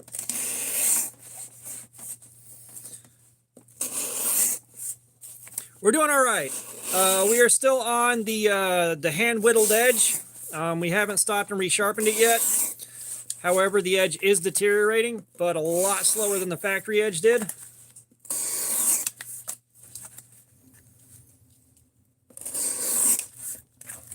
Yeah, this ain't happening every day. I will say, Master Alexis, this ain't happening every day. But, you know, we got to know how these things actually do with this. And I'll be honest, the live streams are fun. I enjoy hanging out with you guys. It helps the channel out a ton. You know, we pick up new subscribers off of these things, and new faces show up. They're fun.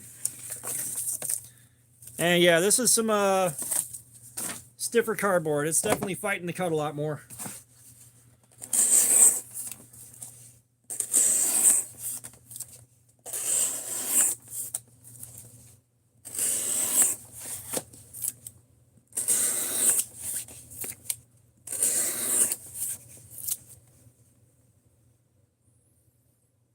Wow.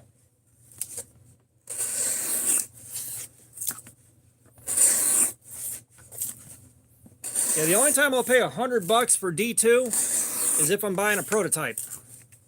If I'm getting a prototype of something, whatever steel it's got on it, I don't care, it's a prototype.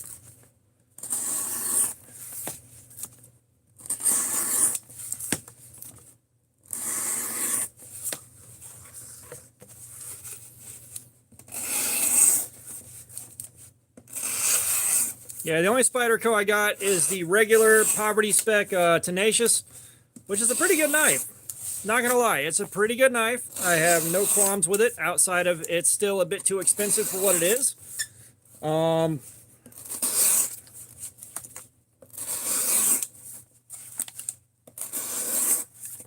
But yeah, that Tic Tacs is about as stupid as the butterfly tax.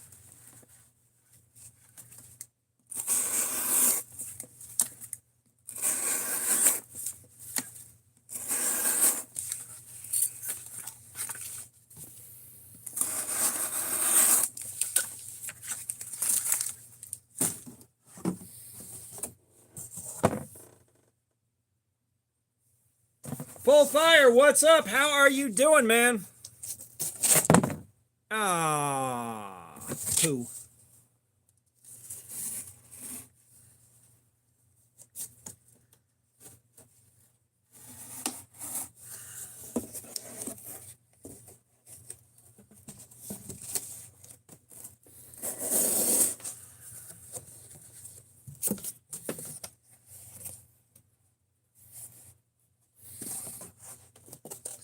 We're gonna put a pin in this box for the next live stream and find something a bit less painful to cut.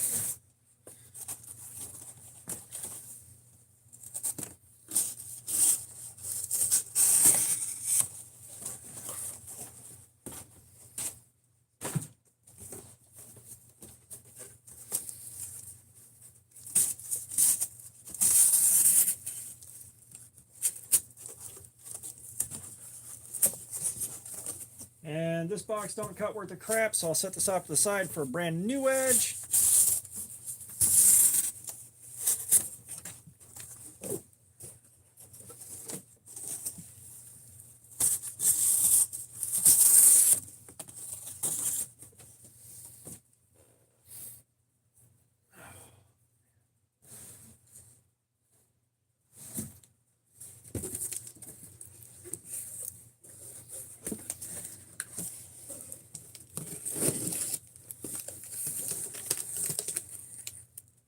Full Fire, 3 months channel member. Yes. Oh, and giving out the memberships. Thank you so much, sir. Thank you so much, Full Fire.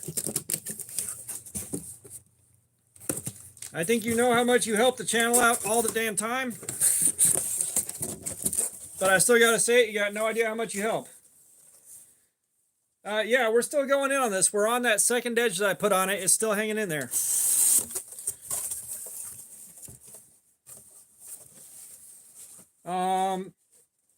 Full Fire, you want to pick a figure out?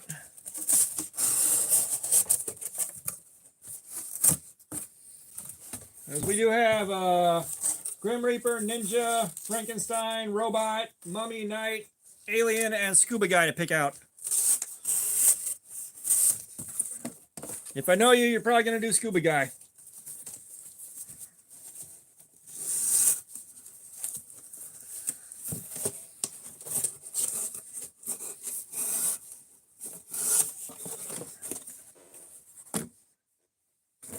Ninja it is.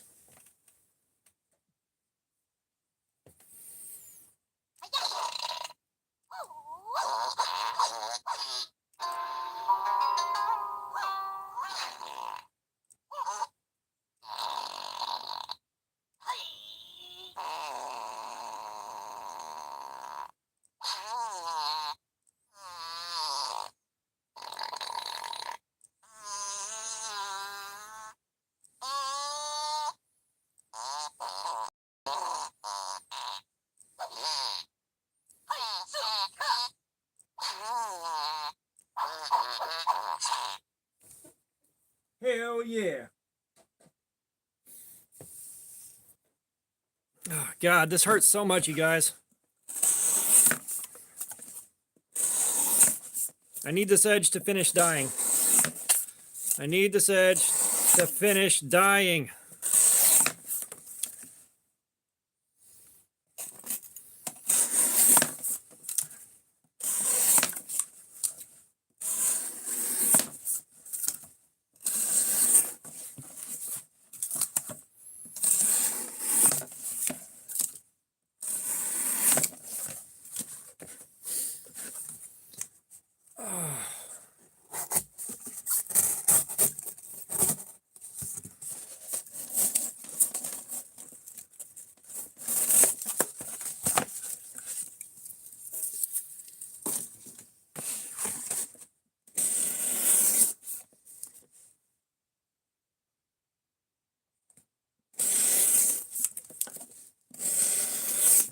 Yeah, I'm not sure what I'm going to end up doing if I ever burn out on doing videos.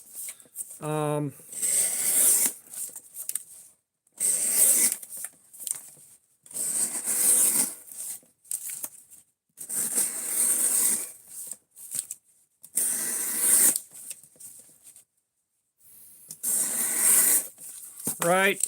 Like I said, it's one of those things too where it's an enticing thought. It really is, but it's like doing this on OnlyFans, would that ever actually accomplish anything?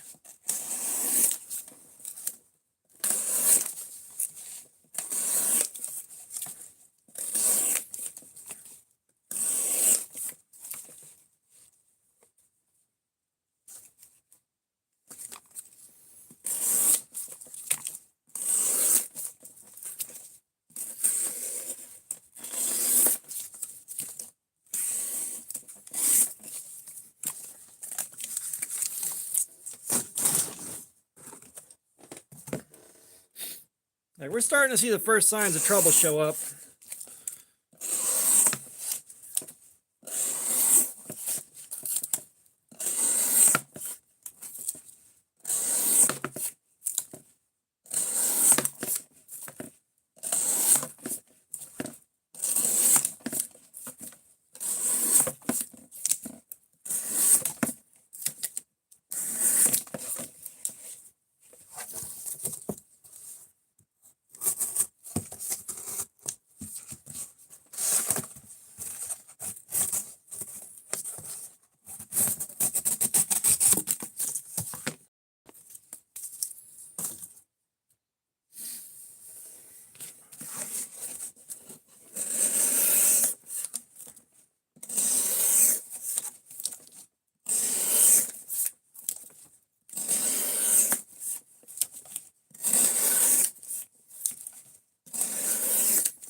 All right, Gabriel, have a good night, man. I appreciate you being here like always.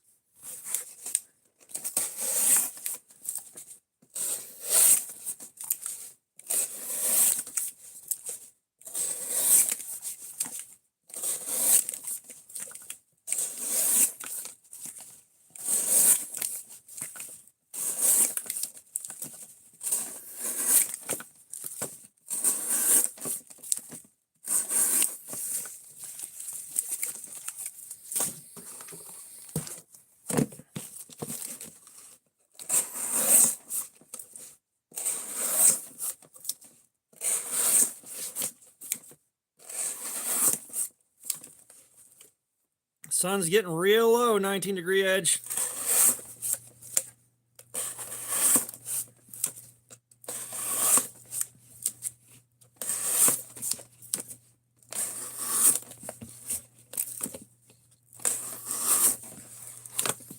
This is incredibly painful, but this knife is not going to win.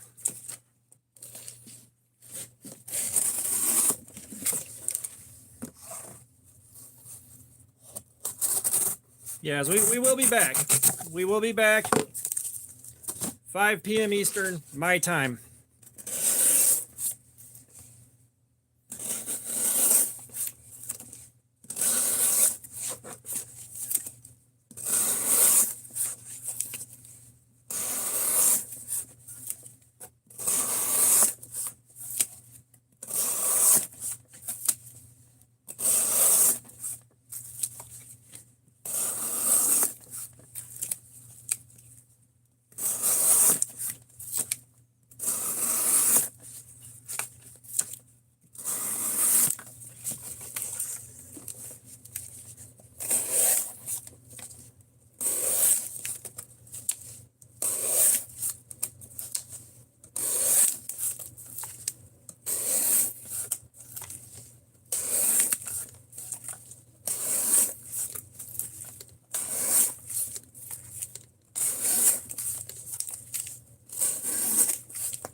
You know, this is where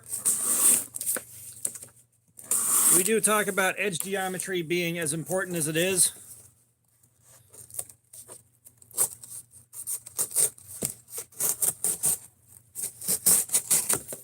Because, like, getting this edge at the angle the steel likes, or at an angle the steel likes, we've already gotten 30 extra minutes of time off of this, which, you know, the last time we stopped and counted these at 30 minutes, we had something around 900 cuts conservatively. Yeah, so it's about 450 feet of cardboard.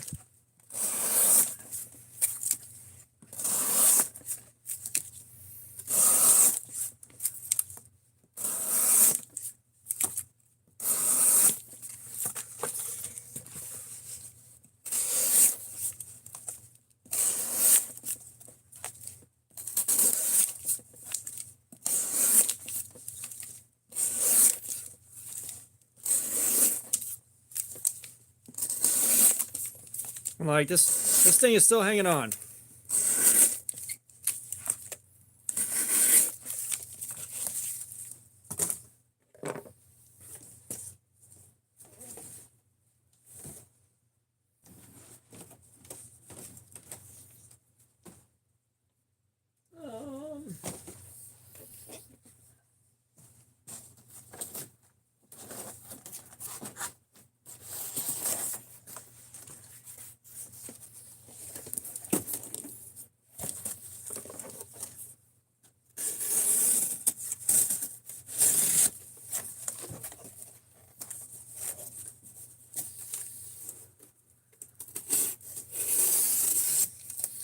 Yeah, like the trolls can be a bit annoying, but usually when there's trolls popping up, the streams are doing really damn well.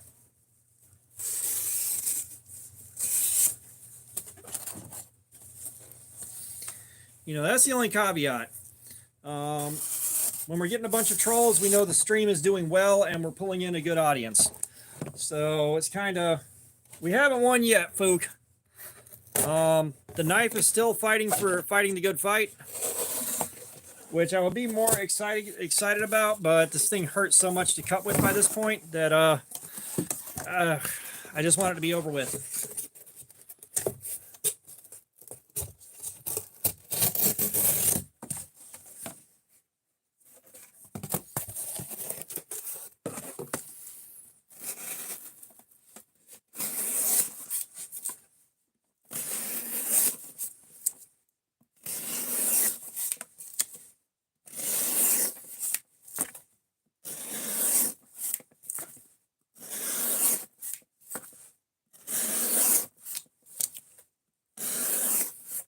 You know, maybe I went a little too hard on the last large handful of trolls that came in.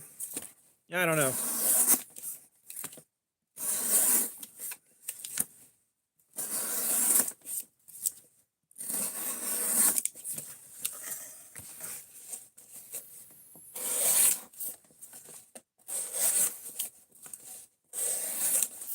Joe B, what's up?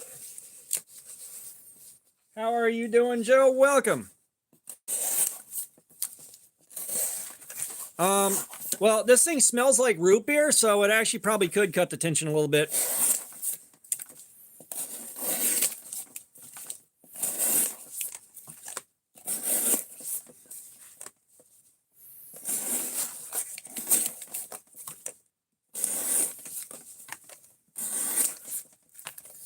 Yeah, it's just there's like a touch of separation anxiety. It's like, go away, but now I kind of miss you. Yeah, we're still smelling root beer, Honor.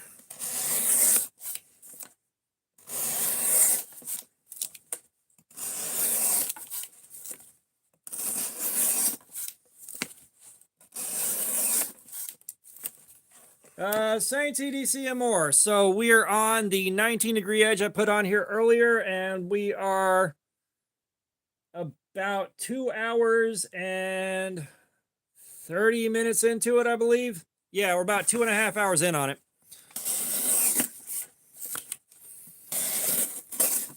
I'm just hoping the edge finally craps out so that I can stop cutting with it, because it hurts like fucking hell to cut with right now.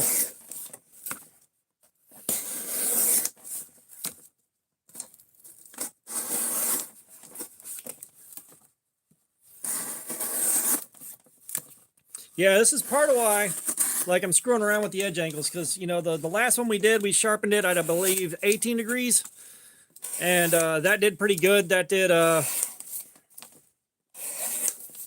think, 1 hour and 50 minutes or something like that. Yeah, it did 1 hour and 50 minutes at 18 degrees. And now we're in on here at 19, and she's still going. Yeah, it's not bad for 3CR. Yeah, it's not bad for 3CR. And yeah, like, 3CR is known to be a bad steel. But that being said, it can do this if you just put the right edge angle on it.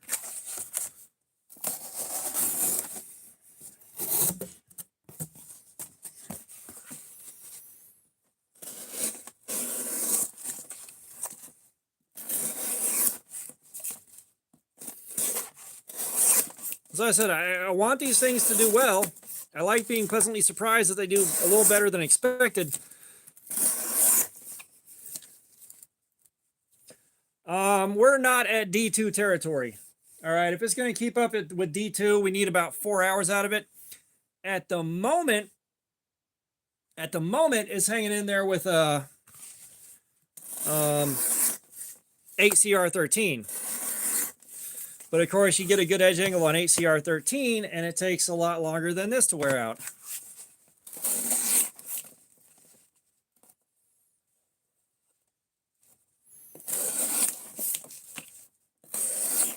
I mean, 3CR at the end of the day is a hardenable steel. And I think we're seeing our problems now. Yeah, yeah.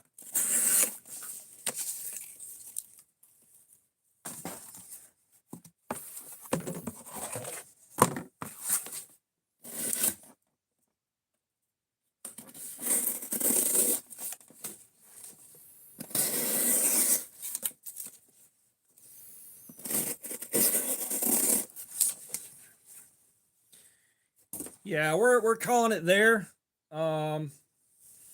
So we got 22 more minutes.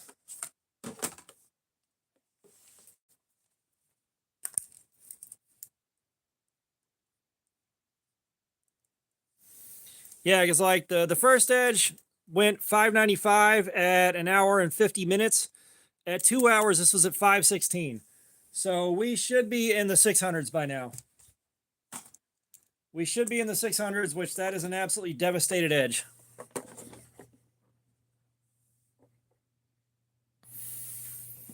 And I'm using the tape gunk on here to see just how bad this thing did at the first point of contact. Like that's where it's done the most work. And then we'll clean it off and see how it do on paper. We'll sharpen her back up. And then we'll take care of the dropout that I hadn't quite finished fixing the edge on, since we're going to have the new toy out.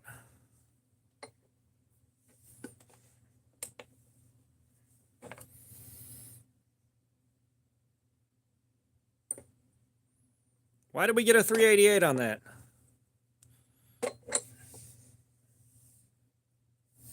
Joe, I will clean the glue off of the blade. I will clean the glue off of the blade. Don't worry. The glue on the blade does not affect this, though.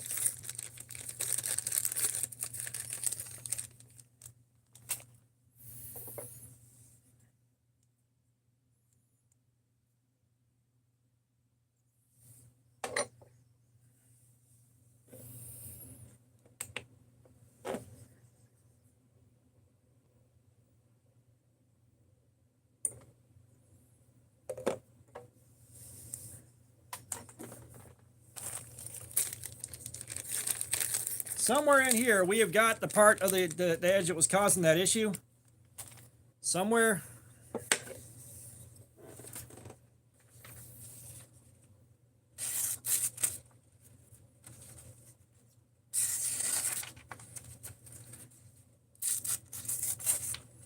So I think it might be a little farther back.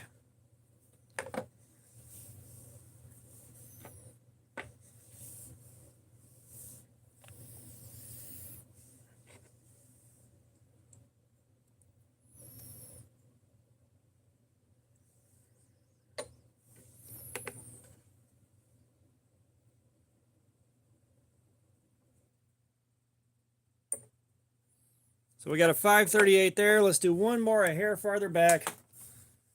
It's like, it's somewhere. It's somewhere. Like we didn't do a 516 and go into a 5. We might have gone to a 540. So let me write that down.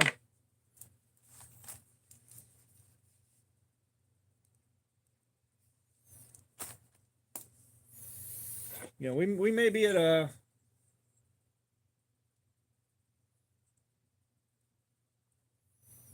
You know, we may be settled in at 548, and that's still a heavily damaged and heavily rolled edge.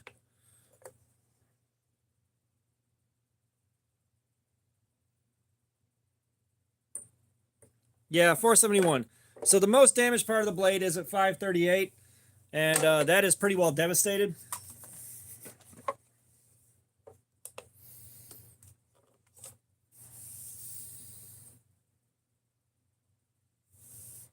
Now, like, we're at where that damage was. It just took a second to narrow it down.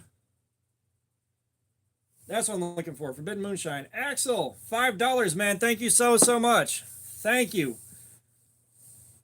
Go ahead and pick a figure out. We still have you haven't seen the Frankenstein, the Grim Reaper, the robot, the knight, the scuba guy, or the alien. I think you saw the mummy earlier, but feel free to pick one of those guys out.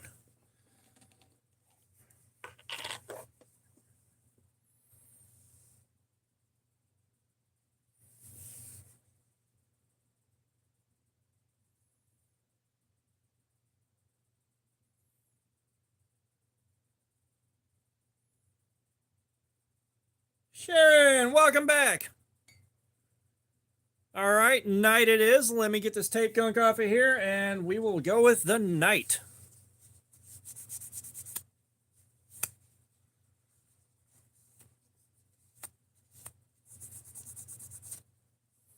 Guys, crap's on here. Holy mother of God.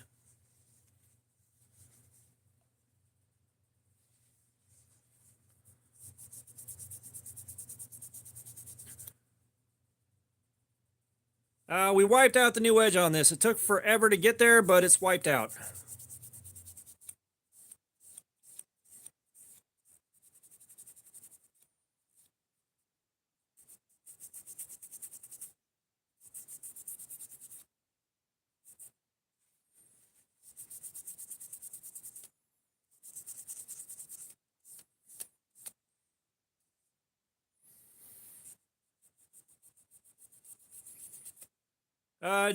Joe, this is the Forbidden Moonshine.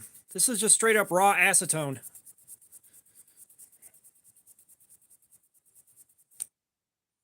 We're still on the $5 access lock from earlier. So we've been working on this one.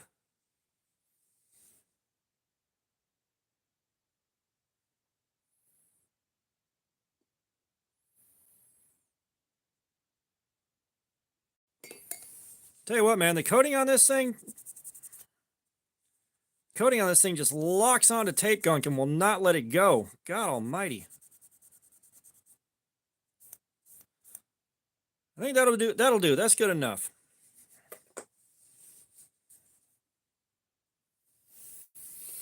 That is as good as it's going to get for right now.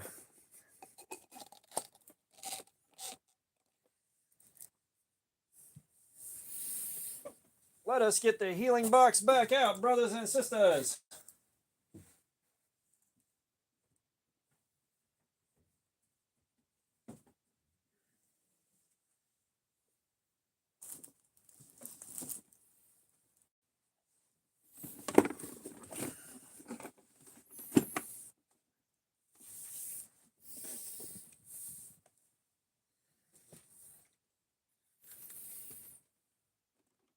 Well, I didn't do my homework, and I wound up on the internet taking my socks off for money. Do with that information what you will.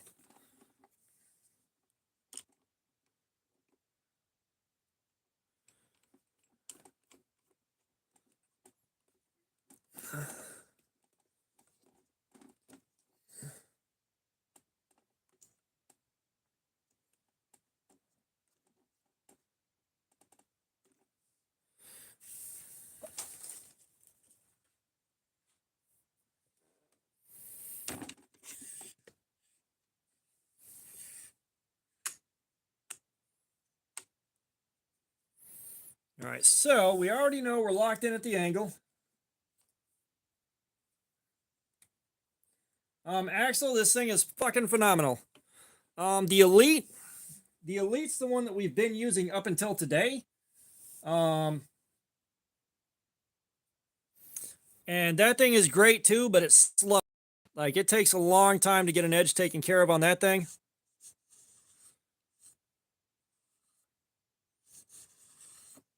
However, I can wholeheartedly recommend it. Look, Sharon, at one point, my grade in one class was a 14 at the end of the year. 14 out of 100. I was trying to get it down below 10. I was trying to get it down below a 10. and I forgot that I was doing that and took a test one day and got like an A on it and fucked my whole grade up for the year. So it depends on what you want to spend, Axel.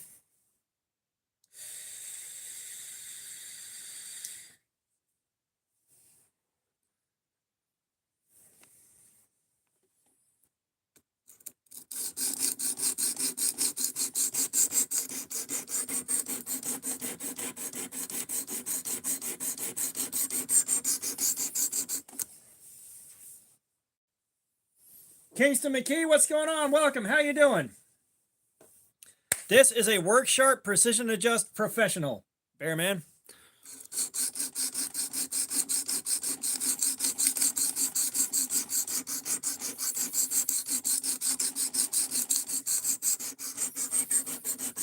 Yeah, so the Precision Adjust Professional that I'm using right now is a $250 unit. The Elite is $120. And I'll be honest, you can do pretty much the exact same thing on the Elite that you can with this. It's just a lot slower and not quite as comfortable. This is objectively a much better system, but it depends on whether or not you think it's $130 better.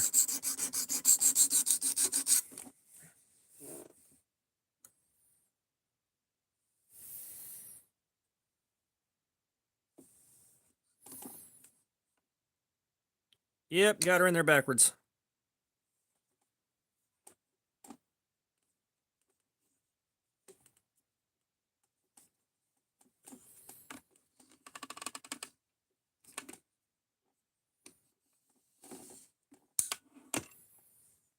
That right there is so nice right there.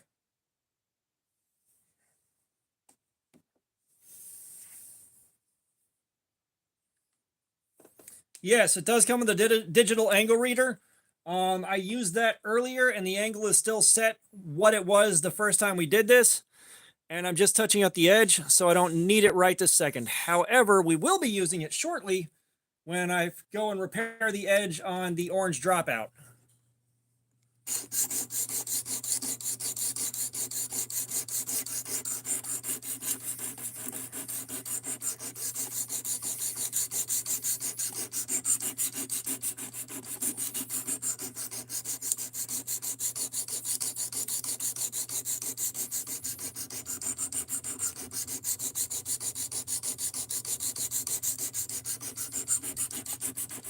Hey, look. You haven't fucked up at school until a teacher has cried during a parent-teacher meeting. All right? You haven't fucked up at school until that's happened.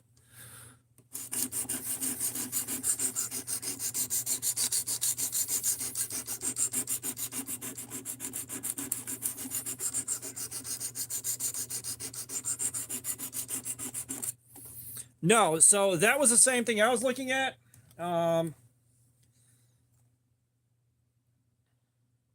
Give me a second here.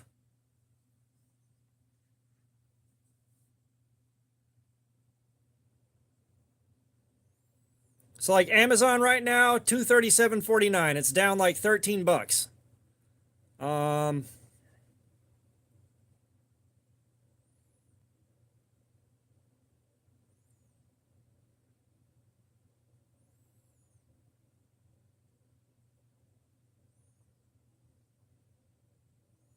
Blade HQ $249.95. So yeah, Amazon's about the best deal you're gonna get, and it's still only 35 bucks or something. Like, it saved me a few bucks, not gonna lie. Not mad about it. But it's Work Sharp. They're never gonna go on a steep discount unless someone's just trying to unload old stock they can't sell us something.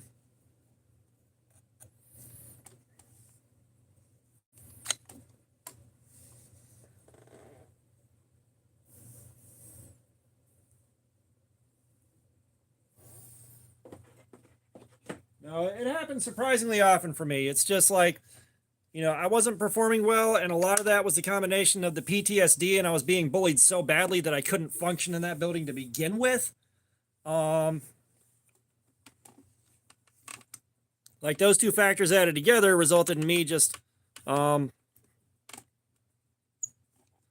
accomplishing shit. Now, it got blamed on ADD and ADHD. and they found out it was like ADD or ADHD, and they, you know, several times I had teachers break down crying, you know, the, oh my God, I didn't know. And of course, I didn't have the good sense, like I couldn't put two and two together that I was being so badly bullied and dealing with so many other mental health issues that I couldn't. So I stayed silent and didn't say much of nothing.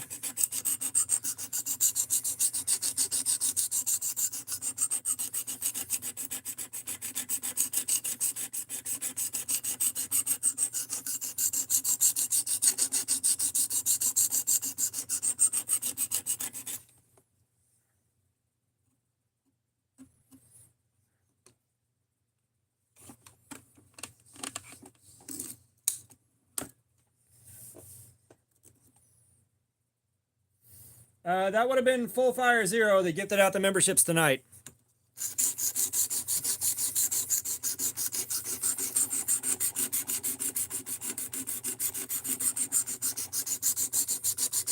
Which means as a channel member, you have the shot at getting in and entering the giveaway when I do it for my personal Sin Cut Crowley right here.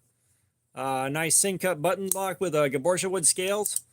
And there's also the CRKT Van Hoy snap lock that I picked up for a giveaway in a trade. And this thing is a very cool little unit right here.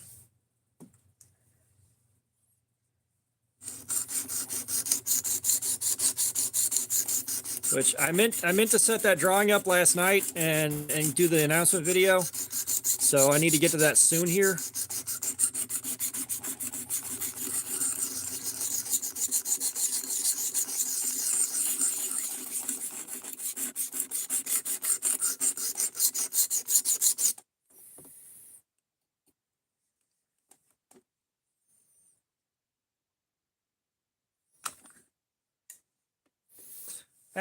You know, it wouldn't have helped. You know, one of my problems is I came from a very, very, very violent home life into school.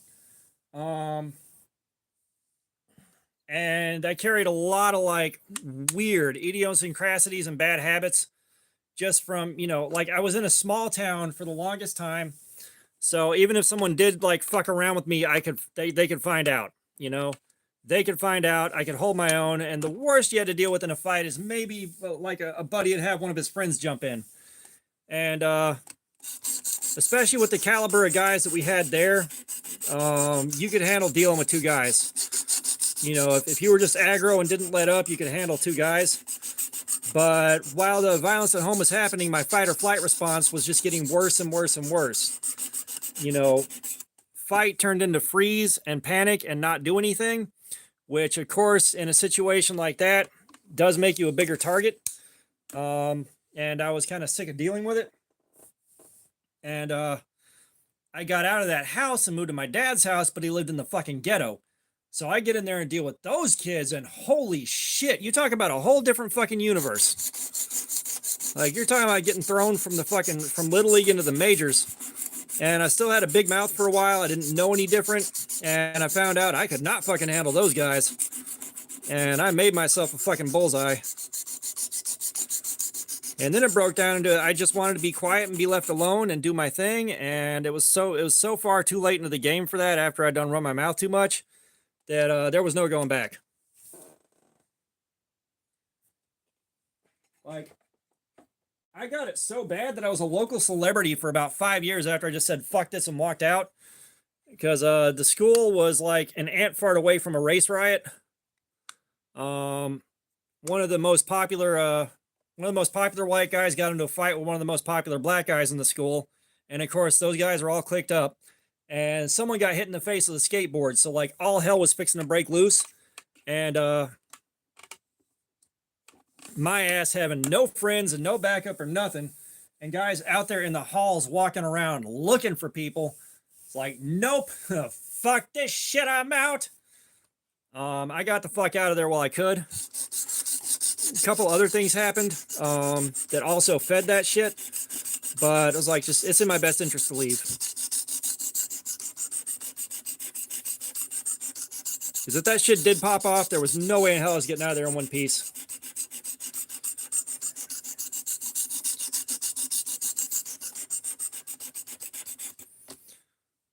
Well, I'll be honest, I took up knife sharpening because I've always loved knives, and it's only been recently where I've started being able to sharpen them myself.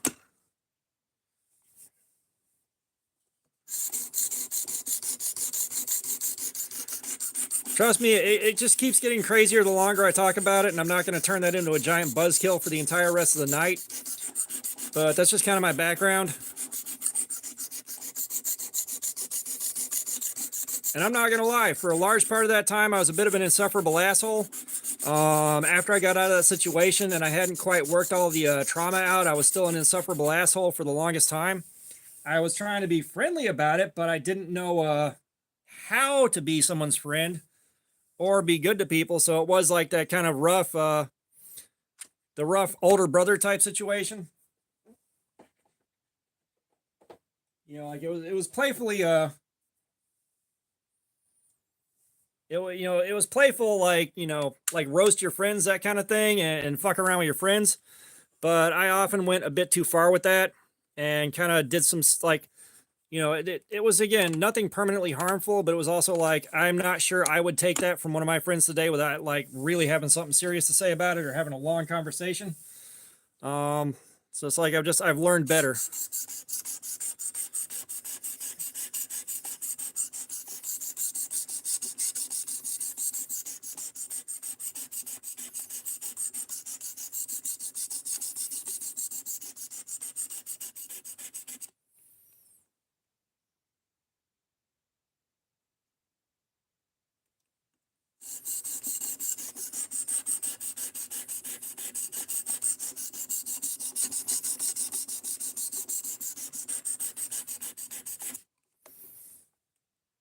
Yeah, I was also one of the like the shortest, scrawniest, like least capable of defending myself kids in that fucking building too.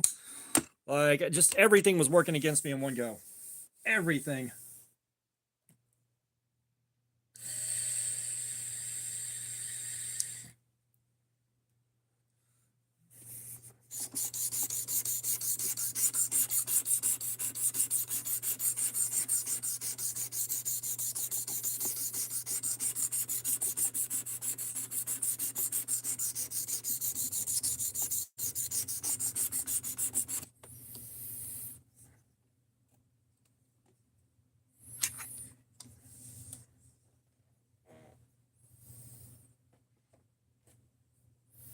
And of course, I have dinged up the thumb stud on this thing on the opposite side even more than I already had.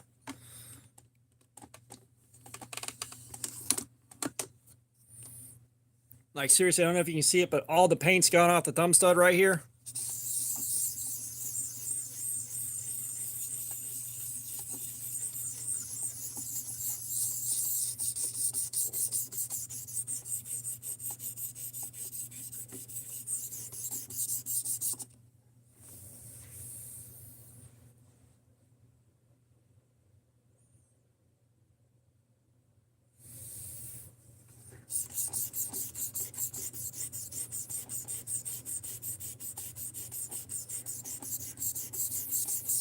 Well, that's the thing. Is before Mom married somebody, like her second husband, that man will beat the shit. And I mean, he will spend all day doing it, beating the shit out of a terrified 8-year-old. But as soon as like an adult even looks at him crossways, he shits his pants and runs and hides. When I was about 14, he looked like he was going to take a swing like he used to do. And I just stood there and locked eyes with him. I'm like, just, in my head, I'm like, do it, motherfucker. Do it. Fucking do it. He grabbed my mom, picked her up, and put her in front of him. He's like, get your son. It's like, that's all it took? A 90-pound, 14-year-old with a fucking sinus infection to punk your ass out? Really? Sand, what's up? But before he showed up and before that shit started, I was like a walking ball of do not fuck with. And I don't know where that went. That kind of started going away the longer he was there and the longer I was dealing with that shit. Because, like, when I was in 4th grade, Joe, I have not messed with a tungsten carbide blade. I've got no idea. But,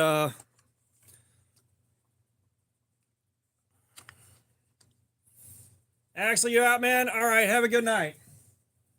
But like when I was in fourth grade, before he really became a part of our lives like that, and a fixture in our lives, you know, we had a kid that had been held back 2 years, and he was about like 7, 8 inches taller than everybody else. Like you got an 11-year-old in a class full of 9-year-olds, like that kind of difference. And he'd bully everybody, but like I repeatedly fucked his shit up, like just fucked his ass up, you know. And that's one of the things that really, you know, I wonder where that went,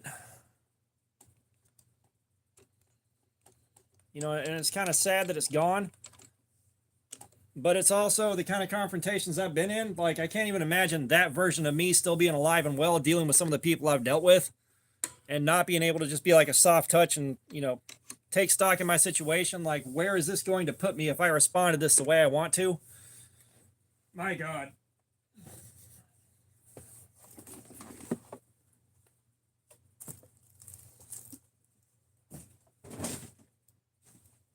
Why did I put that up? You guys, why did I put that up? Shouldn't have put that up.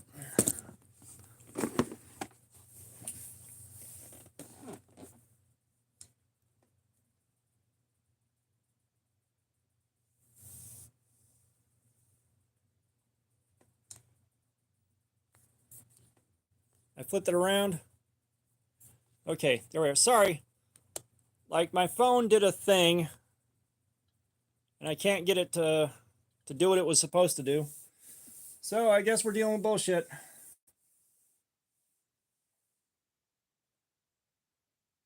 Yeah, we're dealing with bullshit now. Almost. I mean, the face reveal's out there. The face reveal is out there. I've still got to do the dropout. But we're going to finish this guy up, and then we'll move on to the dropout.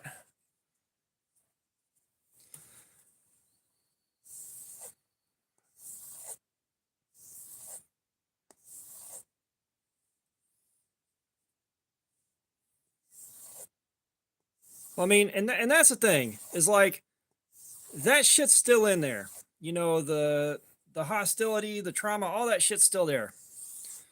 So that's part of why, like, you know, I try to leave a situation before, you know, the anger takes over.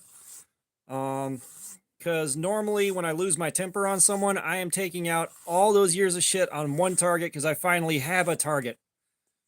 You know, and like that just can't fly.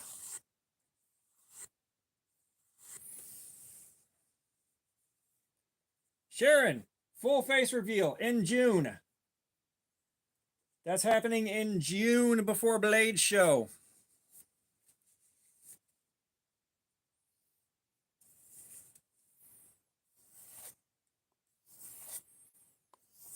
And if you're like me, when you see other guys do face reveals, you're a little disappointed.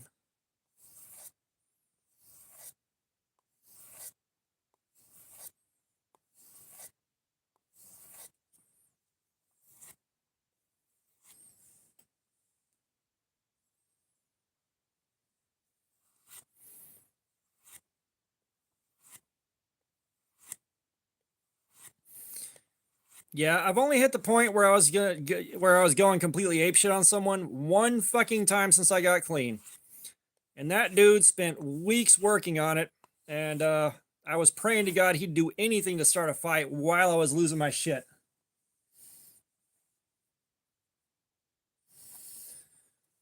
But you know, the only conflict you really win is the one you avoid.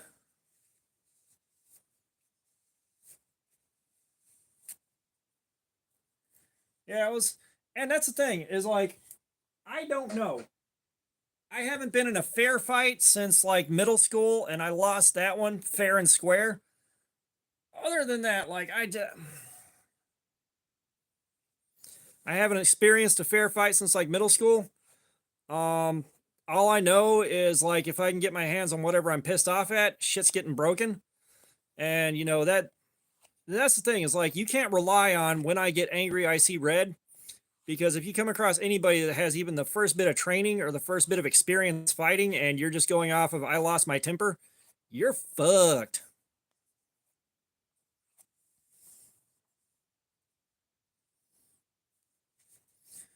Yeah, 5 p.m. Eastern.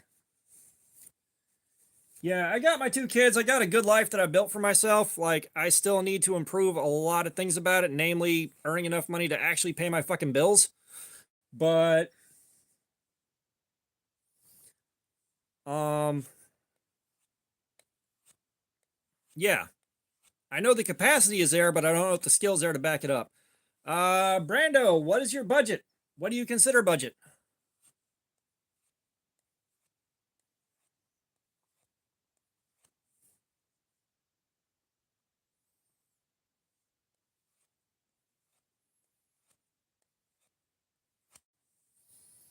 Like, I'll be honest, right now, my de stressor is just sitting at home doing nothing except being at peace. Like, that's it. That is my de stressor. $30. You're not going to find anything like that for $30 that's going to be any fucking good. All right, they sell fixed angle art sharpeners on Amazon that are complete garbage, and the stones that come with them are complete garbage for like 30 bucks. You're going to waste all your fucking money. For 30 bucks, you might as well just learn how to freehand. Ian, we did pretty good. We did 2 hours and 20 minutes on the 19-degree edge, which is really good for wilderness bushcraft. What's up? Really good for 3CR. Yeah, but he's talking about one like the one that I just used.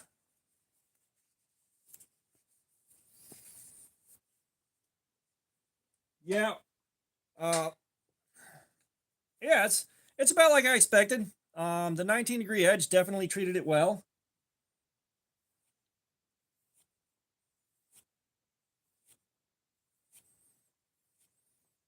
But yeah, he's talking about a fixed angle sharpener like the one I just used. You ain't getting shit that's worth having for 30 bucks, man. It ain't gonna happen.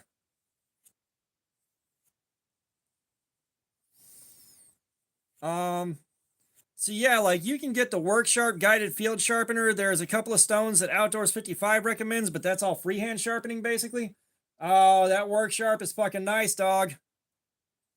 That Work Sharp's fucking nice, dog. We're about to crack it back out. Don't worry. But like, if you're gonna buy a budget fixed angle sharpener, spend $120 on the Work Sharp Precision Adjust Elite. It'll do exactly what I just did. It's just gonna take longer. That's the biggest difference. You're gonna have the same grits on your stones and everything else. But yeah. Now that being said, because this thing has no sharpening choil to speak of, I have scrubbed off paint material on the thumb studs and gotten way up into the plunge line.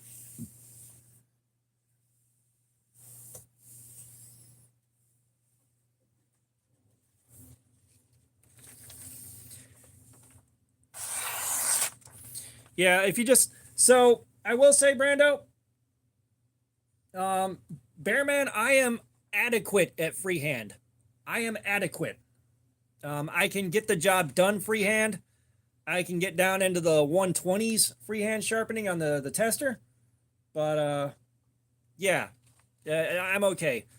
But Brando, if you watch Outdoors 55, watch his channel and pay attention. You can learn how to freehand sharpen from him. It's not as scary as it seems, and he will tell you exactly what the best things to get as a beginner are, especially if you're going to learn how to freehand sharpen.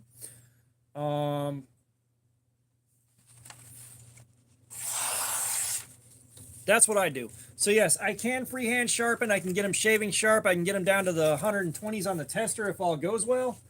But I don't have a lot of practice at it yet. Like, I'm not practiced enough that I'd be comfortable putting one of my more expensive knives on stones. Yeah, then like 120 on the Precision Adjust Elite is going to be the way to go. That's going to be your ticket to Sharp Knife Town. The Precision Adjust Elite does have an angle gauge on it. It won't be 100% perfect or as accurate as the Professional, but it's more than good enough. But you're not going to find a thing cheaper than that that's going to be any good, especially not for what you want to do.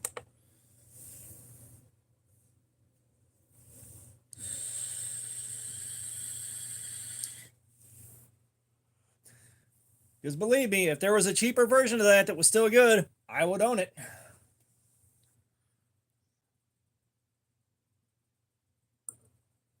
All right, we're down to 135.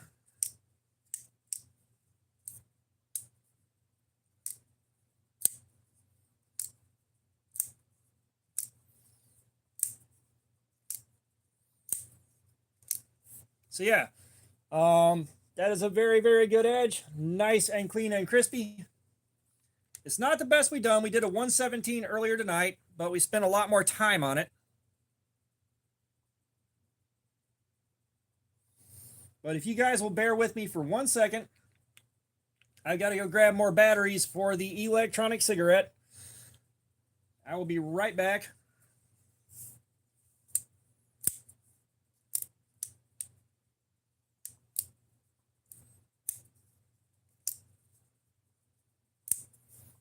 All right, that's lubricated. It smells like root beer again. Yeah, that is double-edged razor sharp. So, yeah, that's utility razor sharp. That's just up above double-edged razor sharp.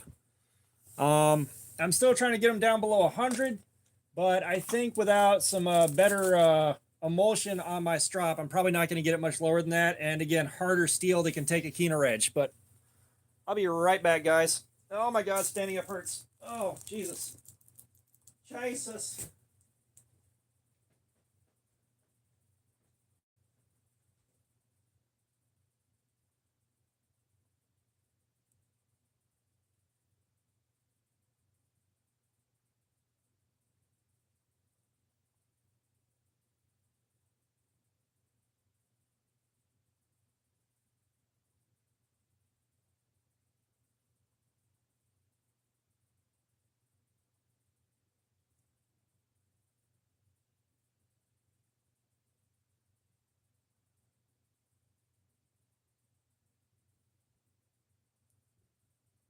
Guys, I'm coming back.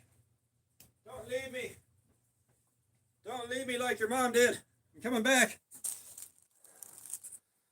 Okay.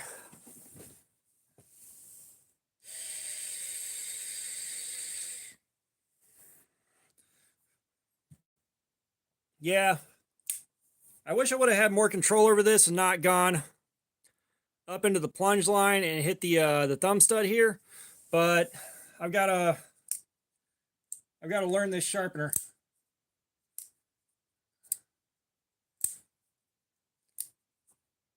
You know, if you don't like, if you got someone you don't like that has kids, you can get their kids a drum set. All right, let's break you back out.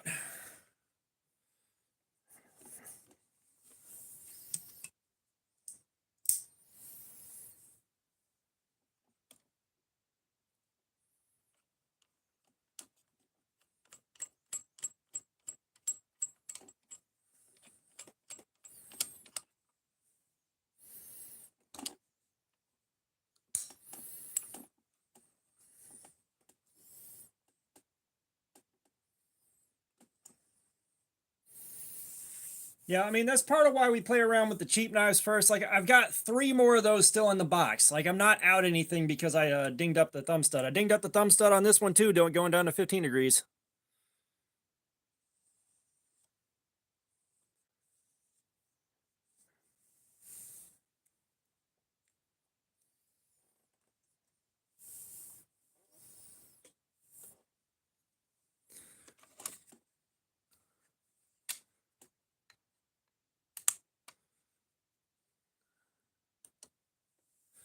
Let us acquire our digital angle finder.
Okay, we are at 17 even.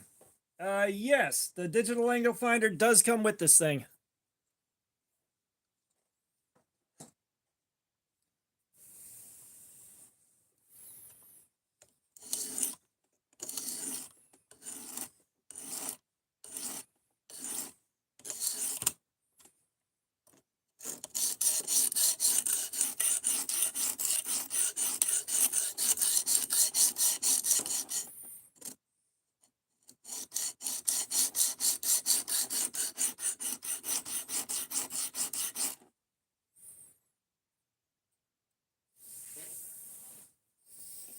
Bass Boy, what's up? Welcome.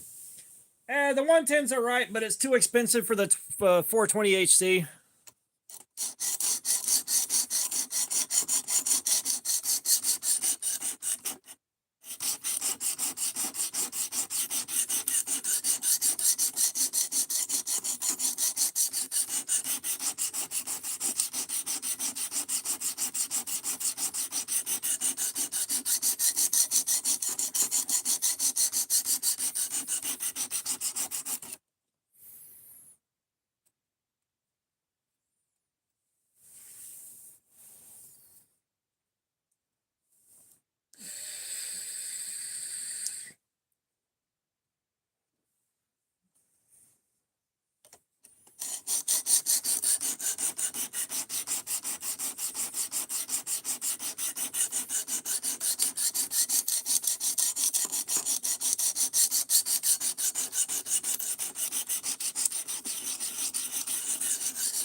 So, something for general farm work and stuff like that. I've seen guys get good results with the Cold Steel 4 Max Scout. You got the Cold Steel AD10. Those will soak up shit tons of punishment with minimal damage. Saints, EDC, and more. I have not. I'm not going too crazy trying to find one. Who was it? Matt does stuff. I got someone that's going to shoot me an email. If they have them at their Walmart, I do want one or two of them to compare and contrast to this one, especially testing out the edge steel on that and see if they stuck with the same heat treatment on their D2. But I'm not going to kill myself to get one.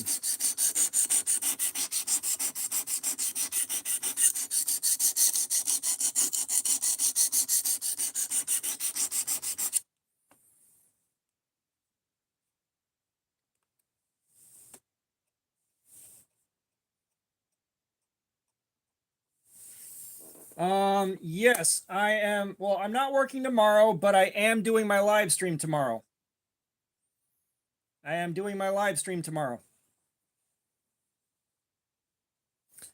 However, if need be, I can put yours outside and you can just drop mine off on the porch or something.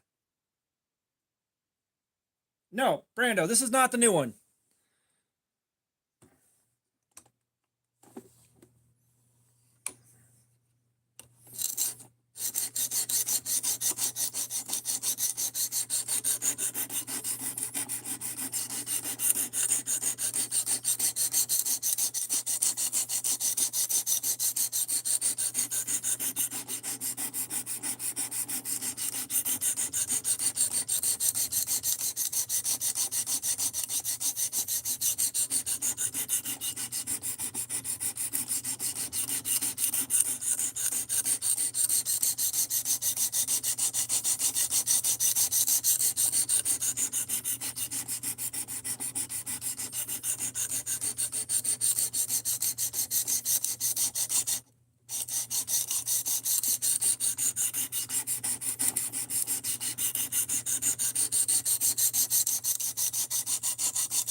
No, I have never heard of Knives Ranch.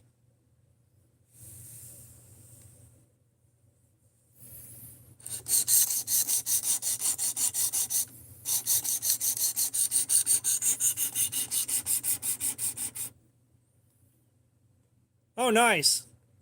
Um, I know Thursday, of course, Thanksgiving. Wednesday, I'm working. Friday, I'm working. Saturday, I'm live streaming. Um,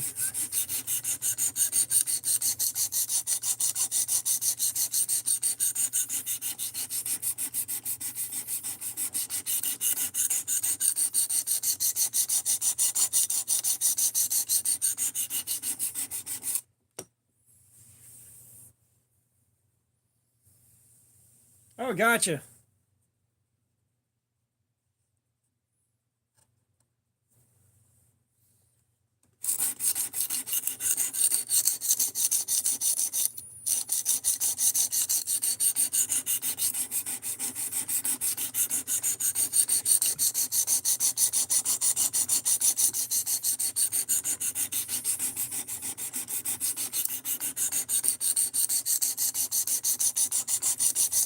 It's like I'm working retail and it's Thanksgiving. You damn well know I'm working.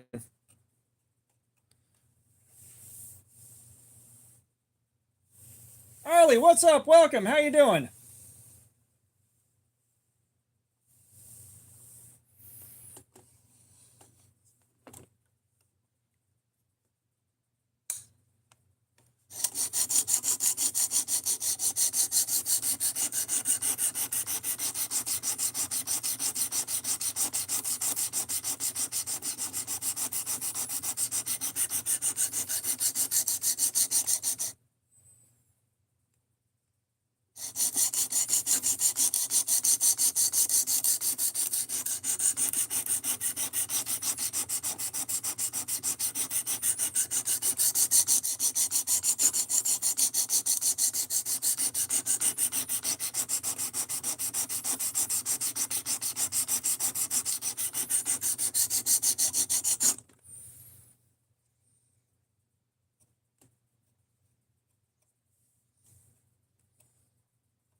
I said, G-Tear, if your budget's a little tighter for 120, you can get one that does pretty much the same thing, just not as convenient, not as fast.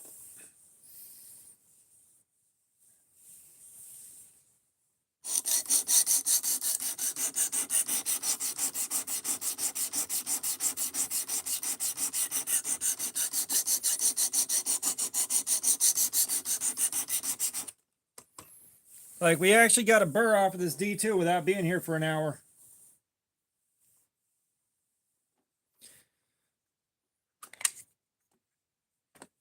Yeah, I gotta say, like, just using this thing tonight, holy hell, I am in love. Hey, the sound of grinding metal is pretty sexy.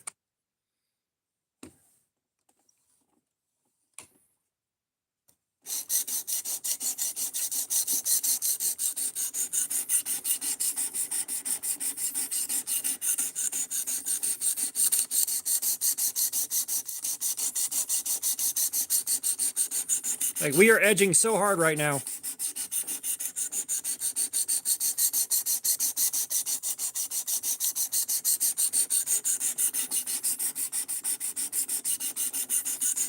Believe me, without you guys being here, without the super chats, without y'all playing the sock game, without the memberships or any of that, this wouldn't have happened for me.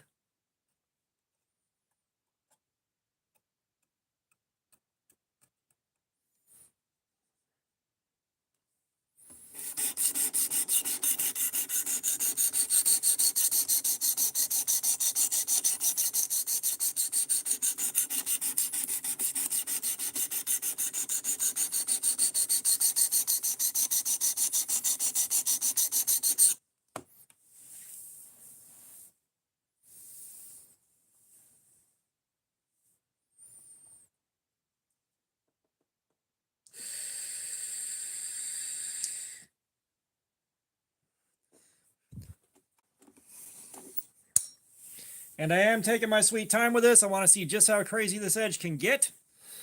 And of course, the 3CR might not have polished up so good with this just because it's not as hard of a steel as D2. We'll see.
Arlie, I'm not sure what's so interesting here that it's worth risking getting in trouble for.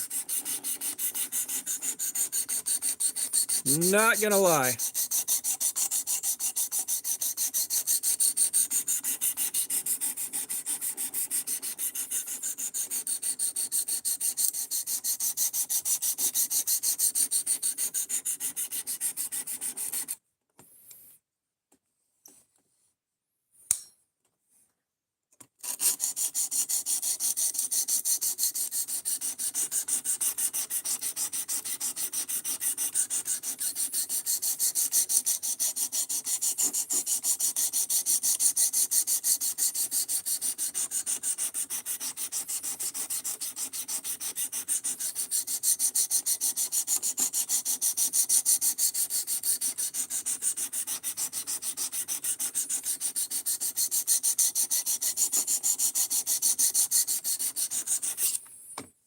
Well, I'm gonna tell you right now, words cannot describe my level of satisfaction. So it really depends on your steel, but for most things, like 3CR, 19 degrees did really good. 8CR 13, 17 to 18 degrees does good. D2 like 17 degrees. Harder steels with better HRCs can take finer edges and still hold up to it. It really depends on the steel, the grind of the knife, and what kind of work you're doing with it. Like, there are a lot of factors at play. But if you want a good general place to start, 18, 19 degrees, somewhere in there.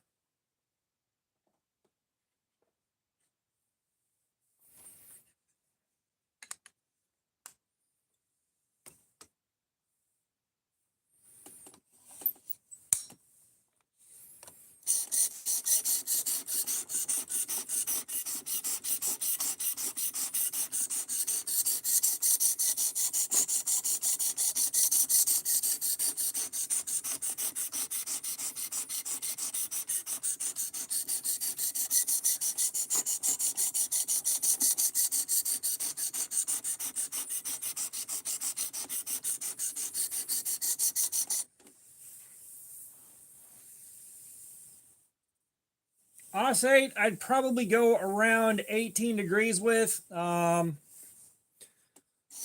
would be my call.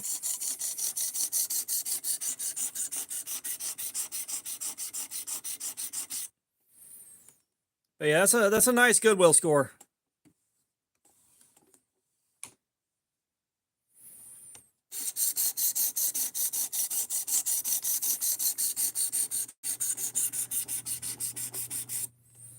Like at the Goodwill out here for a hot minute, we were getting some really nice furniture in there. So like I got a couch, it was like a 7-piece that had like 3 different recliners in it and a few other odds and ends. It's like a $3,000 couch. It was like $175 there. You know, it wasn't in perfect shape, but still. And then I got a curio for the wife for like $200, and that thing, the closest I could find to it online was around 2,000. from the same manufacturer. God knows what it'd go for now.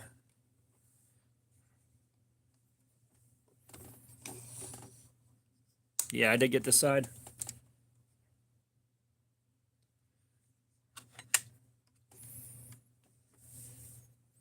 Yeah, the thrift stores out here now, they kind of have just a bunch of like a bunch of trash. Like I like picking up cool t-shirts and stuff like that. I just did 600. But those have kind of gone the way of the dodo.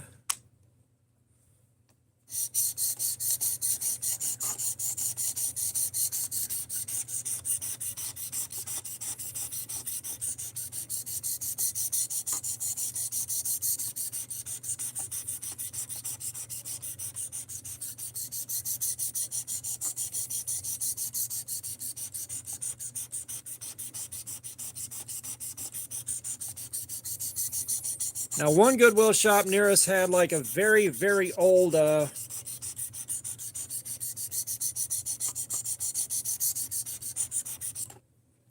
very old corded drill. I think it might have been a Black & Decker or something like that. I grabbed that thing just because it still worked and it was really interesting. Yeah, I would go with 18 degrees. Like I said, Os 8, I'd go for 18 degrees on it. That's just me. Guys that know more than I do might be able to tell you a different angle. However, those guys aren't in here right now.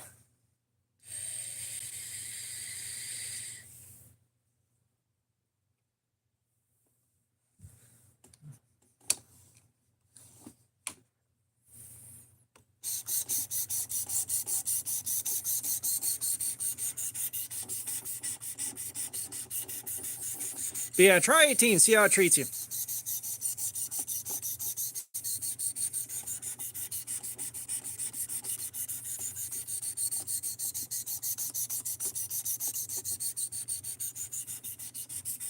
I have not checked it out. Like, one thing you'll learn, almost all the knives that you see on this channel I have paid for out of pocket. So I promise you I haven't checked everything out, and there's a lot of stuff up over 35 bucks that I haven't looked at.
Eucalyptus is some brutal shit too.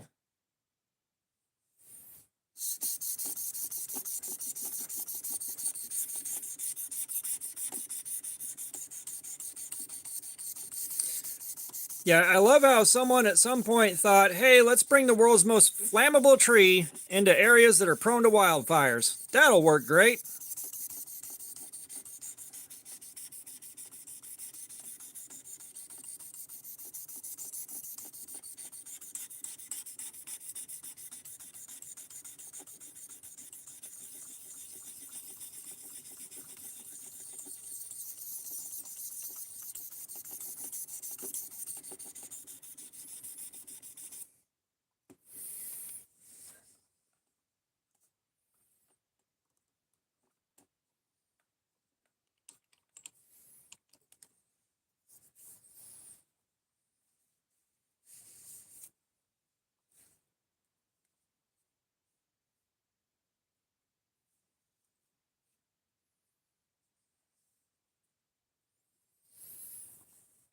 All right, now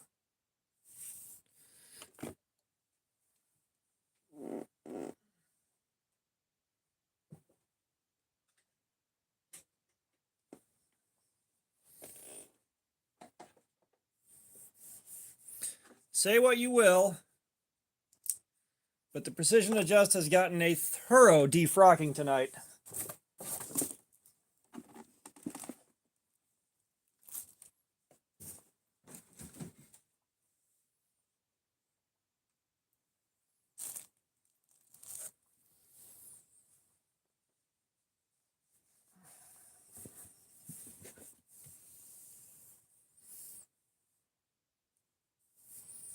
Yeah, eucalyptus is very, very hard to split from what I've seen.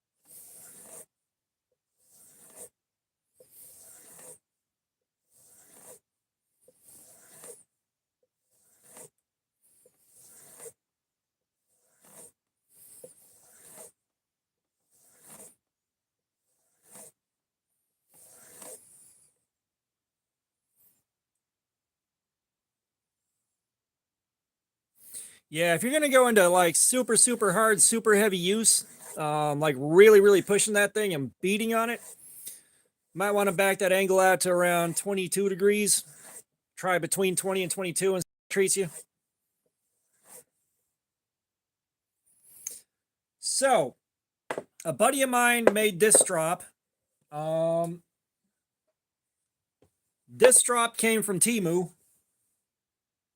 And this strop came from the same friend that made this one. They are full of diamond paste that I got off of Temu.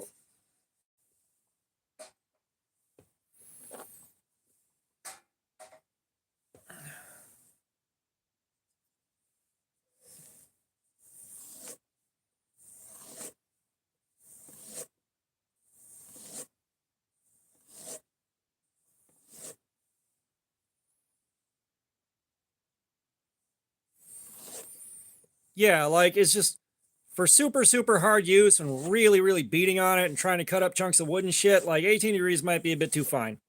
That's what I was saying. It depends on what kind of job you're trying to do with it. There are a lot of variables that can affect what edge angle you want.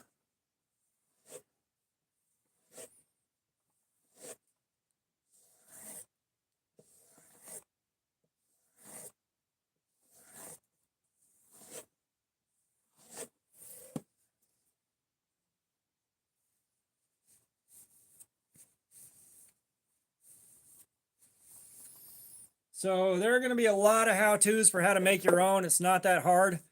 I kind of want to make my own so I can get some diamond emulsion from EDC and lace and see if that emulsion is better than my current system of grip progression through diamond paste.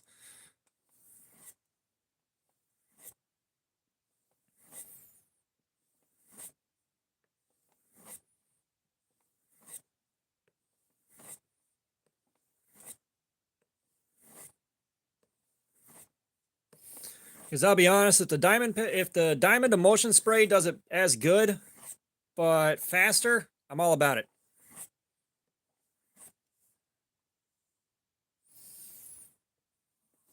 Like, don't get me wrong, I'm very happy I had the idea and I'm very happy it works. But if there's faster and easier out there, I am certainly more than happy to use it.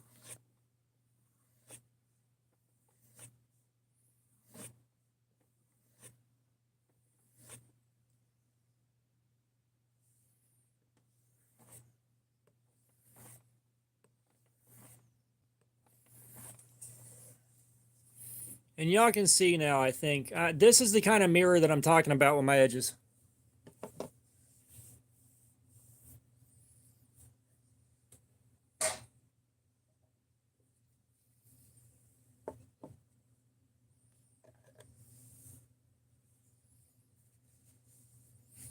Yeah, you probably want to start around like, again, 20, 21 degrees and then adjust from there. Because realistically, there's variables at play. That means just spitballing a guess from here without having done that same work myself. There's only so much I can tell you. Yeah, you want to get some good Vegetan leather, contact cement, and a piece of wood. Like, the only qualm I have with that really is for the amount of money and time I'm going to spend making my own from scratch. I could have just bought one and called it a day.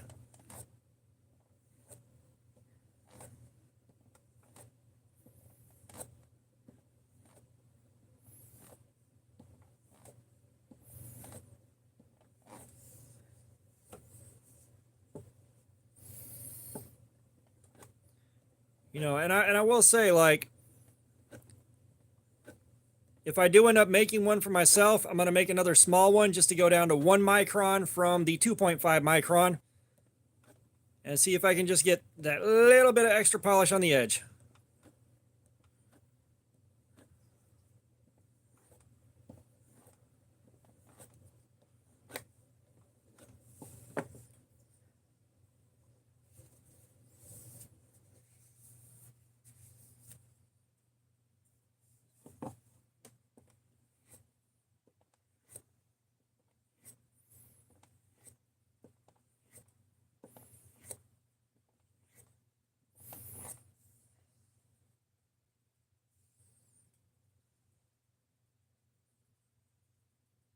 Yeah, so you want to get Vegetan leather, like some good Vegetan leather.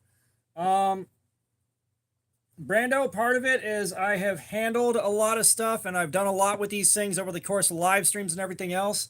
And the other part of that is I do pick up knowledge from guys that do stuff like that, guys that are out there hard using them. And of course, what I've seen on stuff that I've bought, like the 4MAX Scout had a very obtuse edge, but that 4MAX Scout is definitely designed for heavy, heavy use, far heavier than I'm ever going to use it. You know, but a lot of the stuff I relay to you, most of it's going to be what I've learned myself with my own two hands and my own two eyes.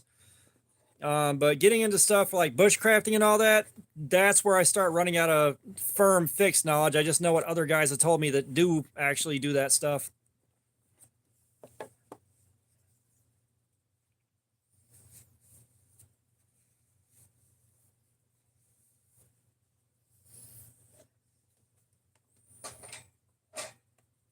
All right, and we're down to the 2.5 micron diamond paste. We're almost done.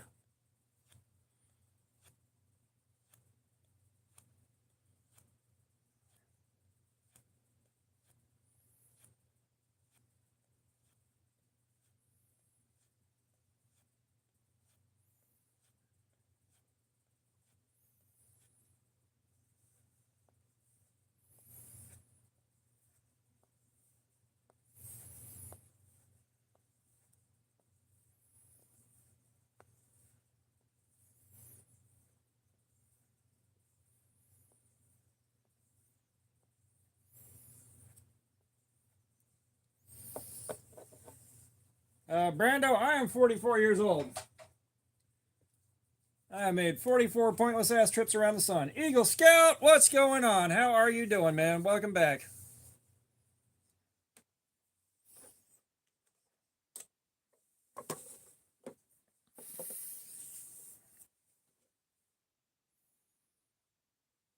Like, that is right about as mirror polished as I can get this thing.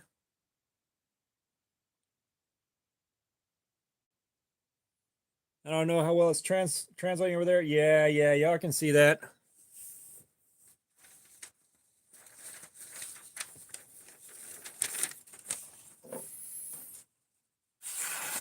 Oh my God. No resistance.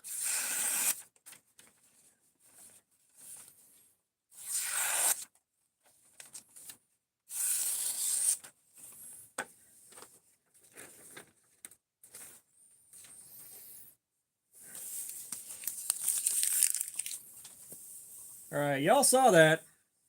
Yeah, that is cutting. Oh my God.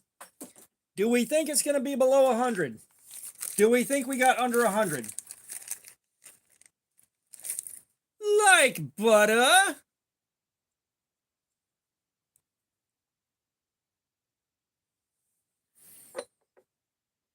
I'm going to be optimistic.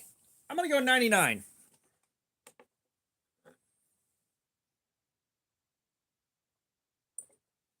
$115. All right, Fook takes it. Fook got the closest. That is still scary good. That's one of the best I've ever gotten. But man, that is nice. And because we got some printer paper,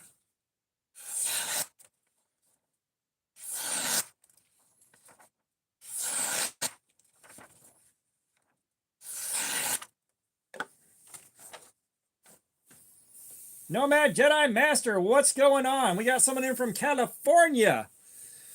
How are you doing, man? I just wanted to get that sharpened back up after its last live stream. We didn't quite get to it. But while we're here, we can pick back up on this albatross and see what we can do with this. So this one, we started at 1108 at around, we got around 900 cuts and went from 128 to 323. Is how many minutes?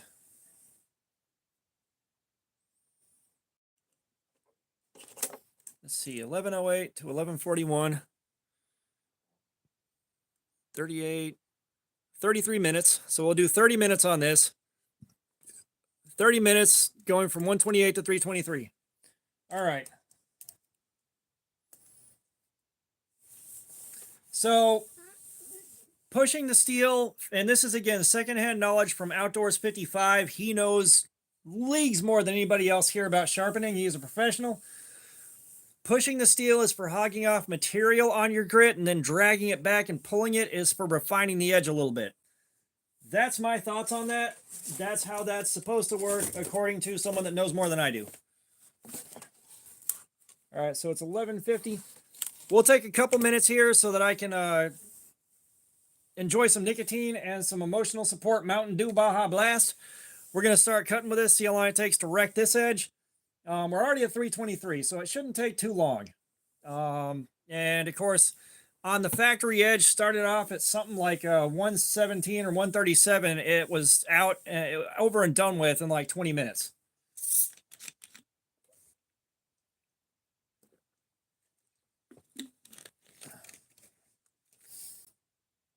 But I'm happy to see we got people coming in. And Nomad Jedi Master, I don't know if you've been here before, but you walked in on edge retention testing, which are the live streams. We're giving this a shot at salvation. A little bit of shot at redemption. This thing ran 20 minutes on the factory edge. And we're seeing if putting, I think it was like an 18 or 19 degree edge on it, something like that. How long it'll hold up. I think it might have been 18. But yeah. So this thing is a $10 burner knife from Albatross.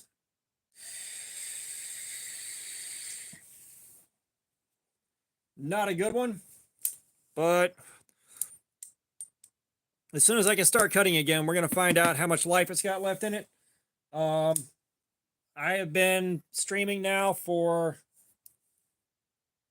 just shy of 7 hours, so I'm already tired. But the new stream has been going for 5 hours and 44 minutes. Yeah, Brando, I'm happy to answer what I can answer. You know, if I can answer it, I will. Now, I will say on my sharpening block, when I do my hand sharpening, when I get to 600 grit, ooh, nice. On that 600 grit, I'll put very little pressure on it and drag it backwards on both sides to knock the burr off and refine the edge a little bit. And just off of the 600 block with no straps, if I get it right, I can shave with it off of a 600 grit. So that feels pretty good. But yeah, if you weren't here earlier, I ordered my Hogue Deca in Magna Cut.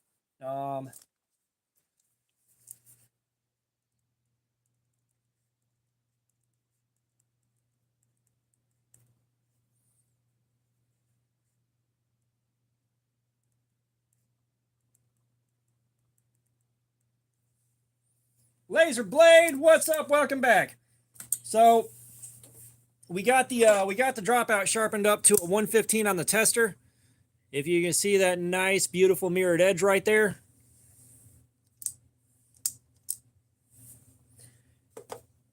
But yeah, like it's just no strop.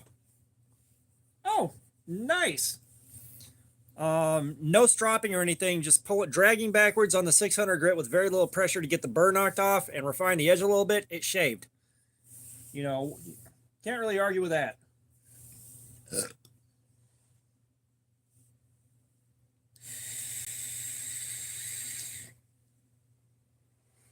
Well, again, that's something that I got from watching Outdoors 55. That was off of watching Outdoors 55 and watching him show how he does what he does. That was one of his tips. It worked out great. So Punisher, I will say Ganzo stuff, the build quality is there. They build them really well. And the 440C Ganzos, that steel holds up really good. This $5 knife, shit. After what we did on the fucking Work Sharp, you know what? Let's get something you can really see.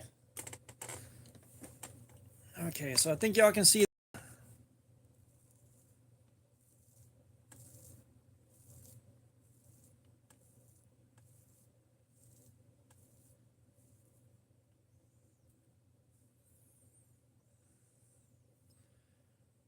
I think y'all can see all of that just came off. Nice bald spot.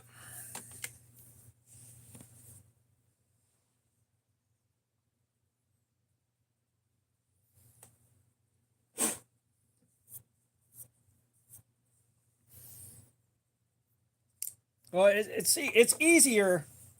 It's easier. Of course, I don't have a knife that I finished off the 600 grit floating around right now. But, you know, like it's easier to walk around with a bald spot on my leg than it is to walk around with a big old bald spot on my arm, especially public facing at work.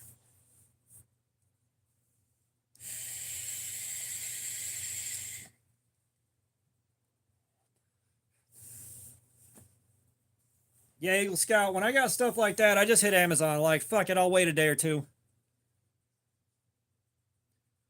Which, I don't know if I have anything. No, the QSP Penguin that I ordered should be here, I think, Sunday, I think. Let's see.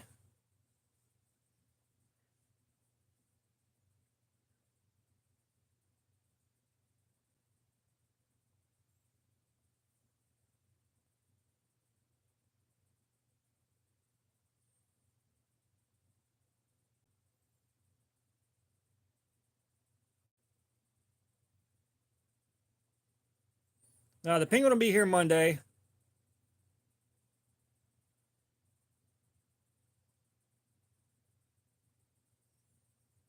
I got something on the porch to grab from one of my kids.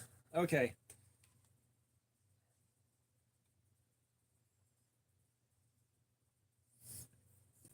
Yeah, it's just, again, like public facing, I got to deal with customers and look professional.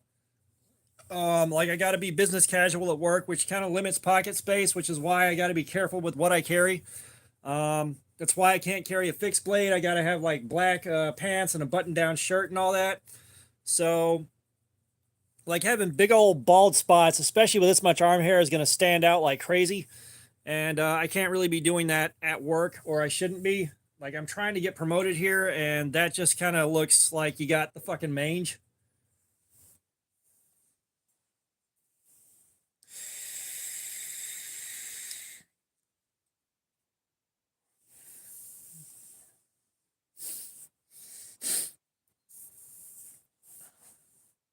And man, so someone please play the sock game for me real quick. So someone do the sock game real quick. Just help me out here. We need to let the grippers breathe a little bit. And 3 minutes, we'll start cutting with this thing again and try to get it wiped out. Yeah, no, they're absolutely killing it with those things. They are killing it right now. Um, you know, it's just like that for $5 is just ridiculous. Um, you know, I wish I would have had more control over the sharpener and not bitten into the plunge line and the thumb stud with this thing, but I don't care that much. But yeah, I mean, this is for $5, kind of nuts.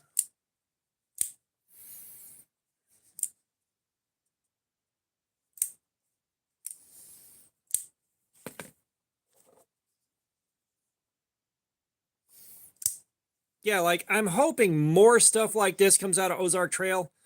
I mean, again, it would be great to just have these in stock consistently so that you can pick them up and check them out. And you know, it's this for $10 is ridiculous. And this is also a good way to get non-knife guys kind of experienced in what a good knife should feel like. Um,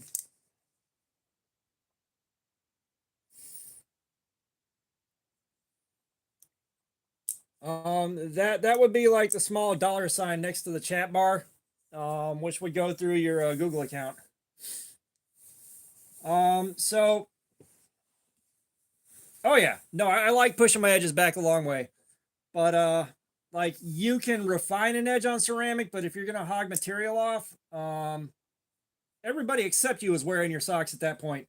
You're not gonna hog material off on ceramic. You're just gonna refine the edge a little bit and polish it some, but you're not gonna hog a bunch of material off. No.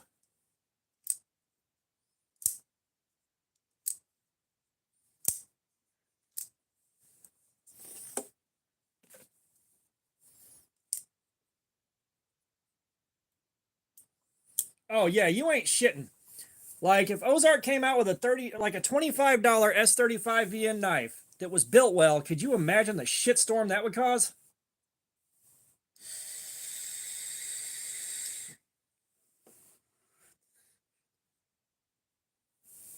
And remember to gently tickle the underside of the like button, guys. All right.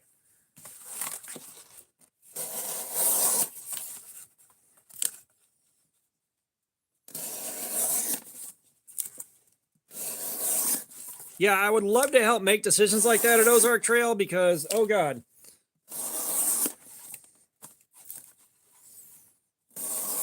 You're not getting titanium out of Ozark Trail. However, could you also imagine that the $5 knife next year is on is an 8CR13?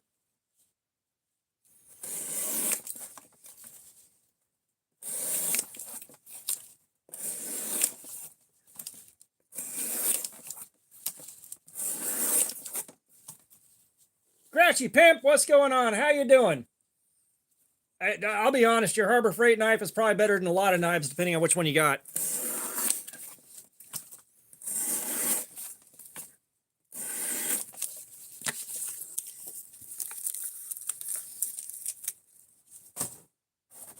Well, yeah, and the other thing, the other point that I was trying to make is, you know, these $10 Ozark Trails, if they were available more consistently, like you can get non-knife people used to what a knife should feel like, because at the end of the day, it does feel like a good knife. The scales are cheap, given that's a given, but you know it's starting them off there is way better than starting them off on like a Kershaw or a Smith and Wesson, like way better.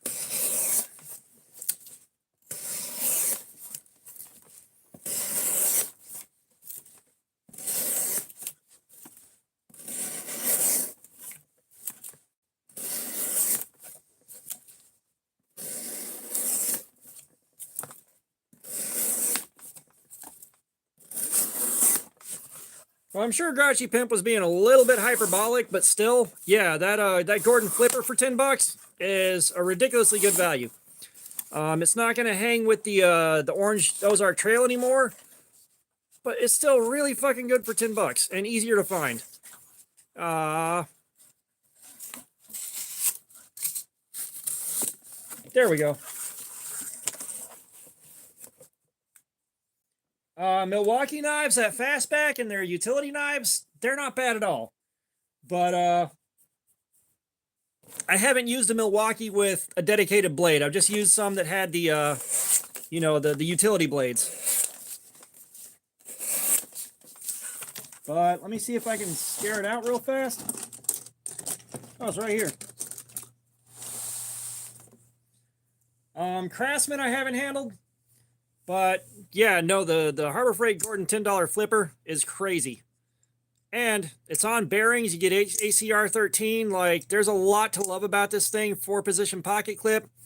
Like, this thing is shockingly good. This was the king of $10 burner knives until the orange dropout came out.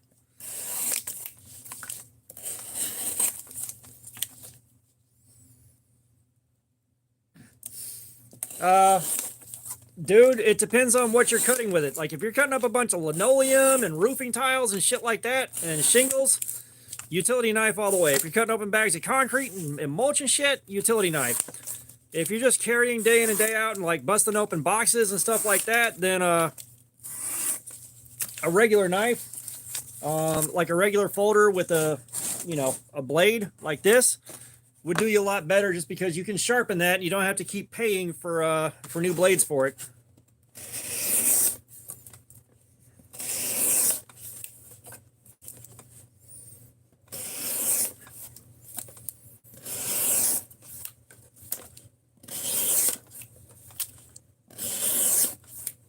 Don't get me started, guys. I'm probably gonna have to look at that on Amazon, or see if it is on Amazon.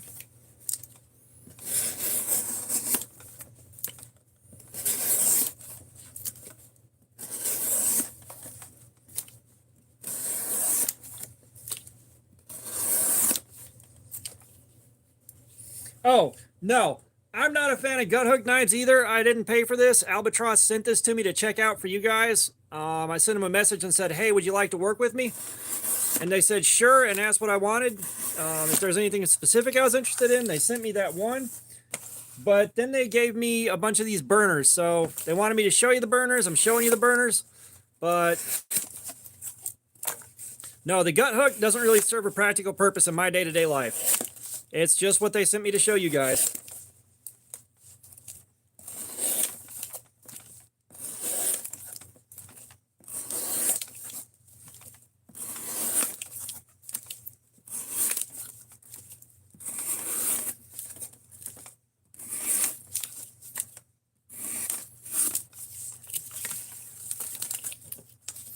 I will say, after as bad as my hand got chewed up by that Ozark Trail, this thing feels like a damn dream.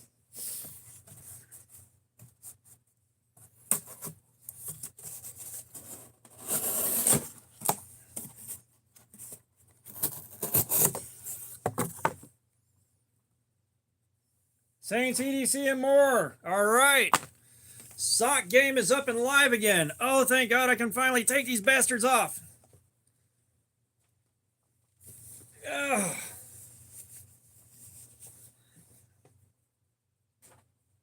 Ah, thank you. Thank you, Saints, EDC, and more. Ah.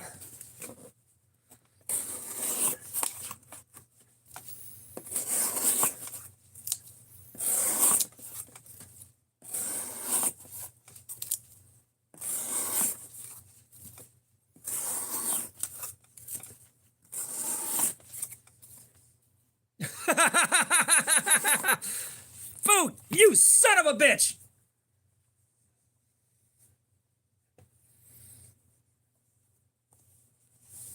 Here we go again. It was nice while it lasted.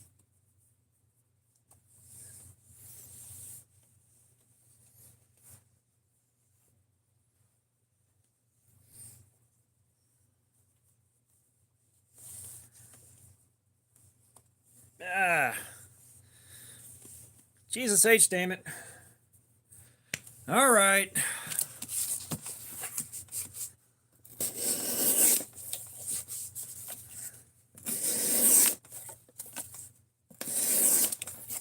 Saints, good game. Thanks for playing. Brando, we are playing the sock game. For $2, I will remove my socks. For $2, I will put them back on. The last bid takes it. I prefer being barefoot to be comfortable, but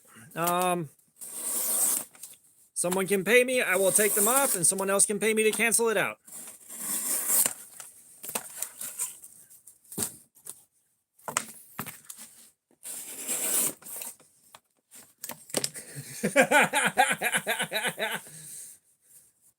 Yes. Yes. Fight.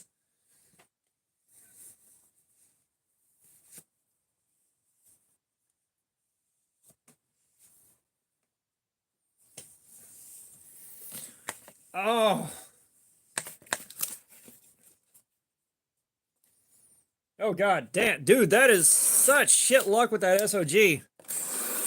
Like I was scared my T6 driver was gonna come apart messing with mine, so it's just like, you know what? No, not touching it. Fook, I appreciate the thought, man.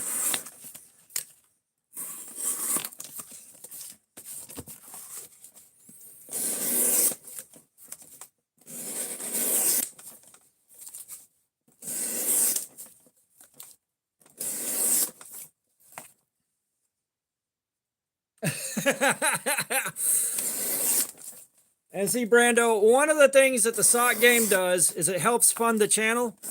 Now that we have taken care of the big things we needed to do, the sharpness tester, we got the Devo Fireball when that came out, and we got the precision adjust.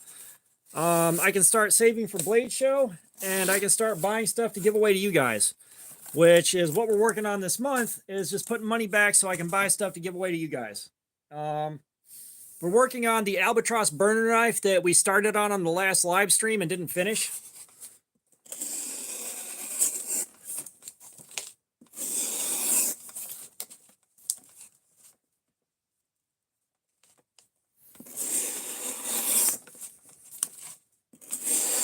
Hey, these are the feet of a hardworking man. They look how they look.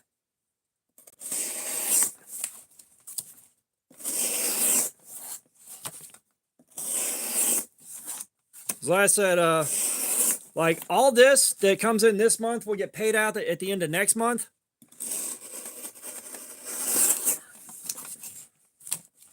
So depending on what I've got to work with, like right now I'm thinking again, like get the Kaiser drop bear with the translucent purple scales, and get that to give away to one of you guys.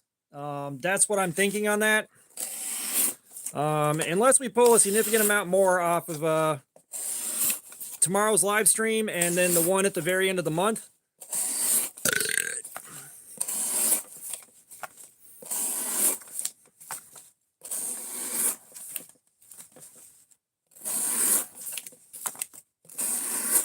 You know, if those do well, you know, that might get upgraded into something like a Deca or something like that.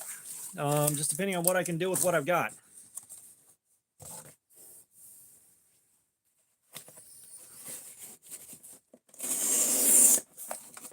Yeah, I wore steel toes exclusively for a lot of years and came out of it okay.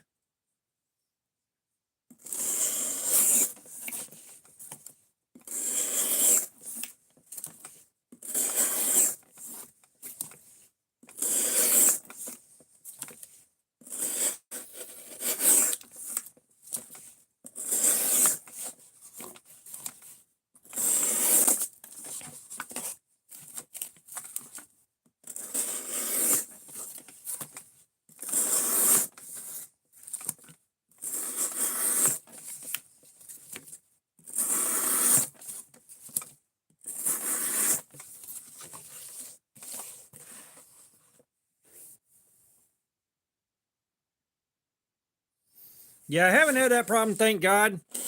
But like once you hit size 13, if you're not wearing a normal size 13, your shit ain't gonna be in the store.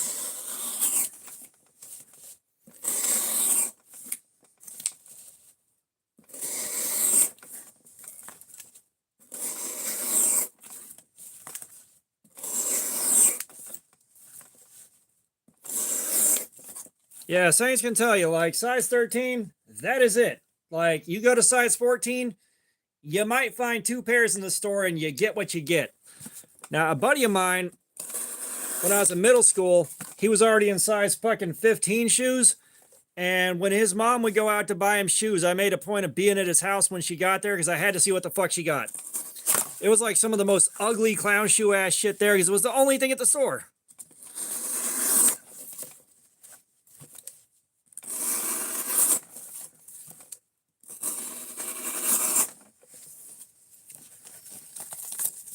Yeah, we know what they say about guys with big feet, and I think that's why women are fucking terrified of clowns.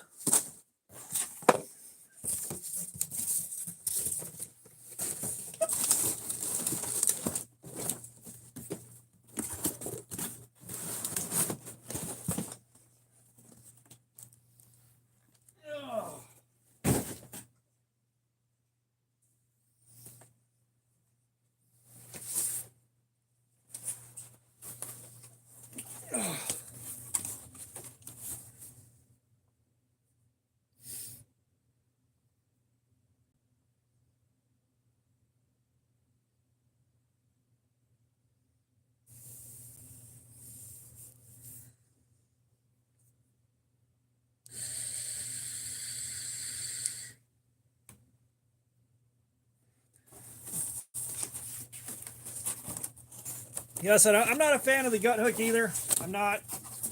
I still say them sending me these things to review was a weird choice, but it's what they wanted me to show you guys, and I promised them, you know, they were going to get a cardboard slayer session out of it, reviews, all that stuff.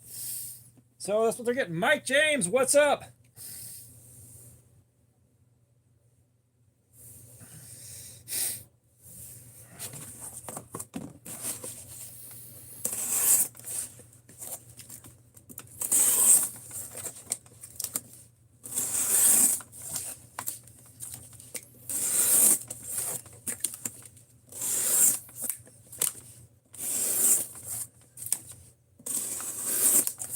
We are already starting to see signs of possible trouble on this.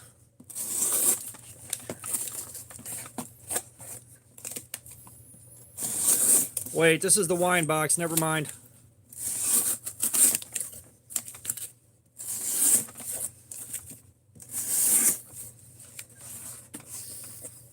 Not too much here, man. We're just doing some edge retention testing on some knives, and I'm hanging out and shooting the shit with you guys. So we're having a great time. That's where I needed to be.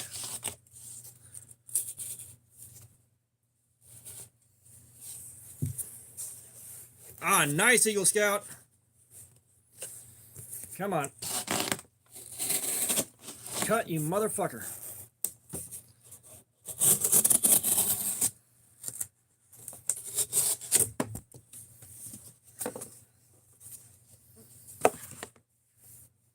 Sabrina, what's going on? Welcome. How are you doing?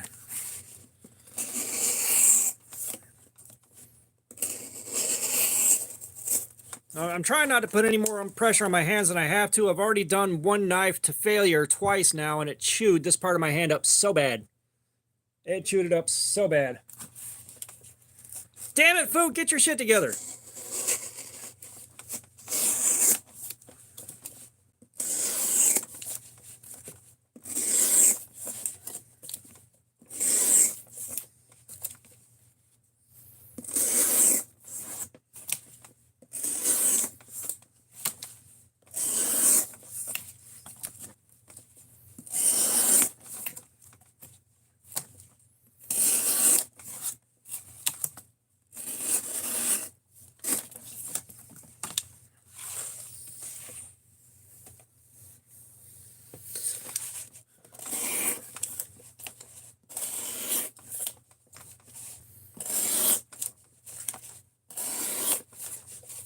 Yeah, I ain't got luck at winning shit. We've gone into that before.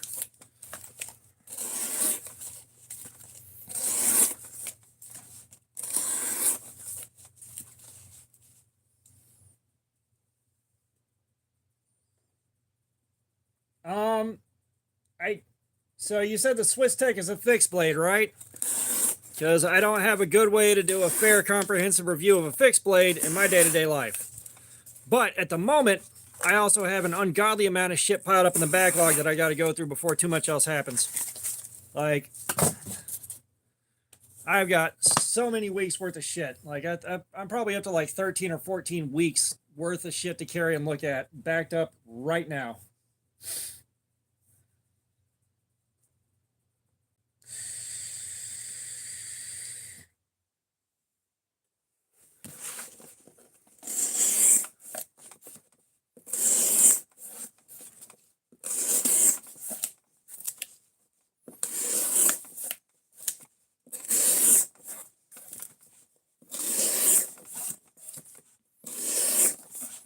Yeah, like I said, you might want to look for someone that actually does fix blades consistently and knows what they're looking at with fixed blades before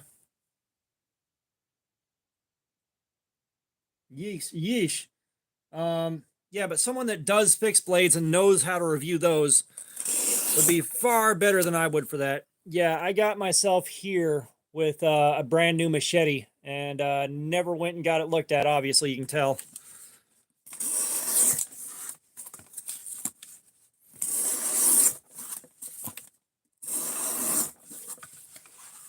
Like, all I did was a friend of mine went to her car and grabbed a maxi pad, slapped it down on there, we taped it up, and I went back to building the fire.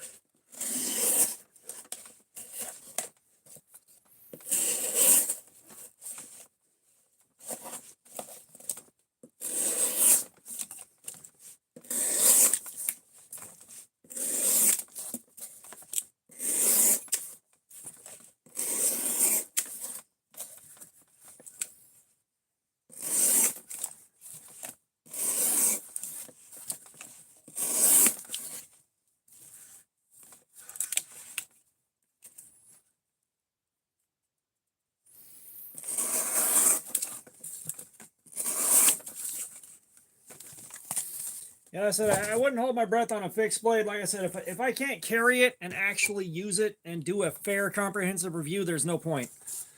You know, I hate it. I hate it when guys just take it out of the box and open it and close it and be like, this thing is awesome. And that's their review. They just looked at it when they pulled it out of the box and they were done.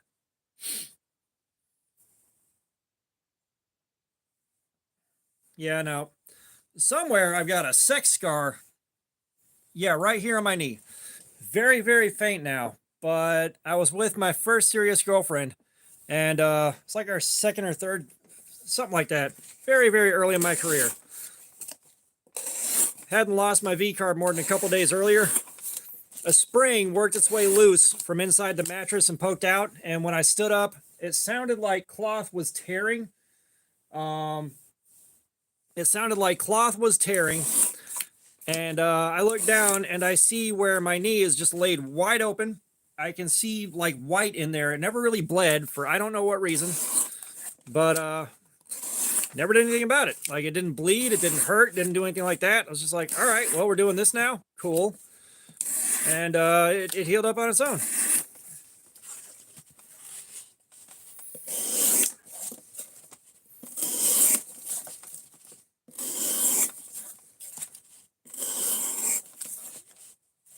Yeah, you guys have seen what happens to my truly foul knives that aren't safe to carry.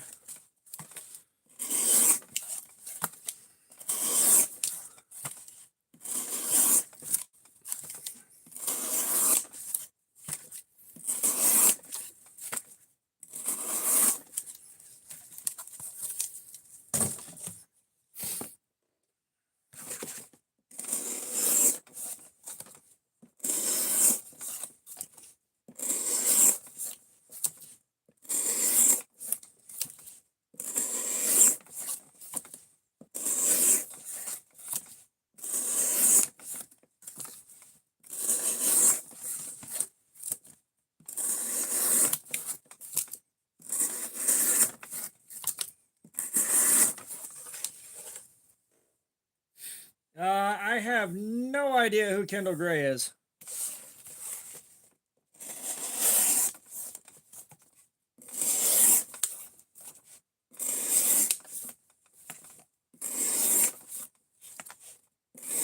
Well, I think I got about 8 more minutes of cutting in me, and we'll put a pin in this, write down the results, and then we can chill for a few, but I will have to start wrapping things up.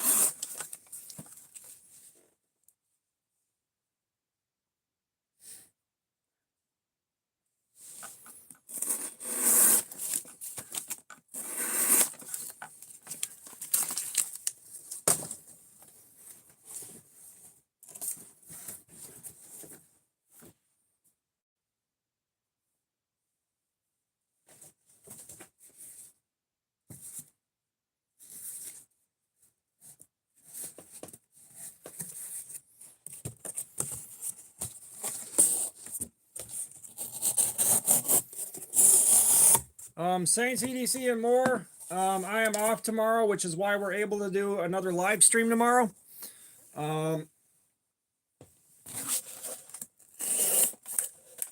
Yeah, but I go back in on Sunday. And then, of course, this next week is going to be a fucking beatdown. Retail going into the holidays.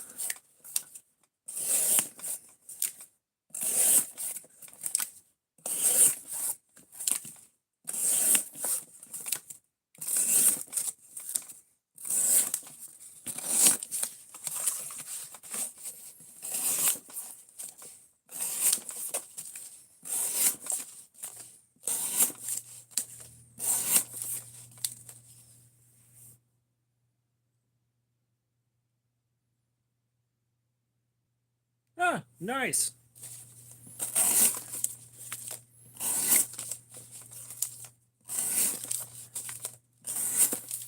You know, not too long ago, I found myself wondering whatever happened to the knives that Matt over at Demolition Ranch a long ass time ago.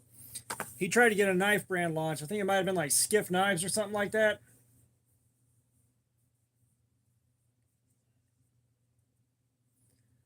Brother, what the fuck, Punisher? Why are we on the same page there? Like, I was wondering what the hell happened there. Because, like, I know he came out and did an apology video for how bad they turned out. I don't think he expected it to be quite that bad, but I was wondering what the hell happened to that.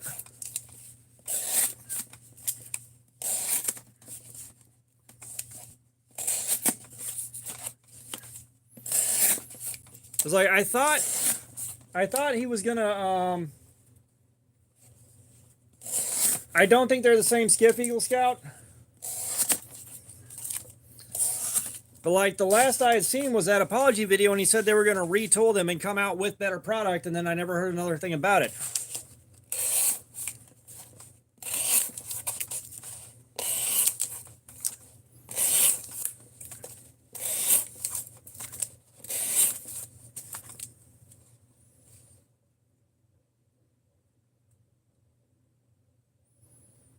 Oh, okay. Gotcha. Yeah, because like that would actually be kind of fun to pick up and flog and see how it does. However, I imagine they're not that easy to get now.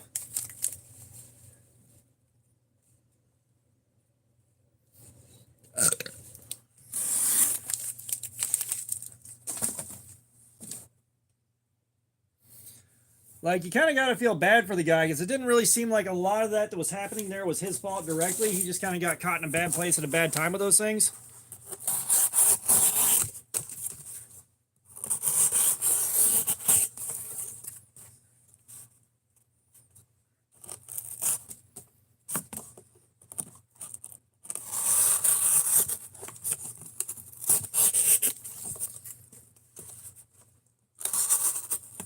Yeah, it's like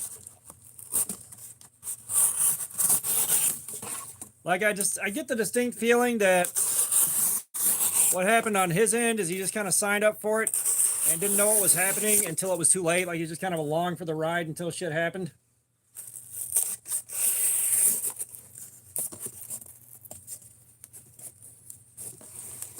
I might have the wrong impression of the situation, but that's kind of what I feel like happened there.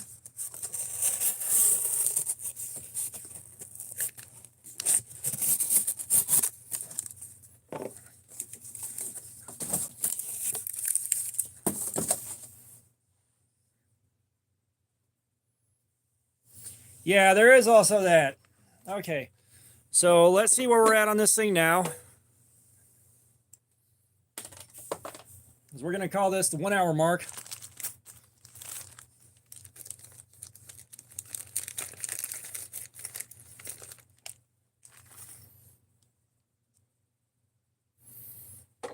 First, let's get the paper out, see if we can spot where the snag is.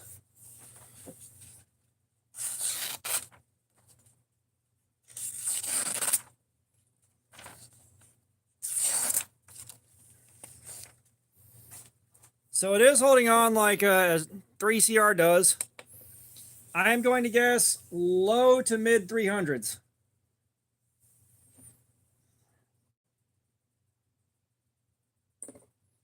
$377. All right.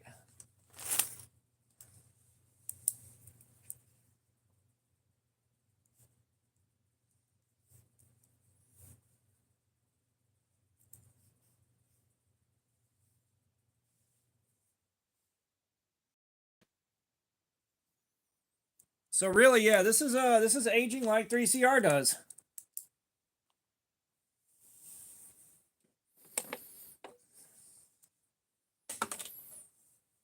So this thing is turning itself around. At the very least, the steel is, you know, competent 3CR. We're gonna finish this edge off, but not tonight. I am shot. Shot.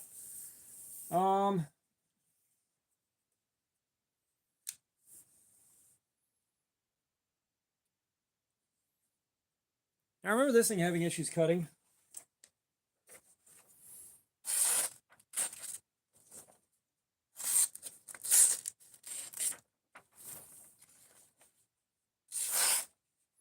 Which this will be a project for another time.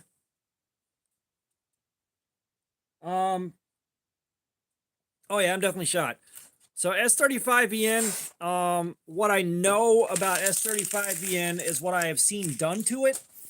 Like you watched the Dutch Bushcraft Knives video on the Cold Steel AD10, you know, where they hammered it through a brick and it took some minor chipping, very minor edge damage. That part is impressive. We did our Ontario Rat 1 through Cardboard Slayer here in S35VN and got 4 hours of cut time out of it. So if it can take that kind of abuse and take minor damage and also perform like that for 4 hours straight, I'm okay with it. I'm okay with it. And no, we have we already done the concept?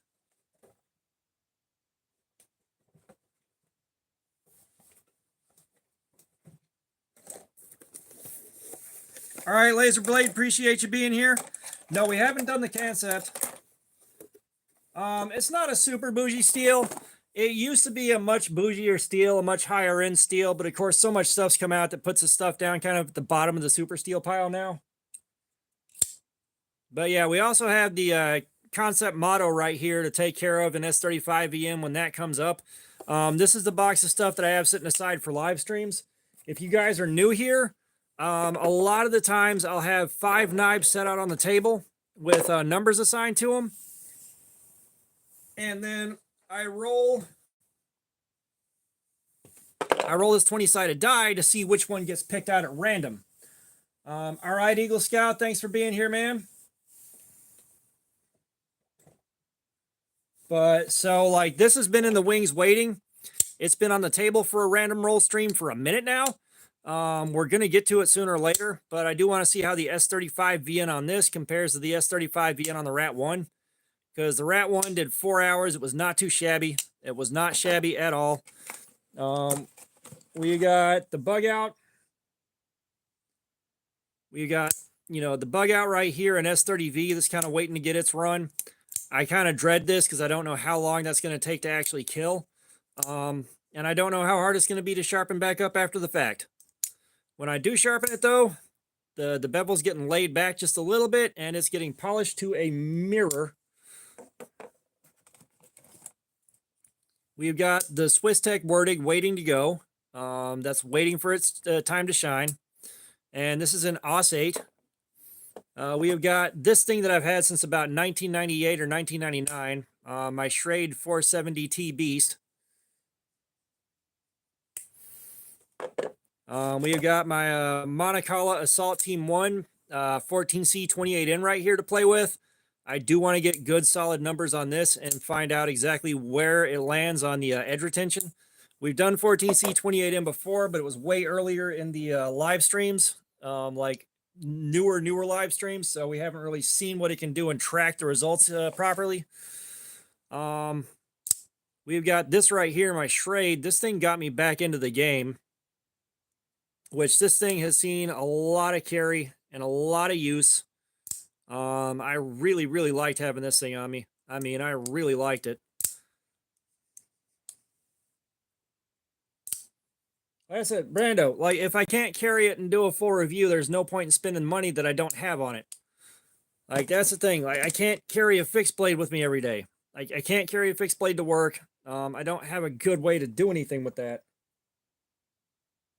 Yeah, S35EN. So the rat one, it did good. It didn't chip out, but I'm also not pushing the edge that hard. I wasn't pushing the edge that hard.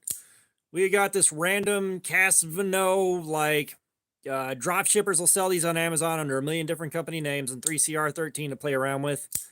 I'm curious to see how this holds up. Of course, it's 3CR. And this is one that I'll put on the table as a joke knife. Like, I'll have some joke knives on the table, so if the die hits that, we get a joke knife for the night. And then we got this Grow, which I love fidgeting with, but this is a thick slab of steel. This thing is going to take some work to push through the cuts, and it's in D2, and it's a Tanto, so it's going to be a pain in the ass to sharpen back up. So that's also there as kind of to put some stakes on it, like to make that roll kind of risky. Because I don't want to do this all night with this thing. But we may end up doing that. Just depends on what the 20-sided die of Destiny picks out for us. So like that's all the stuff I got waiting in the wings for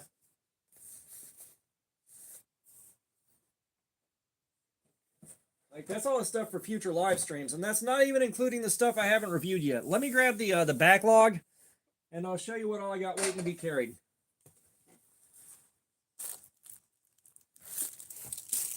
I wish I could quit stepping on that. I do.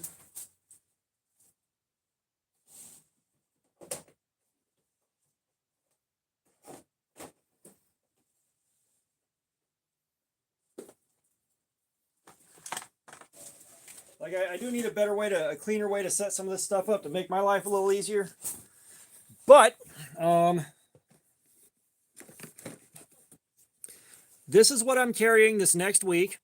One of the other $5 Walmart specials. It's the only up I could find in that red display. I hate carrying tip down so damn much, but we got this thing to carry. The week after that, I'm probably pulling one of these out. I'm just going to carry one of the three, not all three, but you know, more Ozark Trail stuff. So yeah, when I go to sharpen my next Tanto, I'm going to try using the precision adjust carefully and see if I can't keep that that corner crisp. Might not. But yeah, so you got G10 on these, and they're tip up. $15 set, 3 knives. You get the little Swiss Army knife knockoff the tool.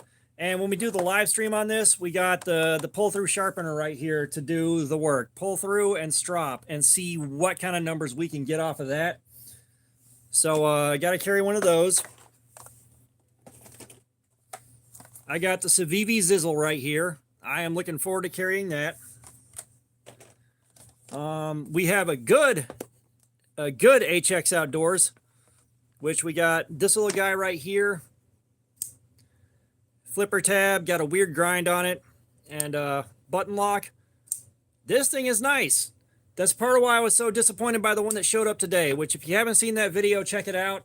The one that showed up today is a piece of shit. I am returning it. I don't return knives often, but this one I like quite a bit. So we got that one.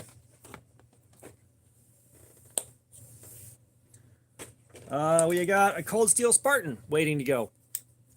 I'm probably going to have to sharpen this because it is used. I got this used in a trade. So I don't get to carry it on the factory edge, but we know cold steel has good factory edges.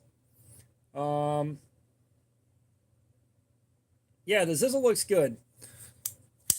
But the Spartan, I'm going to have to zip that through on the belt grinder and fuck whatever happens to the tip. I'm not learning how to sharpen a recurve on this. I'm not.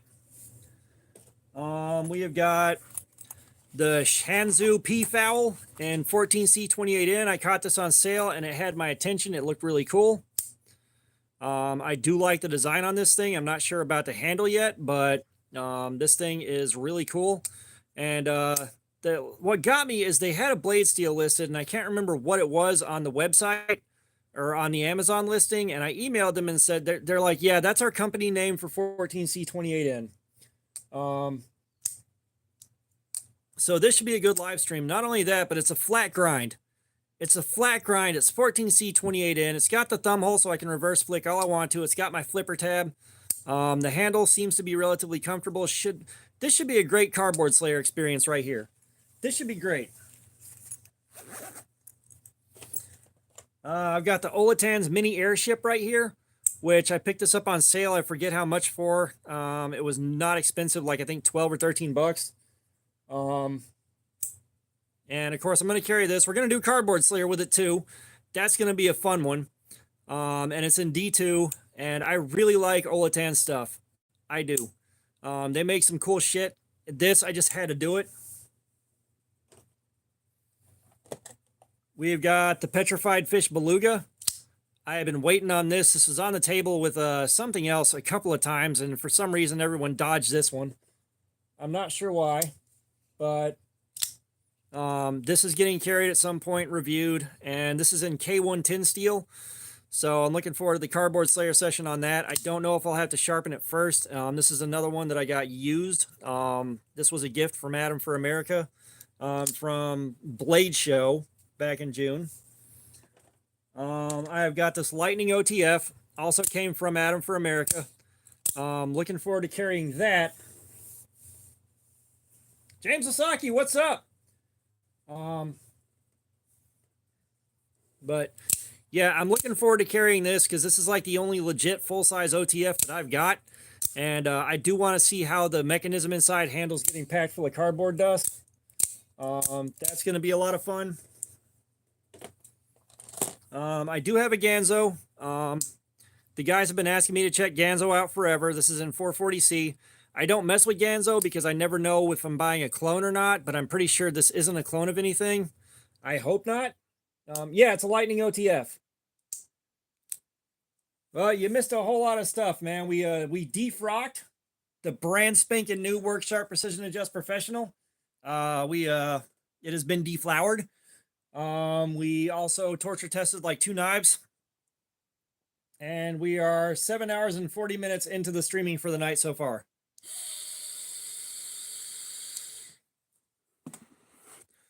I'm hoping the Ganzo's not a clone. I've got the Rosecraft Blades Lil Chonk right here, which I wish I would have gotten G10, but the aluminum and the red spoke to me way too much. I believe this is D2. But this is going to be fun to carry and play with. This was I fucking love the Precision Adjust Professional. All right, Fook, have a good night. Appreciate you being here.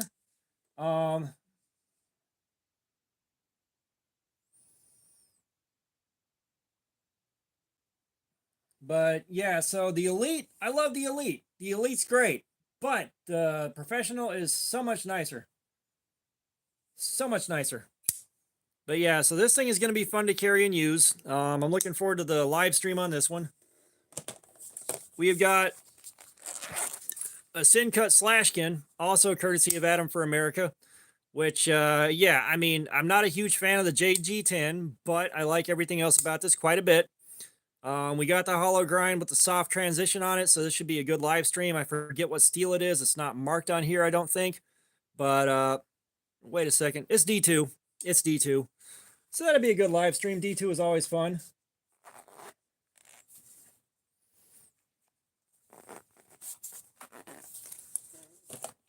There's the Rosecraft OG, which, I mean, you look at that blade shape and that blue on black on satin finish.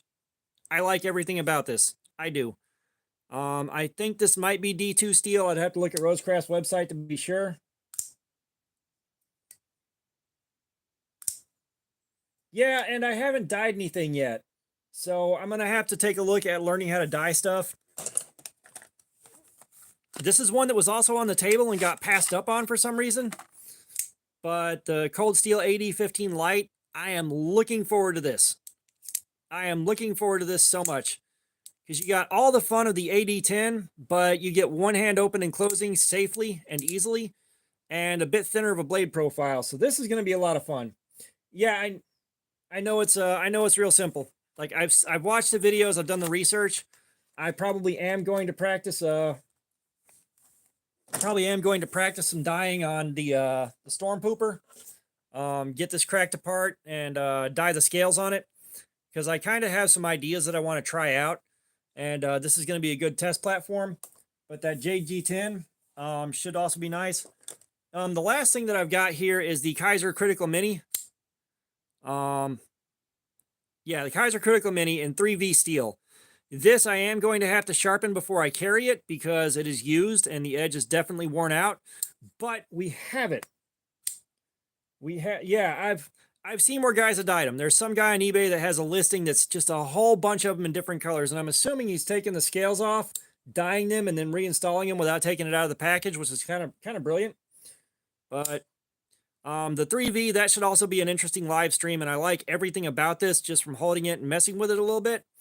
But, you know, that's 2, 3, 4, 5, 6, 7, 8, 9, 10, 11, 12, 13, 14, 15 weeks worth of stuff right there to carry. 15 weeks right there alone. And the QSP Penguin gets here. That's going to make it 16 weeks. The Hogue Deca Magna Cut, that's going to turn it into 16 weeks. Like, that's how much, like, because each one of these knives represents a week of carry time and 3 to 5, like 4 or 5 videos each of content. So, like, there's a lot that still got to happen. Like, there's a lot that still got to happen with those. What, I keep showing you this one? Which knife? Joey Lopez. I'll put socks on for $2. How's that sound? I'll put socks on for $2.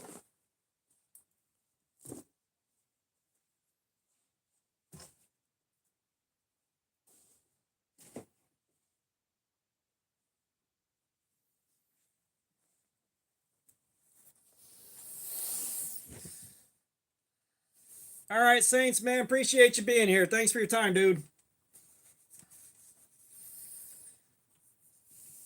But yeah, I mean, I'm definitely looking forward to carrying it and seeing how it does. I expect a pretty basic bitch experience, but honestly, a decent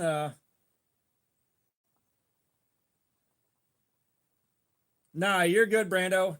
No, James, we're serious. I will put socks on for $2. But I'm expecting a pretty basic bitch experience, but for a $5 knife, a good solid all-around basic bitch experience with a tip-up carry, I'm happy to take that any day of the week.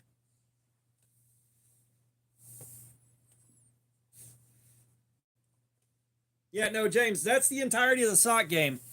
So the sock game, I like being barefoot. It's comfortable. However, for $2, I'll put socks on, and then somebody else can pay another $2 to take them back off. Joey Lopez, thank you. Thank you for the $2. I appreciate it. But what this does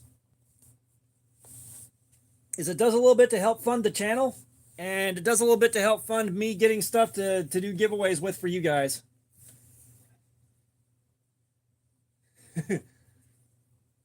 Yeah, like I said, I'm carrying it this week. So at the end of the week,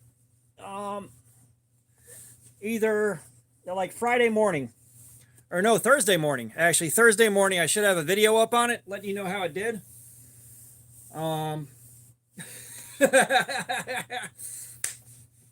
But yeah, the sock game helps the channel out, and like at the end of next month, when YouTube pays out the super chats and AdSense and all that, I'm gonna pick something out to give you guys to do a giveaway with, which should be something at least decent.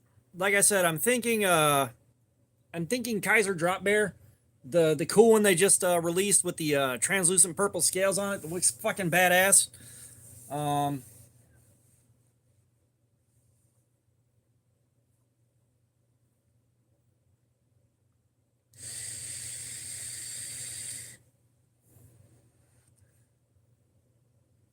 Nah, you're good, Brando. Like I said, no one's under any obligation. No one's under any obligation. But yeah, this one should still be there. This one is not popular. All right, the Storm Pooper is the one that everybody's going crazy over. And even then, these are far more available than I thought they would be. I thought these would would be blown out and be as hard to get as the orange one, but either they anticipated the demand or they're just like not generating the same hype that this one did. I think they're just not generating the same hype, but I could be wrong about that. As I said, I've seen entire displays of this thing, like the one that had these. The last time I went to find them, that whole display got stripped out like the second time I visited. Like I dropped by, I picked up mine, and then I went back and grabbed a couple extras for Aiden gets it. But I went back and got a couple extras for some smaller channels like Saints EDC, and then yeah, when I went back after that looking for this set, these were stripped out. These were the only things missing. God, I love that.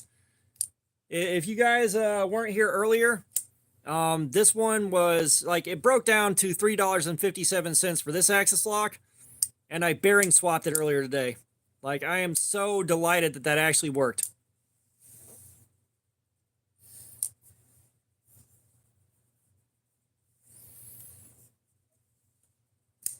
Yeah, I said, I mean, your worst case with this is you've got a basic flipper tab bucks with a lanyard hole and a tip-up pocket clip, and you can adjust the pivot to get it to move as you'd like, and adjust your centering on it, and lubricate it, and you're good to go. Like, you can't argue with it.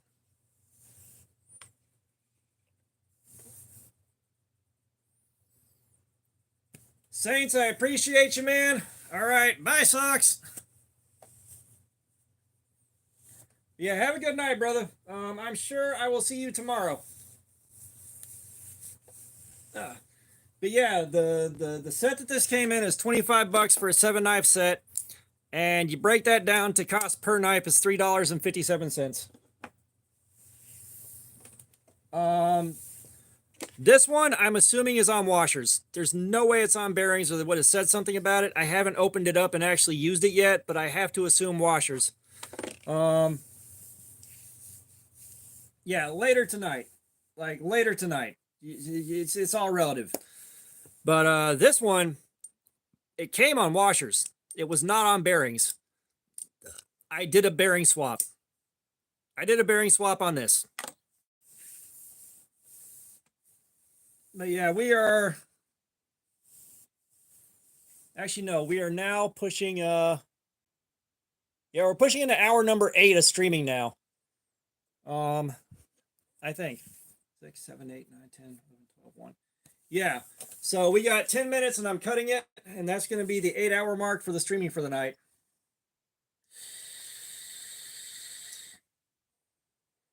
Oh no, the white one is on bearings. Yeah, hilarious bearing swap. But no, like this is bearings. This is 100% on bearings. I promise you it's on bearings.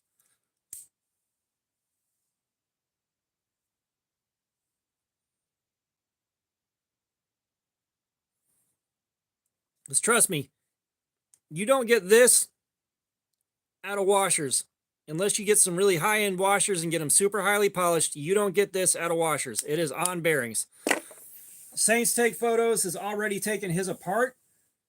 Like Saints or Saints EDC and more. He was just here, but he took his apart. You can go check out his video on it. It is on bearings.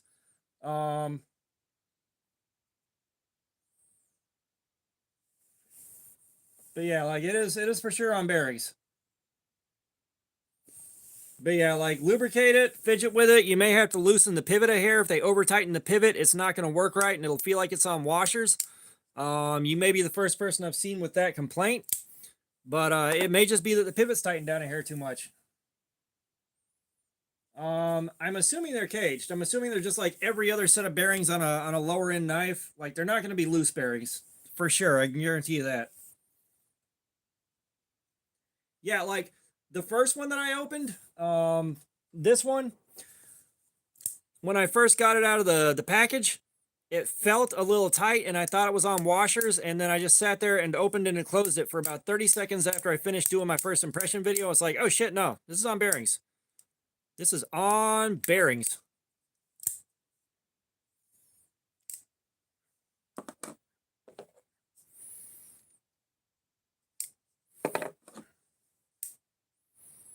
And I'm pretty sure we did sharpen this up after the end of the last live stream we did on this one.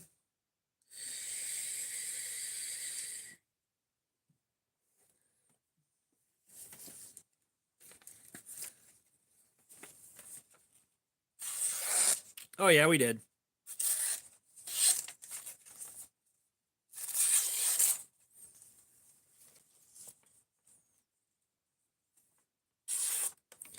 If yours is on nylon washers, you got the only one that was made on nylon washers, brother.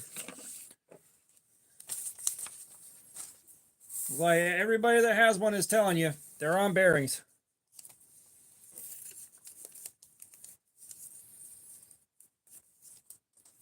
So Punisher, hold a straight edge up to both sides, because mine that had that warped looking blade, the top of the blade was a little cocked off to the side, but the edge was dead straight all the way across. So you can check on that to tell whether or not they're they are, what's the word here? What's the word? Warped. There we are. Words are hard today. I know this is supposed to be on ceramic bearings. I know this is supposed to be on ceramic bearings. I don't know. Let me get a box.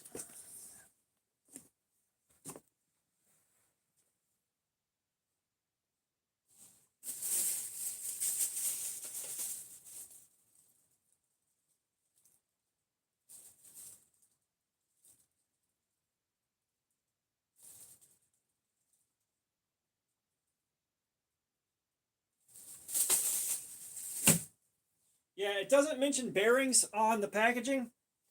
However,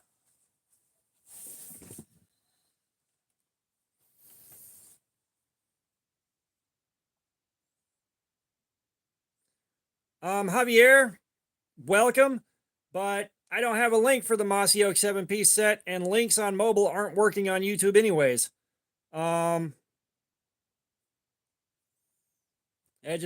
That's one you'll have to check Walmart's and see if they have it. I'll be honest. And then again, I don't recommend spending 25 bucks on a 7-piece set just to get this. The rest of the knives in the set are just tip down trash. There is a utility knife in there that is the cheapest, shittiest thing I have ever handled in my life. It's god awful. Let's see, white, Ozark Trail on bearings.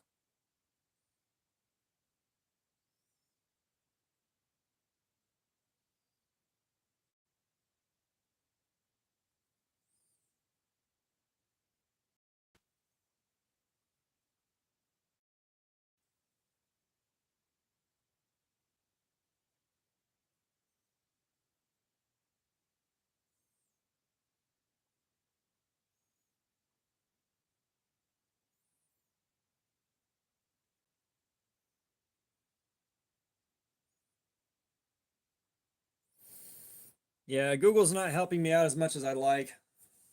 James, you out of here? All right, man. Have a good night.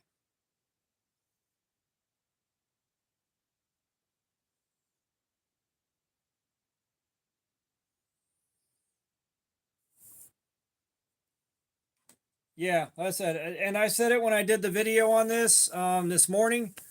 I do not advise. Okay, it's on the Wally World page. Nice. It wasn't the last 7 times I looked, but yeah, like I would not advise spending 25 bucks on that set unless you just want 5 tip down knives that are about as basic bitch as it gets in 3CR steel, and the shittiest utility knife you've ever handled to get this. The only reason I spent 25 bucks on the set was to get this to do videos on it. And apparently I got it so I could do a bearing swap for God knows what reason. The funniest bearing swap on the planet. Like, that's it. Yeah. They're all tipped down. Like, and the thing is there was one of them. It was white with Realtree on it. And I liked the way those scales looked. And if it had been oh no, no version of the S30V bug out should be over $100. Period. End of story. But what the hell was I saying? Yeah, I would have liked that one to be tip up so that I could actually carry it because I did like the way it looked. And it would have been great if there was more than one of these axis locks in here so you could like swap the scales around or get those white scales on an axis lock. But no, it's like they can make them tip up. They can obviously make them tip up. They just chose not to for 6 of them. Yeah. And actually, if you go back, I have a video that I posted like a week ago or something like that when I got this set.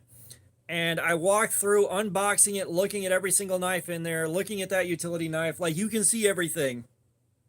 There is a video on it that I did. I may have the only YouTube video up on it right now. I'm not sure. But I did do the video. It is up.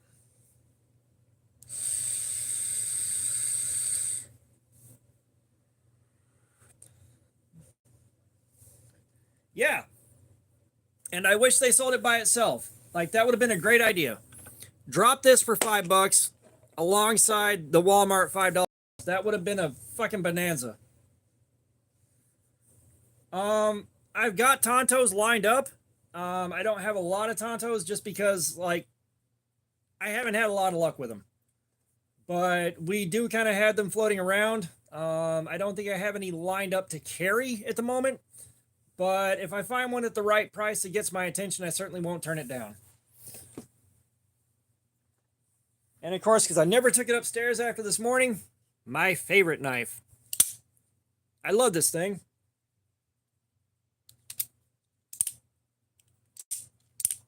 No, the only way I could justify $25 just for that green one was to make videos with it. Yeah, the Ozark Trails, Punisher, good night. Have a good night. Appreciate you being here. But yeah, Ozark Trail has them, but they're all fucking tip down. That's the problem. They're tip down carry. I don't even want to waste my money on a tip down knife that I already know I'm going to fucking hate because it's tip down.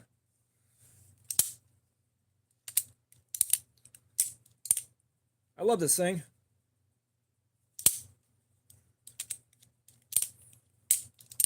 And I gotta tell you, I had so much fucking fun carrying this at work. So much fun. And one thing I do need to see if the Precision Adjust Professional can handle something beefy, sharpening it back up. I am not going to zip a new edge on this with the belt grinder. I'm not. This thing was too expensive and I had it on my list for too long to fuck it up on that. So I need to see if the Precision Adjust can actually hold that much weight and manage it. Because when I tried to do the 4MAX Scout, which is right here, that we need to revisit. We actually need to do another live stream on this one. The Precision Adjust could not handle the weight on it or the thickness of the blade, and I had to do this on the belt grinder. So I need to see. And this will go in the box for a future live stream. But it is 1 a.m. here. We are now 8 hours into streaming, so it is time for me to wrap things up. So everybody that's still here, I appreciate y'all so much. Thank you for being here with me tonight. And I will see you guys when the next live stream starts at 5 p.m. But I am signing out. You guys have a good night. I appreciate y'all. I really do.